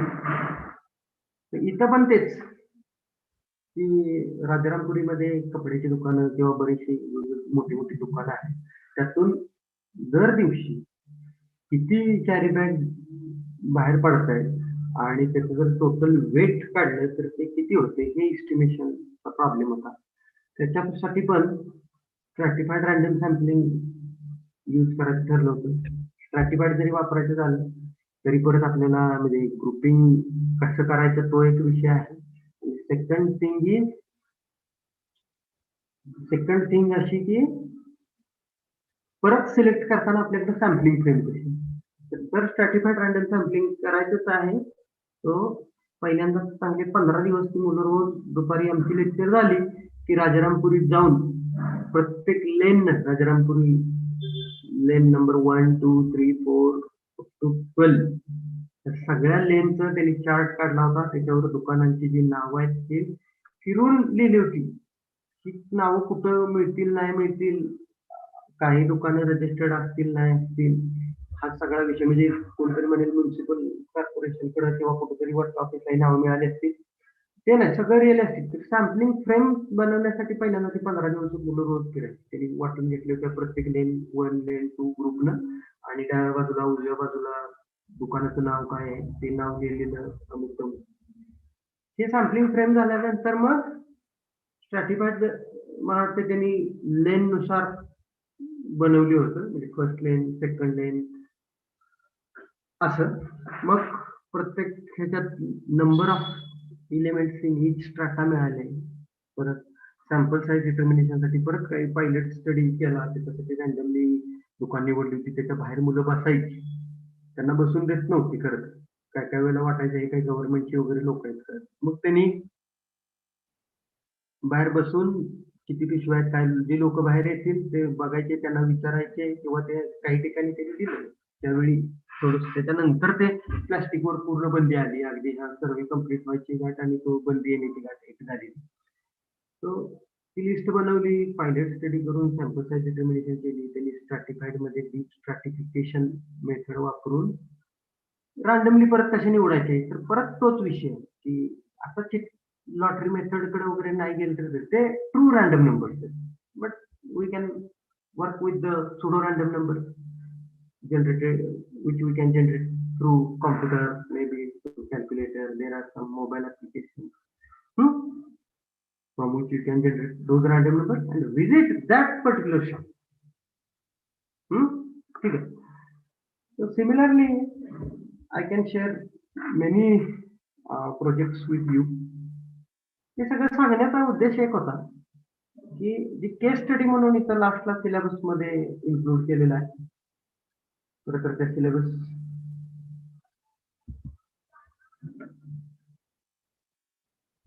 इथं आता हे कसं तुम्ही हे करणार आहे, मला असं वाटतं प्रत्येक एका कॉलेजमध्ये ना आणि प्रत्येक विद्यार्थ्याने भले मग ते दोघं तिघांच्या ग्रुपचा मिळून एक असू दे, छोटा क्लास पुरता मर्यादित किंवा कॉलेज कॅम्पस पुरता मर्यादित असा एक प्रोजेक्ट प्रत्येकाकडून करून घ्या आणि त्याच्यामध्ये सगळ्या स्टेप्स वापरा.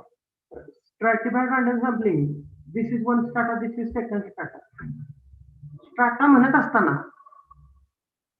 काहीतरी आपल्याला थोडंसं डोमेन नॉलेज पाहिजे. Why the male group and female group we can treat that as a strata. Auxiliary information वापरायचे तर खरंच तो व्हेरिएबल स्ट्रॅटिफिकेशन साठी उपयोगाचा आहे का, त्या व्हेरिएबल नुसार जे काही स्ट्रॅटा बनतात ते स्ट्रॅटाची म्हणून जे काही definition they are homogeneous within themselves and heterogeneous between themselves. Can you justify that? की आपलं कुठलेही दोन ग्रुप घेतले तरी स्ट्राटा म्हणून इल्युस्ट्रेशनसाठी आपण घेऊ शकतो, पण जिथे कुठं हा मी जो प्रोजेक्ट तुम्हाला म्हणतो characteristic under study she related कुठला तरी एक व्हेरिएबल तुम्ही आहे आणि त्याच्या प्रत्येक एका लेवलचा एक स्ट्राटा म्हणून कन्सिडर करताय. जर तसं करत असाल तर पहिल्यांदा खरंच तो स्ट्रॅटिफिकेशन साठी आपण घेऊ शकतो का?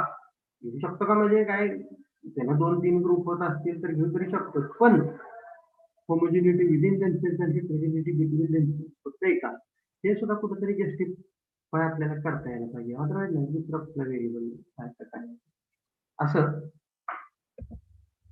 करणं अपेक्षित आहे. मी जरा लास्टला सांगतो तुम्हाला क्लासमध्ये आपण काय काय घेऊ शकतो किंवा आता हे तर सुरूच आहे. तर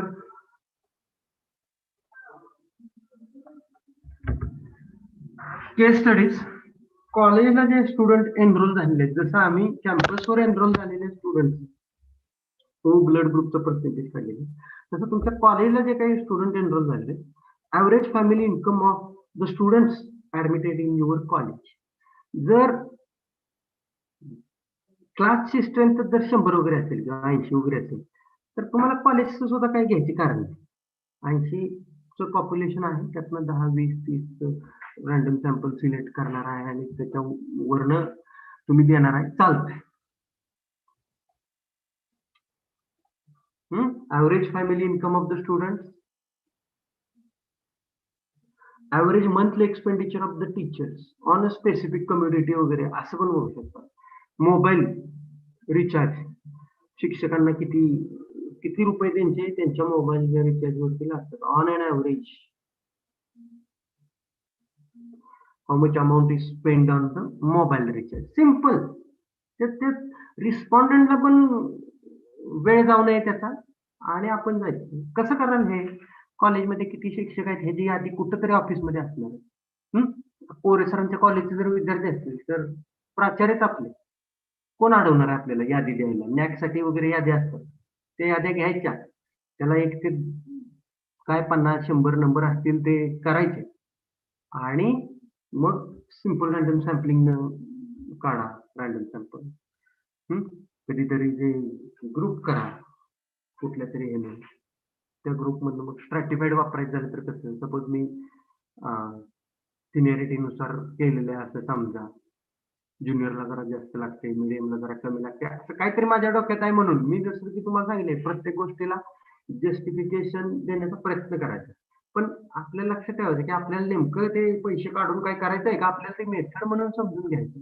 first focus must be understanding of that particular sampling method. कुठल्याही ह्यानं तुम्ही 2-3 ग्रुप करा, परत मग ग्रुप झाल्यानंतर ग्रुपमध्ये किती बसतायत, population N1 capital N1 capital N2, suppose strata तुम्ही जेंडर वाईज केला असं अज्युम करा, तर number of male teachers, number of female teachers झालं.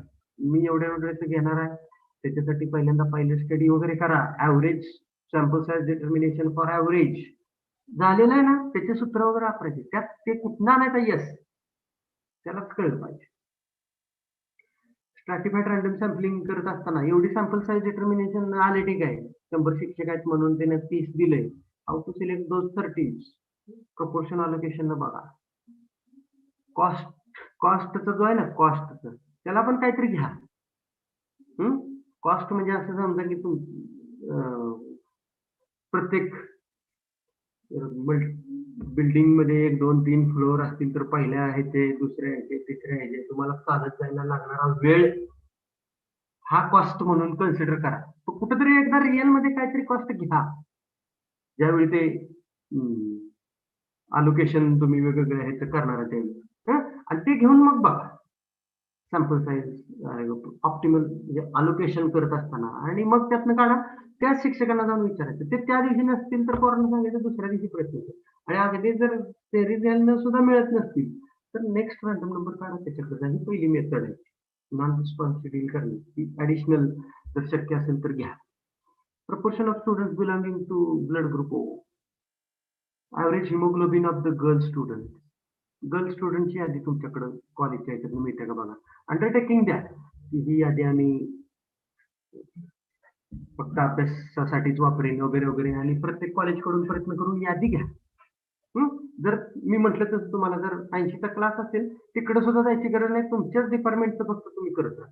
Average weight of male students, average pocket money received by student, महिन्याने किती मिळतात बाबा तुम्ही, average HSC marks of the student. आता काय गोष्टी हल्ली admission, at the time of admission there is admission form and all these HSC marks, SSC marks, then marks in mathematics, all these have been already available with the colleges. Assume that it is not available with you. Now suppose in Vita you are comparing the academic profile of the students admitted to Adarsh College and students admitted to Balwant College Vita. तर HSC मार्क्सवर marks आहे, तर तुमचं तुम्हाला मिळालं तर तिकडे जाऊन तिकडचं कसं मिळवता येईल वगैरे वगैरे. तिथं जरी सगळ्यांचं मिळालं तर मग काय डायरेक्ट तिकडचं ॲव्हरेज डायरेक्ट सांगू शकतात ना. सॅम्पलिंगची गरज आहे ना टेस्टिंग ऑफ हायपोथेसिसची गरज आहे. नसेल तर तिकडचे रँडमली कशी निवडायचे, लिस्ट मिळवा, इकडे ती लिस्ट मिळवा. किमान स्टॅट डिपार्टमेंटचं तरी तुम्ही कम्पेअर करू शकता. Percentage of students having DigiLocker account, म्हणजे आता हे असं आहे की किती जे हायर एज्युकेशनला एनरोल झालेले स्टुडंट्स आहेत तुमच्या कॉलेजला, त्यापैकी किती जणांचं ते डिजिटल लॉकर अकाउंट आहे. जीमेल वगैरे आता सगळ्यांचं आहे, त्याच्यामुळे त्याच्याकडे मोबाईल आहे, त्याच्याकडे जीमेल अकाउंट आहे. पण डिजिटल लॉकर गव्हर्नमेंट ऑफ इंडियाचे ही आहे, म्हणजे डिजिटल इंडिया मधला एक हा कन्सेप्ट आहे. पण हायर एज्युकेशनला एनरोल झालेले किती टक्के लोकांचं डिजिटल लॉकर अकाउंट आहे, ह्याच्यात इंटरेस्ट असू शकतो कोणाचा आहे. Total number of rose in rose garden in college campus. कॉलेजमध्ये कधी कधी गुलाबाची बाग असते किंवा काय असं ठराविक एरिया असतो की ज्याच्यात गुलाबाची झाडं लावले आहेत, आणि तिथं मला माहित नाही तिथं जायचं, माळ्याखंड व्यवस्थित समजून घ्यायचं की गुलाब कधी येतात कधी जातात, आता छोटे आहेत ते किती दिवसात मोठे होतील वगैरे वगैरे. आणि मग सगळ्या मिळून बागेत त्या जेवढी काही बाग आहे त्यात किती गुलाबाची फुलं आहेत, कुठं काही ठिकाणी झेंडूची फुलं असतील किंवा झाडं काही वेगवेगळी तिथे लावलेली असतील. तर ह्याचं कॉलेजमध्ये म्हणजे मला सांगायला हे होतंय की ज्यावेळी हा design and analysis of sample survey हा पेपर आमच्या इथं होता ना, सगळ्या कॅम्पसवर डिपार्टमेंट आणि शिक्षकांना कोण, म्हणजे माझा तरी फोकस असा होता की कॅम्पस सोडून बाहेर जाऊ नका. आपल्याला आपला पर्पज असा इथं की सॅम्पलिंग मेथड्स व्यवस्थित समजून घ्यायची. आपला पर्पज कुणाचा तरी प्रॉब्लेम सोडवायचा नाही. त्यातनं जर ती होत असेल तर ठीकच आहे, पण आपल्याकडे वेळ असणारा वेळ, आपली असणारी तयारी याचा विचार करता आपलं कॅम्पसवरती घ्या. सगळ्या कॅम्पसवर लोकांना कळायचे स्टॅटची पोरं आहे, त्यांना काहीतरी जातं तिथं जाऊन त्याचा अजून भरपूर फायदे झाले. म्हणजे नॉन स्टॅट डिपार्टमेंटला गेल्यानंतर ते शिक्षक वगैरे बसवून घ्यायचे, स्टॅटिस्टिक आहे, प्रत्येकाला जरा ते टेस्टिंग ऑफ हायपोथेसिस बद्दल वगैरे कुतूहल असते. ते पोरांना अडवतं काहीतरी जरा विचारतात, पोरं काय उत्तर देतात वगैरे, त्यांना जमते का हे पण कळतं. बऱ्याच शिक्षकांना वगैरे म्हणजे आपल्याला ती सवय असते, आपण शक्यतो कोणाला काम झालं की लगेच हे करत नाही, कुठला काय कशासाठी हा सर्वे चालू आहे वगैरे. त्यातनं जनरल पण मुलांची डेव्हलपमेंट भरपूर होती. लोक काही काही ठिकाणी गेल्यानंतर हे असं कुठं असतंय का वगैरे असं पण म्हणतात. हे सॅम्पल सर्वेचे सगळे अनुभव त्यांना येऊ देत. कॉलेज कॅम्पस जर थोडासा हे केला तर कॉलेजवर सुद्धा व्हरायटी भरपूर असते. This is what I wanted to say about the case studies, that is newly added part in the syllabus. Then now we will go through the syllabus. In 43 एक 10 ते 15 मिनिटं, so we will go very fast.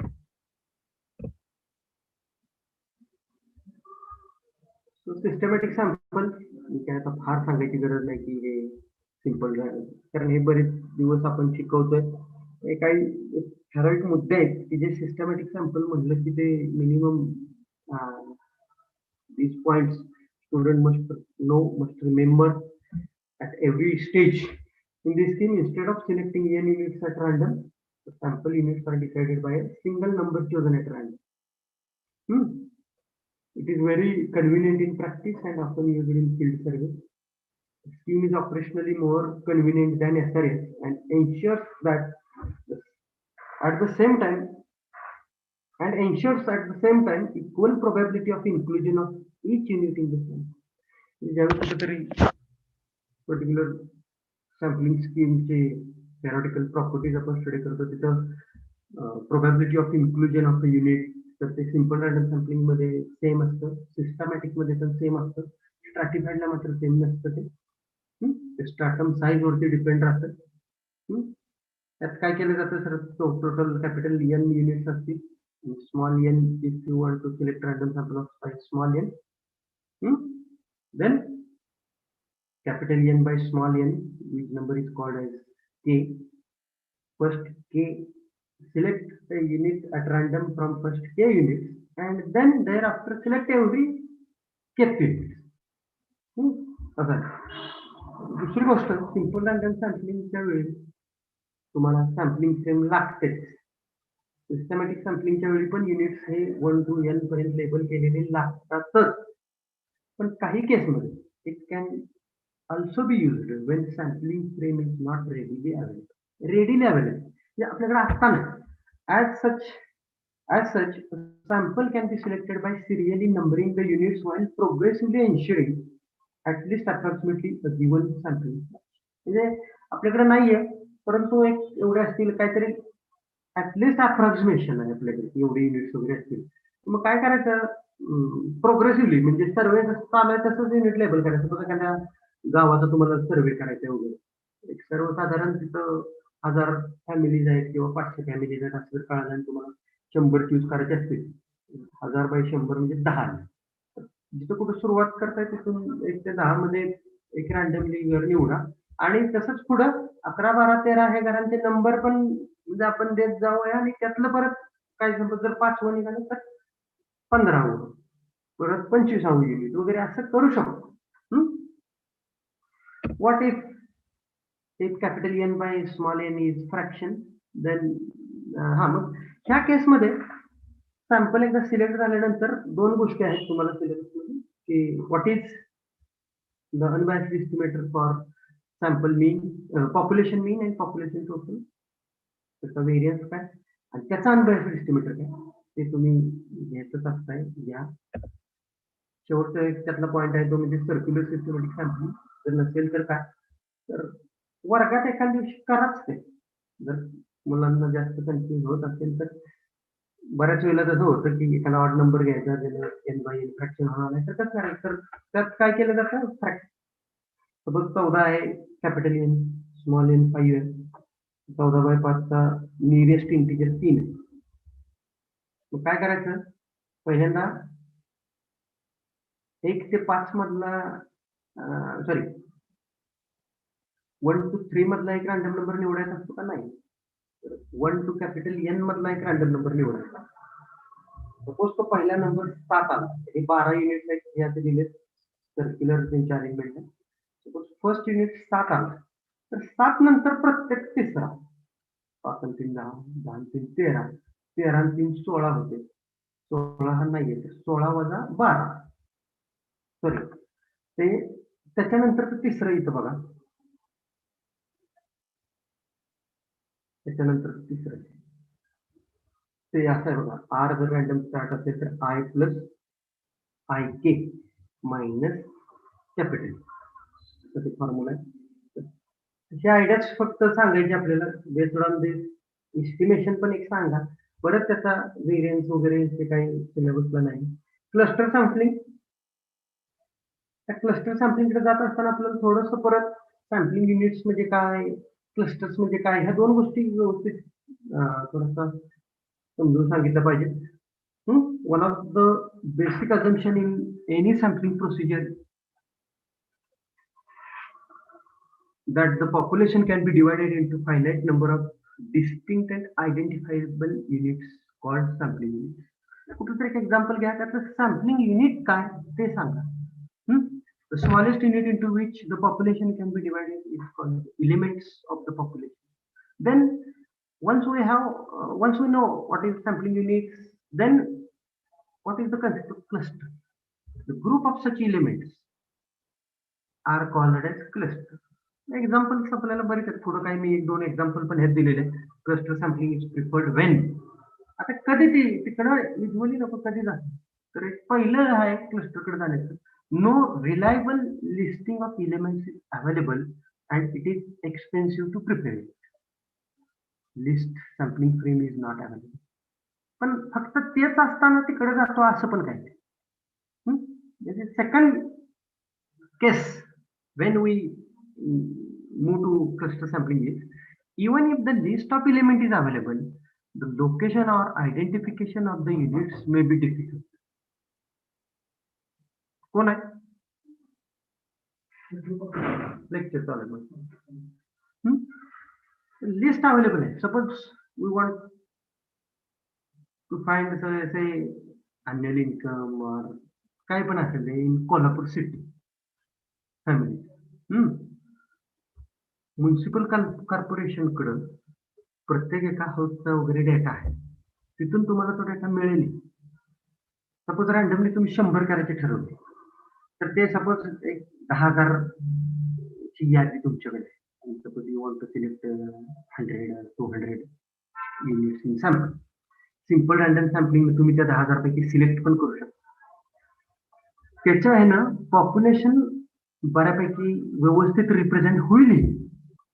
पण एक ह्या टोकाला एक त्या टोकाला तुम्हाला ते शक्य होणार आहे का? Location or identification of the units may be difficult. म्हणजे एक राजारामपुरी युनिट निघाली, एक इकडं राजेंद्र नगर मध्ये निघाली, कुठेतरी मोरेवाडीकडं एक निघाले, एक तिकडं रंकाळ्याच्या पण पलीकडे निघाले वगैरे वगैरे. तुम्हाला ते शक्य आहे का? काही वेळेला ते शक्य होत नाही विदिन टाइम. तुमच्याकडे तेवढे पैसे आहेत का गाडीने फिरायला वगैरे वगैरे असं. म्हणजे प्रत्येक वेळी क्लस्टरकडे जात असताना when the sampling frame is not available, we go for cluster. No, there are some cases where a sampling frame or list of all units in the population is available, but the location or identification of the units is difficult. So that is why we move towards the cluster sampling. Mug cluster मध्ये काय ward block पहिल्यांदा ते करायचे आणि त्यातून काही random घेऊन मग focused area असतो, तिथं आपण आपल्या सगळा वेळ आणि कॉस्ट वापरू शकतो जेवढी available. What is the method of cluster sampling? It divides the whole population into clusters according to some well-defined rules. Treat the clusters as a sampling units. पहिल्यांदा क्लस्टर करायचे. क्लस्टर मधले सपोज त्याला capital N clusters आहेत असो, प्रत्येक cluster मध्ये काहीतरी प्रति युनिट्स असतील. मग कन्सेप्ट येतो की equal units, cluster of equal unit, cluster of unequal unit. तर आपल्या सिलेबसला पहिल्यांदा इक्वल युनिटची केली. सपोज प्रत्येक ह्याच्यामध्ये M. ठीक आहे. पहिल्यांदा कॅपिटल N क्लस्टर्स पैकी परत N पैकी कशाने निवडायचे? Simple random sample. 1 to N label करा. ती फ्रेम आहे तुमची, त्यातनं सिंपल रँडम सॅम्पल काढा. Choose the sample of clusters according to some procedure. Carry out the complete enumeration of the selected cluster. Cluster sampling मध्ये काय, एकदा ते क्लस्टर सिलेक्ट झाले त्यातले प्रत्येक एका युनिटला जायचं आणि त्याचं नोट डाऊन करायचं. एक त्या IITच्या नोट्स आहेत, राजगुरू सरांनी त्यातला बराचसा कंटेंट शेअर केलाय. तर तिथं राहिलेलं जे आहे ना हे मी तुमच्याशी शेअर करीन. त्या खूप छान नोट्स आहेत आणि मला असं वाटतं की पहिल्यांदा जी इंट्रोडक्शन म्हणून प्रत्येक ठिकाणी दिलेली आहे त्याच्यावर जास्त आपण फोकस करायचं. आपलं बऱ्याच वेळेला मॅथमॅटिक्स आणि पॅथ एस्टिमेटर म्हणजे सिंपल रँडम सॅम्पलिंग, त्याचा व्हेरियन्स काय हे काय आणि परत clear cut all step simple random सॅम्पलिंगच्या सांगता येत नाही. मात्र व्हेरियन्स आपला पार्ट आहे विद्यार्थ्यांचा वगैरे वगैरे. These are some example cluster sampling तुम्ही परत घ्या त्या घेतलेले. क्लस्टर सॅम्पलिंग मधलाच एक तो फर्दर पॉइंट आहे 2 stage and multi stage sampling. तर क्लस्टर पासून तिकडे का जायचं, म्हणजे ह्या कनेक्शन आपण विद्यार्थ्यांच्या पुढे व्यवस्थित केलं पाहिजे. की काही वेळेला लिस्ट अवेलेबल नाही, मग काहीतरी वेगळा मार्ग विचार केला पाहिजे. लिस्ट अवेलेबल आहे पण राहून भरपूर होते, फिरकणं शक्य नाही, तरी पण वेगळा विचार केला पाहिजे. आता हे आहे क्लस्टर सॅम्पलिंग आहे, उगा आपलं काहीतरी आहे म्हणून सगळा दिलेला डेटा 4 क्लस्टर मध्ये डिवाइड केला आणि एकच त्यात निवडलं वगैरे. तर क्लस्टर सॅम्पलिंगचं त्या साईज वरती वगैरे त्याचा काय परफॉर्मन्स डिपेंड होता. येस, इफिशियन्सी इन क्लस्टर सॅम्पलिंग बद्दल जर बोलायचं झालं, the efficiency in cluster sampling depends on the size of the cluster. Cluster मध्ये किती एलिमेंट्स आहेत त्याच्यावर. आणि बऱ्याच वेळेला आपल्याला असते की साईज वाढली की परफॉर्मन्स वाढतो, हे आपल्याकडे एक डोक्यात कन्सेप्ट आहे.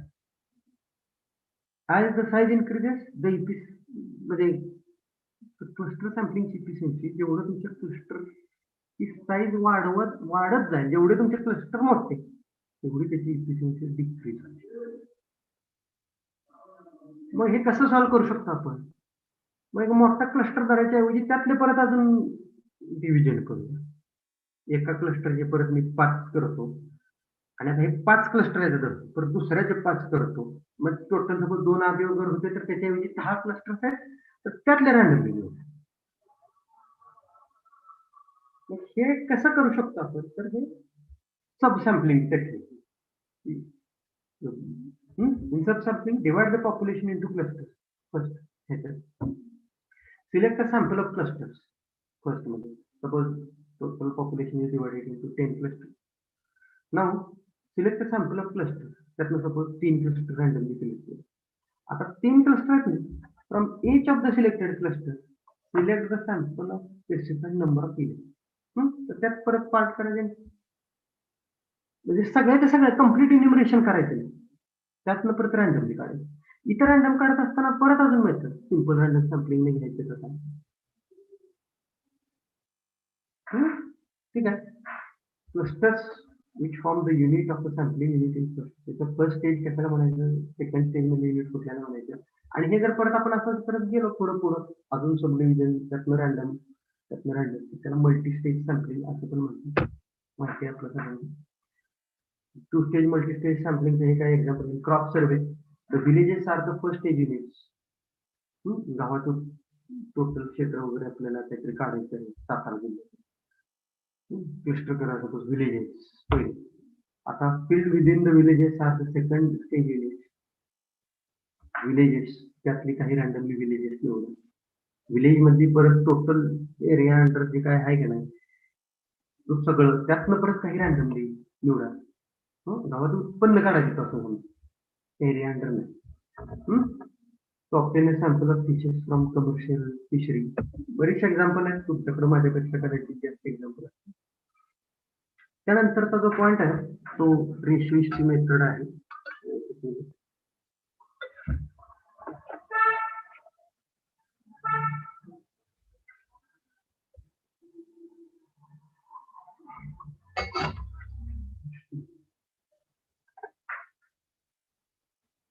रेशियोची मेथड. तर मला एक थोडासा पॉइंट इथे सांगायचा आहे की आपल्या ह्या चॅप्टरचं टायटल आहे ना, हा अदर सॅम्पलिंग मेथड असा आहे. त्यात सिस्टमॅटिक झाली, क्लस्टर झाली, 2 स्टेज म्हणजे क्लस्टरचा पार्ट आहे. आणि नेक्स्ट पॉइंट हा रेशिओ मेथड एवढं दिली. तर हा आहे ना रेशिओ मेथड आणि regression method, these are not sampling technique. इस्टिमेशनच्या टेक्निक्स. तुमच्याकडं सिंपल रँडम सॅम्पलिंग किंवा कुठल्या तरी सॅम्पलिंग मेथडनं डेटा सिलेक्ट केला तर त्या इस्टिमेटरचा परफॉर्मन्स इम्प्रूव्ह कसा करायचा, तर काही ऑक्झिलरी इन्फॉर्मेशन जर तुमच्याकडे असेल तर त्याचा उपयोग करून आपण can we improve the performance of the estimator, can we have a precise estimator. Improve करणे म्हणजे काय, व्हेरियन्स, स्टँडर्ड एरर जेवढी कमी करते तेवढी करायची. तर ऑक्झिलरी इन्फॉर्मेशन पहिल्यांदा आपण कुठं वापरली, in stratified random sampling. Stratified random sampling मध्ये फर्स्ट टाइम म्हणजे आपण ऑक्झिलरी इन्फॉर्मेशन वापरतो. ती इस्टिमेशन मध्ये मात्र वापरत नाही, ती होमोजिनियस ग्रुप करण्यासाठी वापरतो. आणि ही जी रेशो मेथड आणि रिग्रेशन मेथड आहे दॅट हे कशामध्ये आहे तर डायरेक्ट एस्टिमेशन प्रोसिजर मध्ये. कुठेतरी ह्याला परत तुम्हाला इन्फरन्सची कलेक्ट केलं पाहिजे.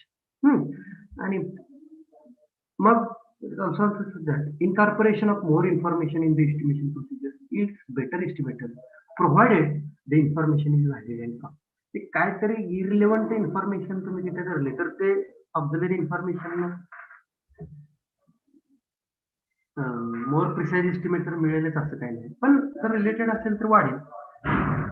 Use of such auxiliary information is made through ratio method of estimation to obtain improved estimator. The ratio method of estimation, auxiliary information in ratio method of estimation, auxiliary information on the variable is available which is linearly related to the variable under study. हे महत्वाचं आहे. Linear relationship between the characteristic under study and auxiliary variable x पाहिजे. Non linear वगैरे असेल तर तिथं performance इतकं improve होईल तसं काही.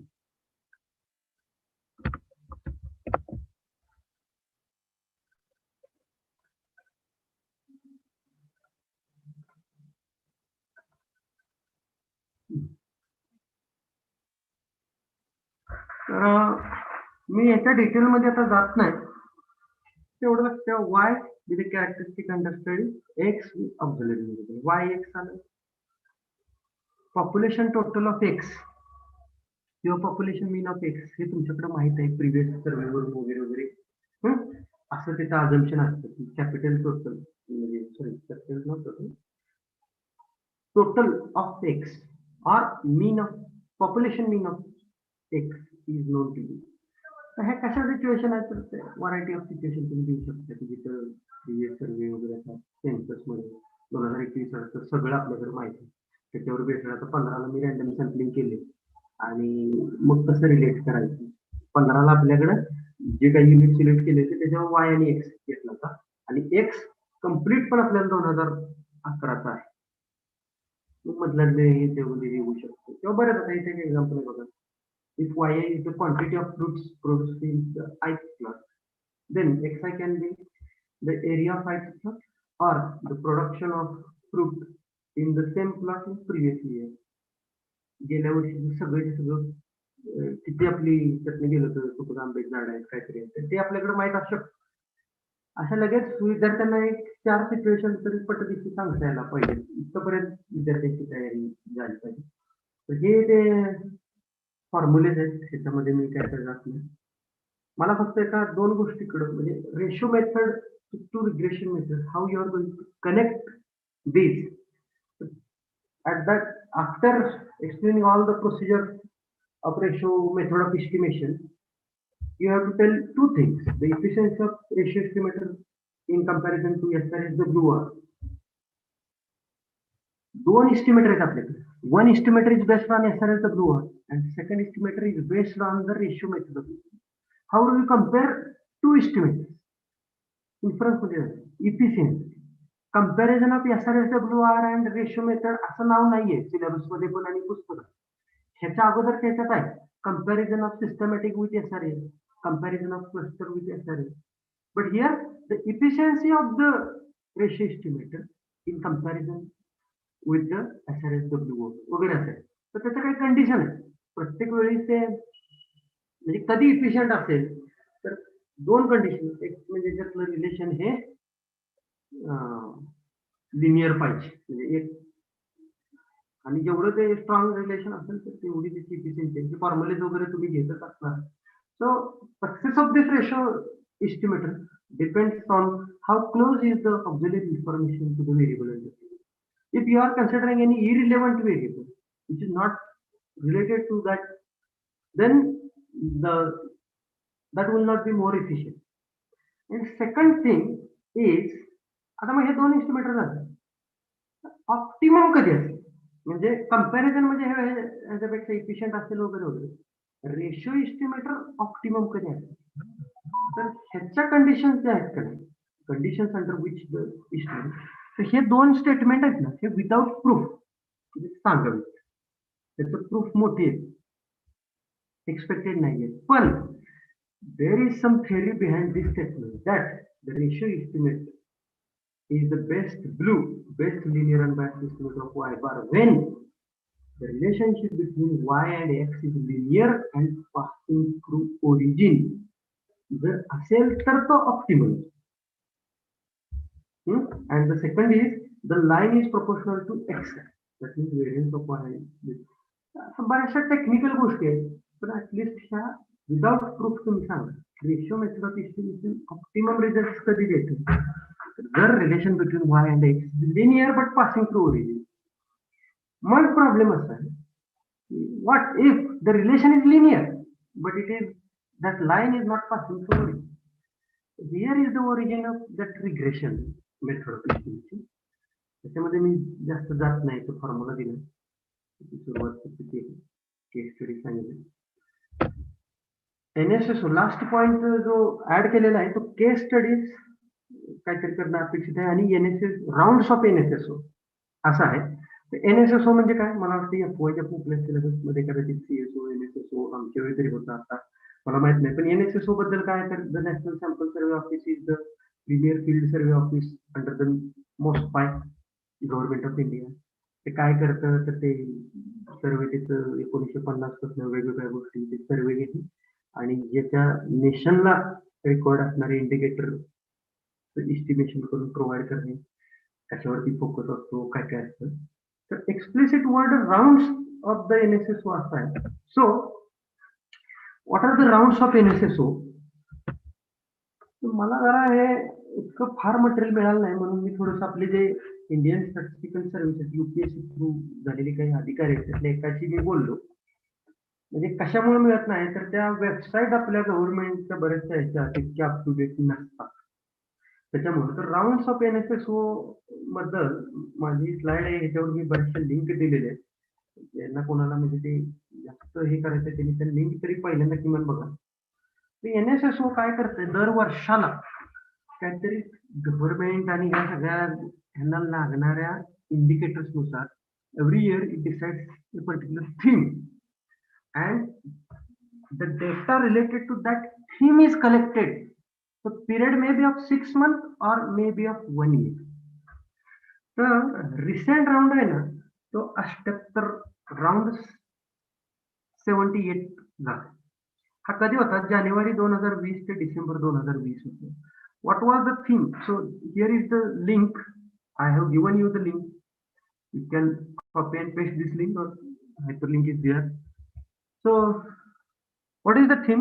Domestic tourism expenditure, multiple indicator service. These two components are there. So, data during this period, data related to this domestic tourism expenditure and multiple indicator survey is collected. ह्या वर्षीचं because of Corona, they have extended the deadline of this to March 2021. आता हे काय काय करतात ना, जरा थोडस मी दुसरी link तुम्हाला दाखवतो. म्हणजे ह्याचा अजून रिपोर्ट आलेलाच नाही, कारण का त्याची डेडलाईनच एक्सटेंड केलेली, त्याच्यानंतर रिपोर्ट. इव्हन अजून 77 राऊंड जो आहे, आता 78 चालू आहे, 77व्या राऊंडचा सुद्धा मला रिपोर्ट मिळाला नाही. मी भरपूर सर्च केलं, तुम्हाला मिळाला तर बघा. तर हे मला एक प्रेस रिलीज मिळालं, 78व्या राऊंडचं inauguration of regional training camp of 78 round.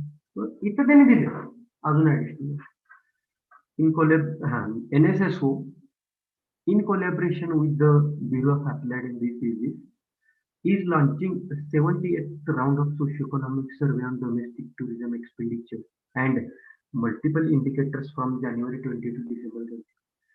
असा आहे. The objective of the survey on domestic tourism, ही जरा थोडीशी नावं ह्या दिशेला, डोमेस्टिक टुरिझम, सोशल इकॉनॉमिक्स वगैरे वगैरे हे विद्यार्थ्यांना मोठी वाटू शकतात. तर ते असं वाचल्यानंतर पुढे लक्षात येईल what is domestic tourism. Expenditure is to collect detailed information on tourism expenditure along with information on household characteristics, visitors characteristics and trip. म्हणजे जे काय परदेशातले असतील हे असतील टुरिझमशी रिलेटेड आहे. आता शेवट काय होणार आहे, ह्या रिझल्ट आल्यानंतर अजून ह्याचं डिटेल कुठं कुठं सापडते, खूप सर्च करावं लागतंय. वेबसाईट प्रॉपर, माझ्या मते the website is not properly maintained. तर इथं हे जे दिले ना, इथं खरं तर ह्या सगळ्या गोष्टी इन्स्ट्रक्शन मॅन्युअल वगैरे आहे, पण हे आता ओपन होत नाही. इथं झालं एरर दाखवते, कदाचित थोड्या दिवसांना अजून ते ओपनही होईल, तुम्ही बघा. आणि मग विद्यार्थ्यांनी सांगा. आता मग इथं बघा 78, 77, 76 जो राऊंड होता NSS round, what was the theme of that particular round is given here. Schedule दिलं होतं, काय पिरियड होता ते दिलं होतं. आता 77चं जर बघितलं तुम्ही, म्हणजे जस्ट प्रिव्हियस वर्ष 19व्या वर्षी तर land and livestock holding of households and situation assessing agriculture households this investment 76वा जो होता तो थोडासा कुठेतरी आपल्याला म्हणजे विद्यार्थी दशेलाच लगेच समजून येईल असा आहे. Drinking water, sanitation, hygiene and housing conditions, survey of persons with disability. काय राष्ट्राच्या दृष्टीने काय असू शकतं मला सांगा, ह्याच्याशी रिलेटेड तरी इंडिकेटर विद्यार्थ्यांना विचारा. सर्वे ऑफ पर्सन आपल्याकडे डिसेबल्ड टोटल पॉप्युलेशनचे किती पर्सेंट पॉप्युलेशन डिसेबल्ड आहे, त्याच्यामध्ये किती टक्के हे नाही, किती टक्के ते नाही. ड्रिंकिंग वॉटरच्या बाबतीत किती टक्के लोक आरओ वॉटर वापरतात, भारत देशातले लोक किती टक्के पॉप्युलेशन आरओ वॉटर मिळतं, किती टक्के विहिरीतून घेतात, किती टक्के त्याच्यातून घेतात. तर हा 70वा राऊंड आहे, त्याची पण प्रेस रिलीजच मला मिळते, त्याचा रिपोर्ट मिळत नाही. मात्र हा जो 76वा राऊंड आहे ना, त्याच्या बाबतीत डिटेल्ड रिपोर्ट म्हणजे आफ्टर कम्प्लिटिंग दिस पर्टिक्युलर सर्वे, कुठलाही सर्वे झाल्यानंतर रिपोर्ट असतो, तो detailed report I got. This is the link for that detailed report. I shall show you one file only and then finish.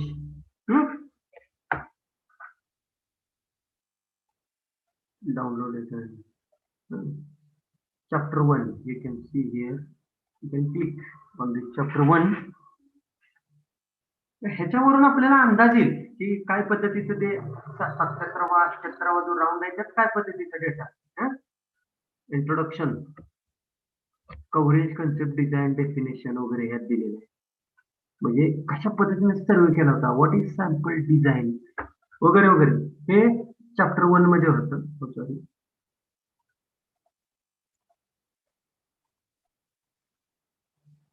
Report on this शेवटचा एक दाखवतो. म्हणजे मग sample design काय होती, भारत देश कन्सिडर केला तर कशा पद्धतीनं स्ट्रॅटिफिकेशन केलं, का सिम्पल रँडम केलं, का काय केलं, तर हा त्याचा डिटेल्ड रिपोर्ट आहे. त्यातले सुरुवातीचे काही गोष्टी, if you read those things you will get idea की अशा पद्धतीच्या राऊंड मध्ये काय असतील.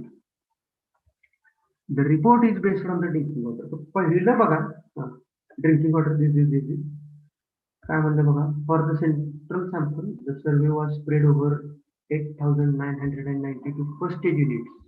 त्यातले एवढे रुलर होते, एवढे अर्बन, कव्हरिंग 1,06,838 हाऊसहोल्ड्स वगैरे वगैरे दिले शॉर्ट मध्ये. द फर्स्ट वाचा, the major source of drinking water. What is the major source of drinking water in India? उत्तर येते, the major source of drinking water household was handpump in the rural areas and piped water dwelling in the urban areas. About 42.9% of the households in the rural areas use hand pump as the principal source of drinking water, and about this percent household in urban areas piped water into dwelling. About 48.6% of the household in the rural areas and about 57.5% of the households in the urban areas have exclusive access to principal source of drinking water. वगैरे वगैरे. हा किती पानाचा report आहे बघा, 284 पानाचा report. त्याच्या खाली परत स्ट्रॅटिफिकेशन वगैरे असेल. तर ह्या सगळ्या गोष्टी मला असं वाटतं, at least my suggestion is, as a teacher I shall suggest you to please go through these links and ask your students. आता 76चा रिपोर्ट आहे, तसा 75चा आहे, मागचा असतील. मला असं वाटतं ह्या थीमवर का नाही एक 4 रिपोर्टच्या बाबतीत तुम्ही दिलेला टोटल तुमचा वर्ग हा 4 ग्रुप मध्ये डिवाइड करा आणि 76 राऊंडचा रिपोर्ट, 75चा रिपोर्ट, 74चा रिपोर्ट, किंवा आता हे 77 आणि 78 बद्दल माहिती काढायला हवा आणि एखाद दिवस सेमिनार टाईप वगैरे ऍक्टिव्हिटी घ्या की देश पातळीवर सॅम्पलिंग सर्व्हेज कसे केले जातात त्याची आयडिया येण्यासाठी हे काय म्हणजे आपल्याला जरी अभ्यास करायचं म्हणलं हे सगळ्यांचा तरी बराचसा वेळ आहे. विद्यार्थ्यांनाच करू द्या, आपल्याला एक ओव्हरऑल आयडिया आहे. विद्यार्थ्यांना सेमिनार म्हणून किंवा काय एक वेळ द्या महिन्याचा वगैरे, रिपोर्ट पहिल्यांदा वाटून द्या व्यवस्थित आणि एक 2 दिवसाचं किंवा 1 दिवसाचं प्रेझेंटेशन द्या की व्हॉट वॉज द थीम, काय काय इंडिकेटर घेतले, स्ट्रॅटिफिकेशन कसं केलंय, ह्या 2-3 रिपोर्ट्स मध्ये सॅम्पलिंग मेथडॉलॉजी सिमिलर आहे का वेगवेगळी आहे वगैरे, अशा गोष्टी बऱ्याचशा डिस्कस. म्हणजे हे NSSO तिथं आपण एक्सप्लिसिटली म्हटलेलं आहे म्हणून. ह्याच्या बरोबरच अजून म्हणजे director of economics and statistics आहे DES महाराष्ट्र, त्यांचे काही सर्व्हे चालू असतात इकॉनॉमिक ऍक्टिव्हिटी वगैरे वगैरे. ठीक आहे, सिलेबस मध्ये आपल्याला NSSO आहे, त्याच्यामुळे NSSO बद्दल आणि NSSO जे काही हे राऊंड्स आहेत त्याचे थीम काय आहे, म्हणजे मलाही हे कळालं नाही ते थीम कसं ठरवतात, त्याचं काय पॅटर्न वगैरे आहे का, थोडस वाचल्यानंतर अजून समजेल. विद्यार्थ्यांनाच काढायला लावा. ठीक आहे, बराच वेळ झालेला आहे. ही 2-3 पुस्तकं आहेत ते छान आहेत, जी तुम्ही रेफर करायला सांगू शकता. Any question and then thank you. दोन्ही मला वाटतं एकच होणार आहे, 15 मिनिटं वेळ झाला. Thank you, Dr. Somnath, for your nice presentation. Session is very informative. For participants, is there any question? Quickly, you go through it. Otherwise, we go to the next session.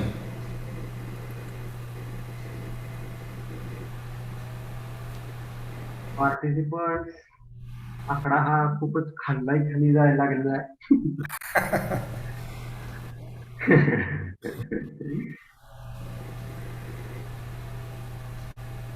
आणि फक्त मला सर एकच सांगायची होती, मी तुम्हाला ज्यावेळी ऐकायला येते ना सर माझं? येतंय सर, बोला. हा, तर आपल्या इथे रिफ्रेशर कोर्स ज्यावेळी झाला होता ना, त्याला रिफ्रेशर कोर्स झालेला गेल्या वर्षी, आणि त्यावेळी डिपार्टमेंटला आदरणीय पी गोरे सर आणि शरीव परांजपे मॅडम यांना आपण इन्व्हाइट केलं होतं.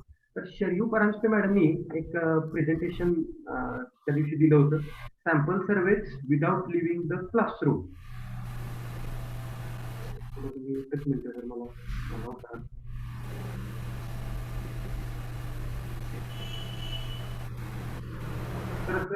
पीपीटी हे दिसतं का, PDF file, sample surveys without leaving classroom दिसतं. So this is the presentation of doctor Shariv Paranjape madam, retired professor from Department of Statistics, Pune University, and currently she is working as a consultant statistician at Cytel. तर त्याच्यात ना मी short मध्ये सांगतो की 1970च्या दशकात वगैरे ते कशा पद्धतीने सॅम्पलिंग करायचे. आता आपण कॉम्प्युटरवर सॅम्पल कमांड दिली की आपल्याला पाहिजे ते मिळते, ते random number table, lottery method वगैरे वगैरे त्यांनी सांगितले. आणि वर्गात त्यांनी करून घेतलेला एक एक्सपेरिमेंट म्हणजे ऑक्सफर्ड डिक्शनरी मध्ये किती शब्द आहेत हे काउंट काढायचं. त्यांनी काहीतरी क्लेम केलाय काहीतरी शब्दाचं, तर वेगवेगळ्या सॅम्पलिंग मेथड वापरून word count in that particular dictionary हे कसं करायचं ना, हे निम्यापासून पुढे ते प्रेझेंटेशन मध्ये आहे. त्यात काय अडचणी होत्या, सॅम्पलिंग युनिट म्हणजे आपण काय कसे रँडमली पेजेस सिलेक्ट करा. तर आता पहिलेच सांगतो बघा, हे रँडमली पेजेस सिलेक्ट केली तर ज्या पानावर इथपर्यंत शब्द आहे तिथनं खालचं पान मोकळं आहे, तर हे पान सिलेक्ट झालं तर इस्टिमेट अंडर एस्टिमेट होईल. मग कसं डील करायचं, तर मग एका पानाचे 2 भाग करून 1 युनिट धरायचं. 200 पानाचं पुस्तक आहे तर त्याला 400 पानाचं धरायचं वगैरे वगैरे. बऱ्याचशा गोष्टी त्यांनी सांगितलेल्या आहेत, सिस्टमॅटिक सॅम्पलिंग कसं कराल, क्लस्टरनं कसं कराल वगैरे.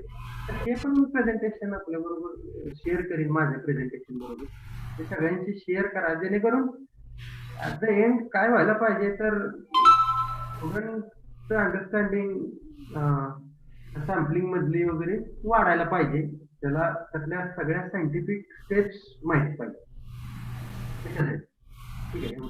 Okay sir, thank you. त्यानंतर प्रोग्राम शेड्यूल नुसार जर म्हणायचं तर आता डिस्कशन राऊंड आहे, सिलेबसवरती ओव्हरऑल डिस्कशन राऊंड आहे.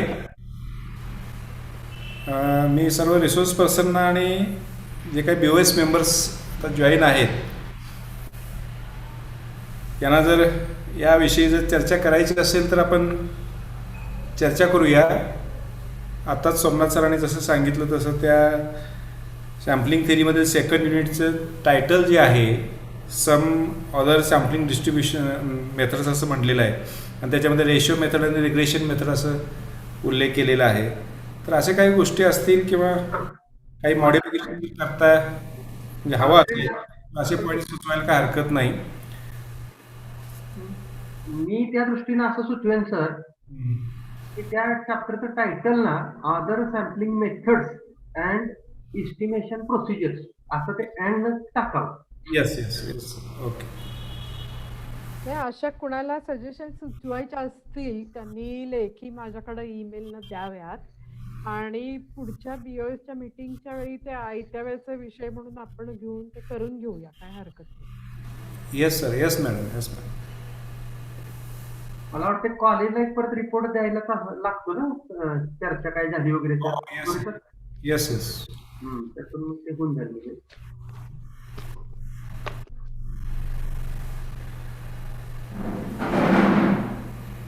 मॅडम मग काय व्हॅलिडिटी घेऊया का? हा, तुम्हाला आणि काय चर्चा वगैरे घ्यायची असेल तर घ्या, नाही तर आहे शेड्यूलनुसार आहे, परंतु चर्चा कोणी जर भाग घ्यायला इच्छुक नसेल तर हा विचारा, नसेल तर घेऊन टाका व्हॅलिडिटी.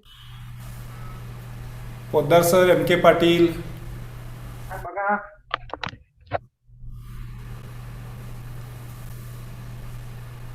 रिसोर्स पर्सन सगळे आहेतच जॉईन, परंतु बाकीचे बीओएस मेंबर मुद्दे असतील आपल्याकडं चर्चा करायची असेल तर आपण इवन पार्टिसिपंट आता आपले जुने टीचर आहेत त्यांना टीचिंग मध्ये का अडचणी आल्या असतील आणि काही रिझॉल्युशन हवं असेल ते करू शकतात.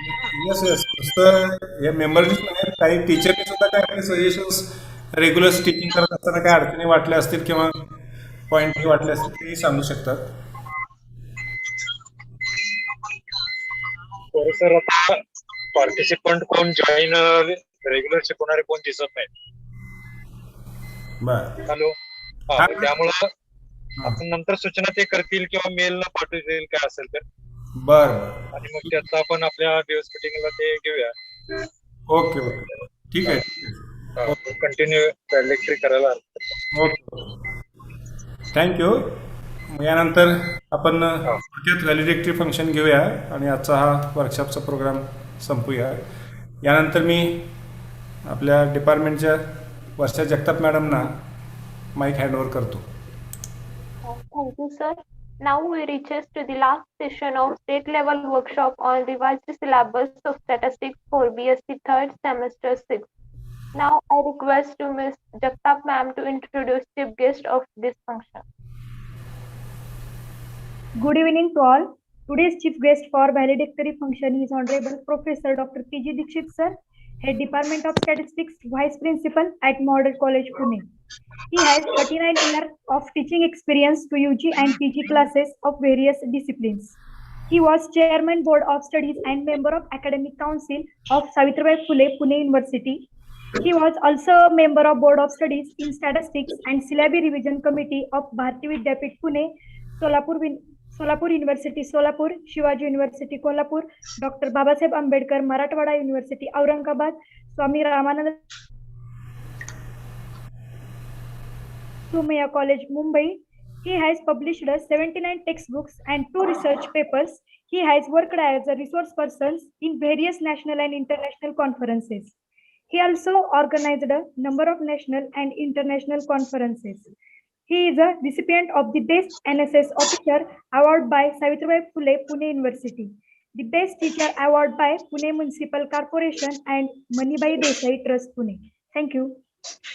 Thank you, ma'am. Now I would like to call our chief guest, Honorable Professor Dr. P.G. Dikshit sir, to share his knowledge with all of us.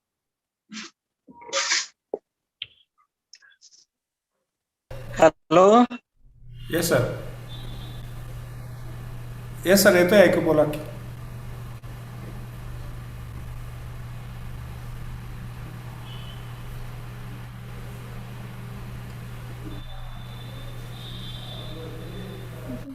Sir येतं ऐकू बोला. Hello. हा येतंय सर Am बोला. I audible? Hello. Yes, sir. So we are in the valley management of the shop. Jagtap madam and all the participants. I will be as brief as possible because people are in hurry to finish.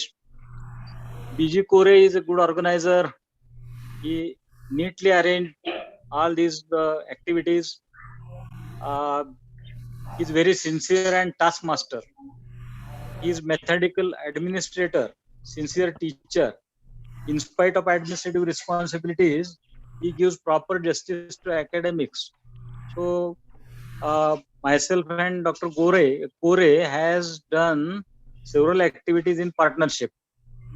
I appreciate the teamwork and team leaders of others college for organizing this activity. The resource persons worked hard and delivered important key points in teaching. I listened a few lectures. Now, Dr. Pawar sir has completed his session. So he delivered the points very nicely. How to conduct the surveys and all those things, that was deliberately included in syllabus. And the question was natural question that was asked, where to get the information. Then we told our members that National Sample Survey and Bureau of Statistics and Economics conduct several surveys periodically. At least one survey is conducted in a year, and so much of material is available with them. How this survey organization is done, that will be a good example. Not only that, a census will be a good survey, and it's, you see, the census survey has a wide coverage. Okay, it is the largest survey in the nation. There is no survey in entire world will be larger than that. So we should ask the students to go through these surveys, how they have conducted the surveys, how they have defined sampling units, which sampling method was used, which were the types of estimators, and what was the standard error, and all those things. So that is a point of study. I would like to add one more. Dr. Pawar sir told that drinking water survey was to be conducted. It reminded me that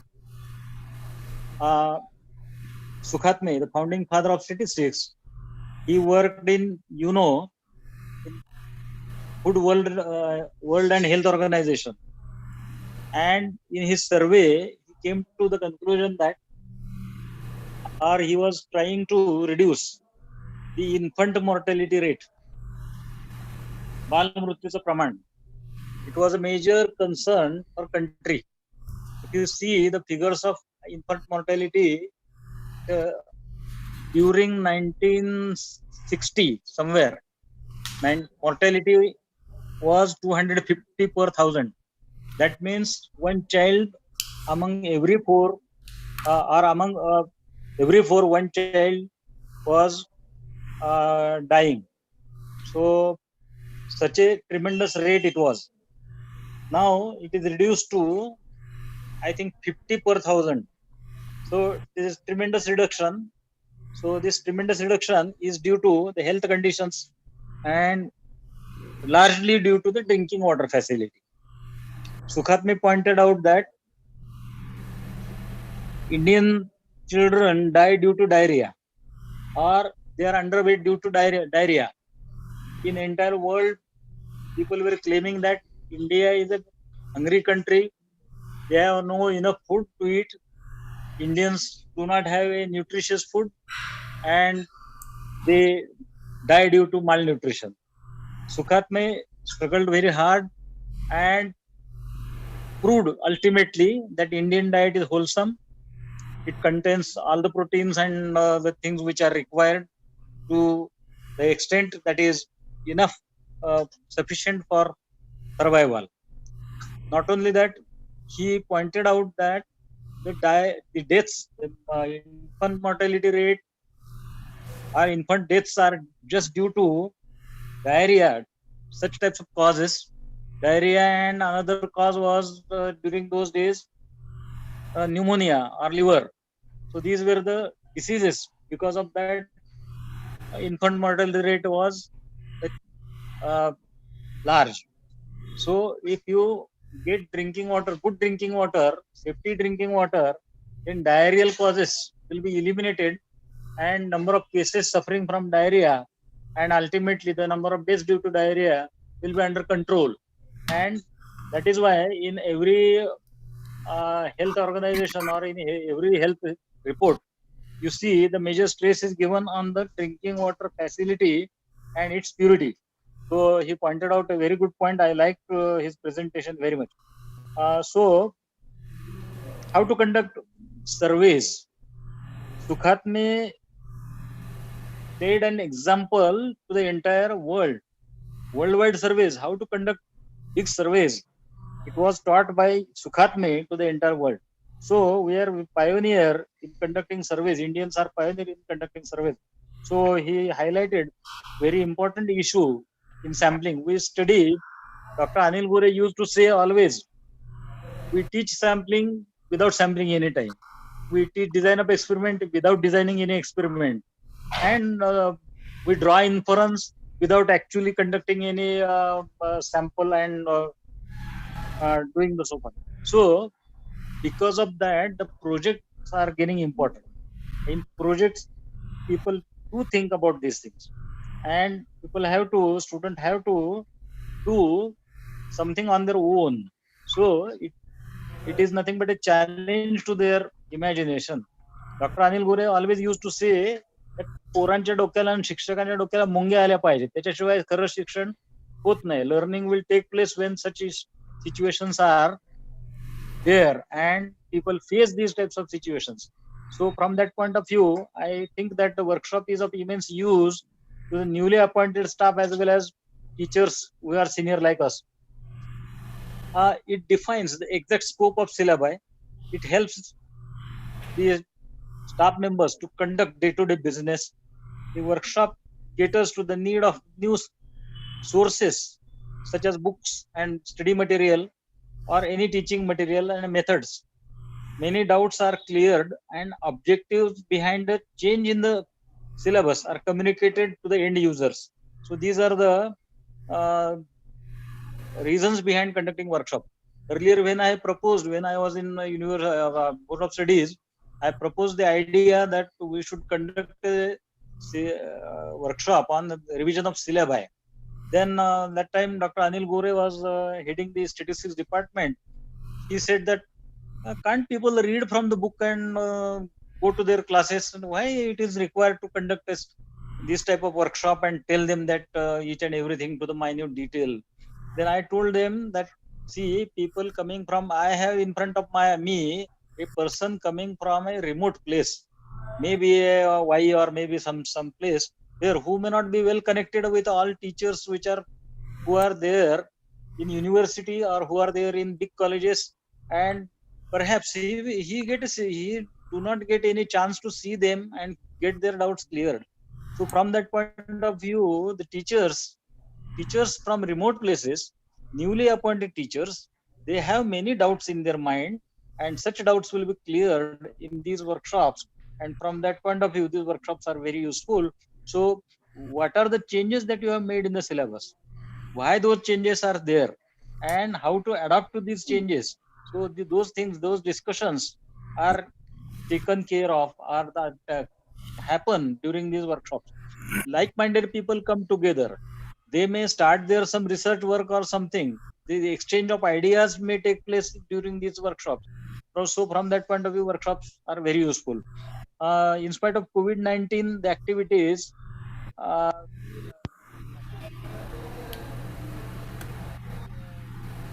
thankful to others college and particularly Dr. Gore for conducting such nice workshops.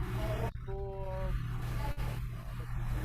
learning becomes more effective and meaningful because of such workshops. I thank all the participants and organizers for giving me an opportunity to interact with you people. And one point of worry was during this entire sessions, people did not ask any questions or discussion could not take place. So from that way, so this is that way, like I say, because there are a lot of things to be discussed, lot of points which are required to be elaborated. So that did not happen in this workshop. Maybe because we do not see each other, and because of online mode, this may be there. But of course, people are always free to chat, email, discuss, and get the things clarified. So I make an appeal to all participants that whatever doubts or whatever clarifications you require, you can ask the members of Board of Studies or any senior teachers. So I take this opportunity to thank you all for patient listening, and I take your leave, and I request to continue the session to and hand over the mic to the organizers. Thank you very much. Thank you very much. Thank you so much, sir, for your knowledgeable words. It will be surely going to help us to the future. Now I request our today's president as well as honorable principal, organizer and coordinator, Dr. B.G. Kore sir, to share his valuable knowledge with all of us. Okay, we are now at the last point, but before that, अध्यक्षीय भाषण करण्यापूर्वी मला थोडंसं पार्टिसिपंटना, मग ते विद्यार्थी असतील किंवा मान्यवर प्राध्यापक असतील, या आपण जे वर्कशॉप जे आज दिवसभर घेतलं त्याच्याविषयी फीडबॅक म्हणून एका दुसऱ्याने 1-2 मिनटं जर बोललं तर मला उलट आवडेल. आपलं कौतुक आपण करून घेतो, पण दुसऱ्यांना ते कसं वाटलं, कशा पद्धतीनं दिवसभराचा प्रोग्राम कंडक्ट झाला, त्यांना काय इन्फॉर्मेटिव्ह वाटलं अथवा काय जे काय वाटलं असेल तरी त्याविषयी 1-2 मिनटं बोलावं असं मला वाटतं. म्हणून जे काही प्राध्यापक आहेत किंवा काही विद्यार्थीसुद्धा जॉईन आहेत, आता सांगितलं त्यानुसार MK पाटील आहेत, KG पोद्दार सर आहेत, कोष्टी सर आहेत, चौगुले सर आहेत.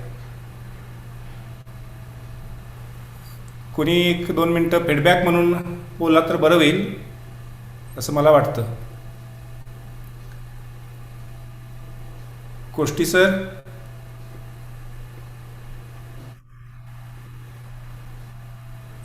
MK Patil, Poddar sir, Chougule sir.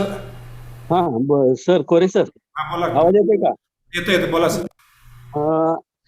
Without any break workshop अतिशय चांगला झाला. सगळेच रिसोर्स पर्सन जे होते त्यांनी चांगल्या पद्धतीनं सगळे कन्सेप्ट क्लिअर केले आणि अतिशय निश्चितच सर्व नवीन टीचरना सॅम्पलिंग मधली जी नवीन आयडिया सोमनाथ सरांनी सांगितली त्या पद्धतीनं हे फायद्याचे ठरेल. आणि हा वर्कशॉप अतिशय चांगल्या पद्धतीनं वक्तशीर म्हणजे कुठेही टाइम वेस्ट न जाता चांगल्या पद्धतीनं कंडक्ट केला. आणि ही कोरे सर तुमची खासियत आहे, टू टाइम इन टाइम सगळं परफेक्टनेस चांगल्या पद्धतीने केला. त्याबद्दल एकदा तुमच्या टीमचा, सगळ्या ऑर्गनाइज कमिटीचं अभिनंदन. धन्यवाद sir Chougule sir for your comments. अजून कोणी? MK पाटील सर, माझ्यामध्ये तुम्ही आहात लाईव्ह.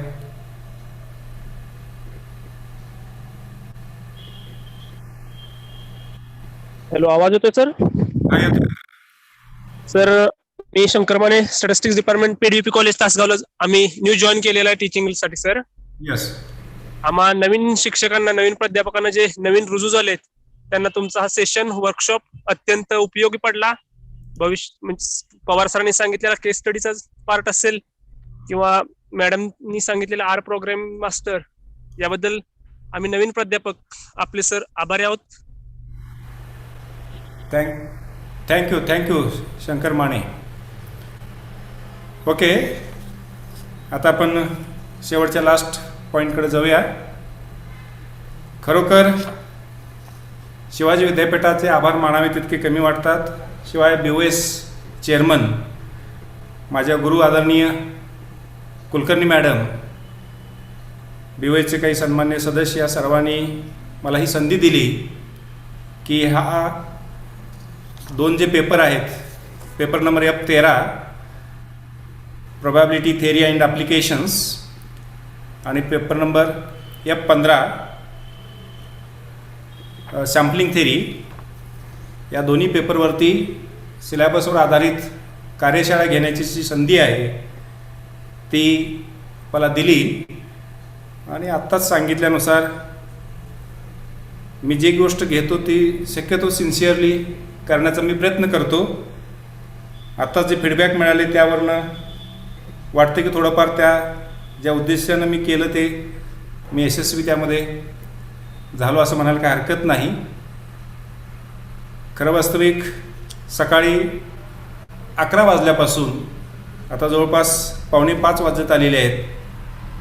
प्रोग्राम शेड्यूलमध्ये आपण त्या पद्धतीनं टाईम टू टाईम शेड्यूल केलेलं होतं आणि अगदी त्यानुसार सर्वच रिसोर्स पर्सननी की नोट स्पीकरनी आपला बहुमूल्य वेळ जो आहे तो या कार्यशाळेला दिलेला आहे.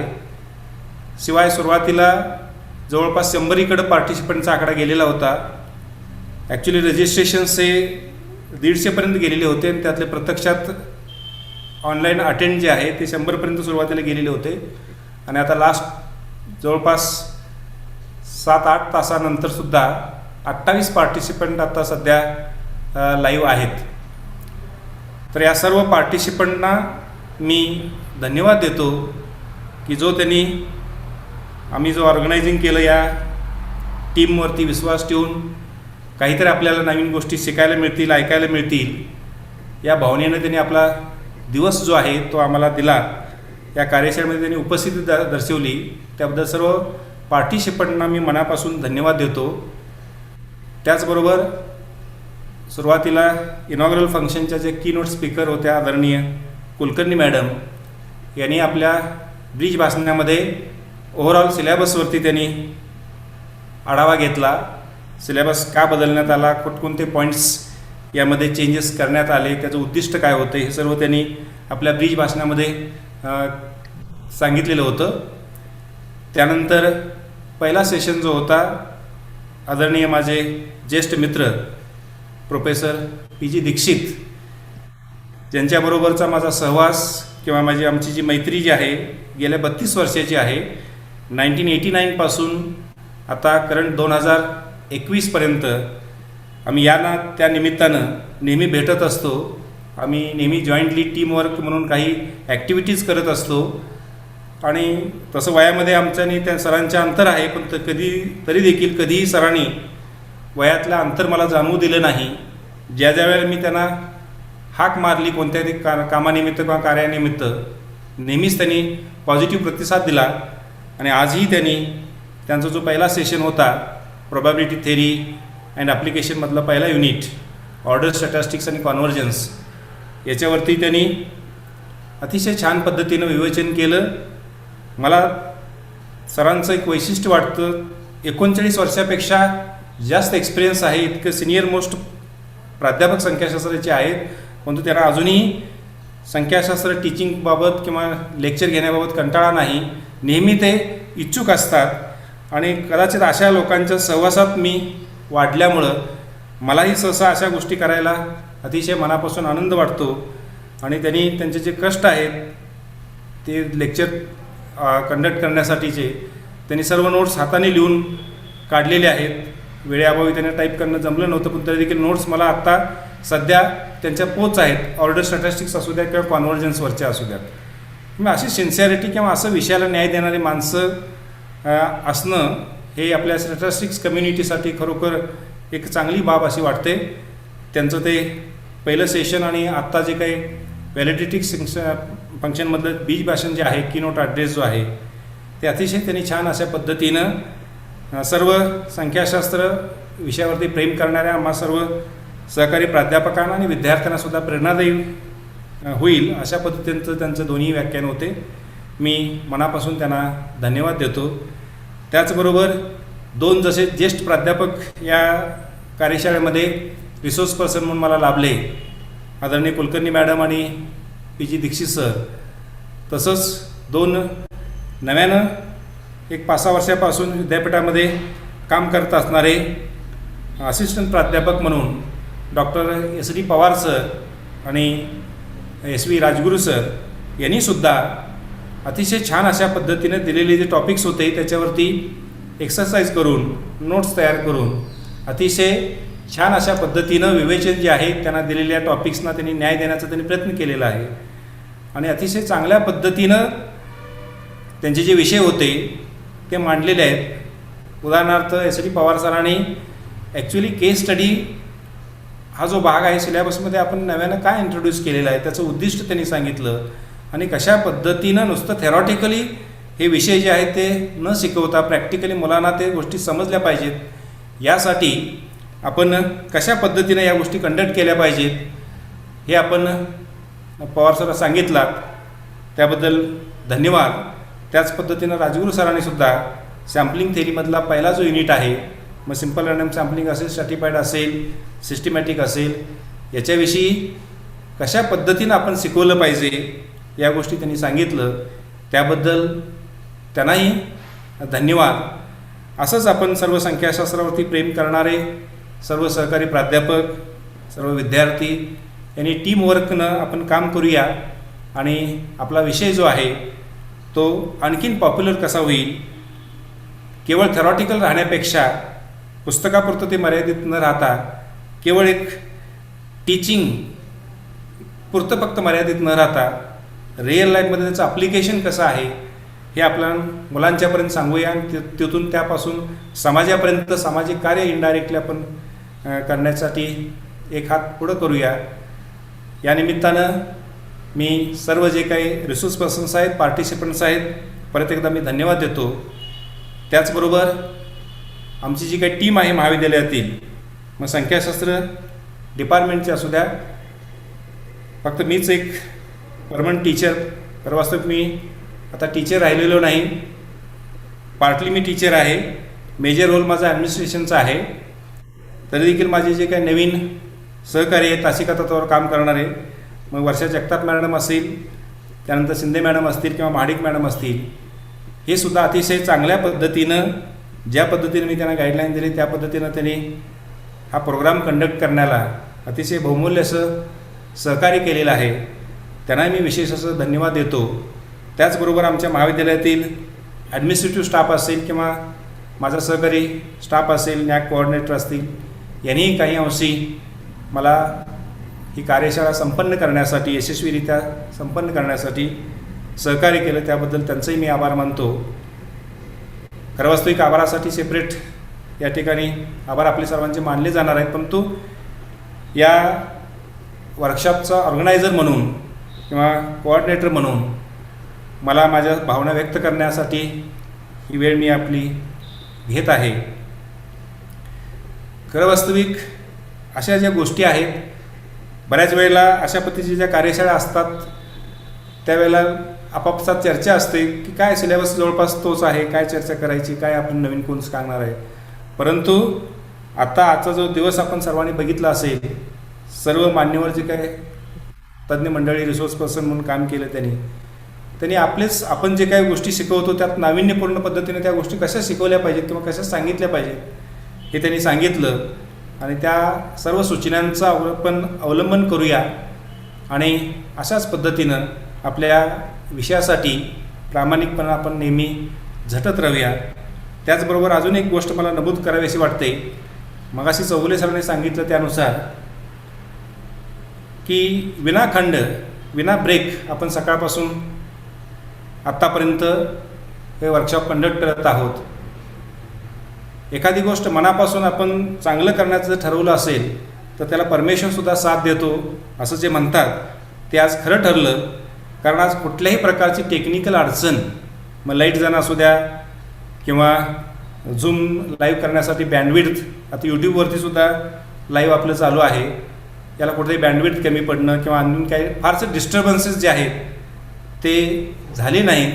त्यामुळं आजची कार्यशाळा संपन्न करत असताना दिवसभर मी अगदी बारकाईनं माझ्या काही ॲडमिनिस्ट्रेटिव्ह बाबी बाजूला ठेवून मी सर्व लेक्चर्स, सर्व रिसोर्स पर्सनचे मी मनापासून ऐकलेले आहेत, पाहिलेले आहेत. अतिशय छान पद्धतीनं आजचा कार्यशाळा जी आहे मला ऑर्गनाईज करता आली, त्याबद्दल सर्व घटकांचं मी मनापासून आभार मानतो.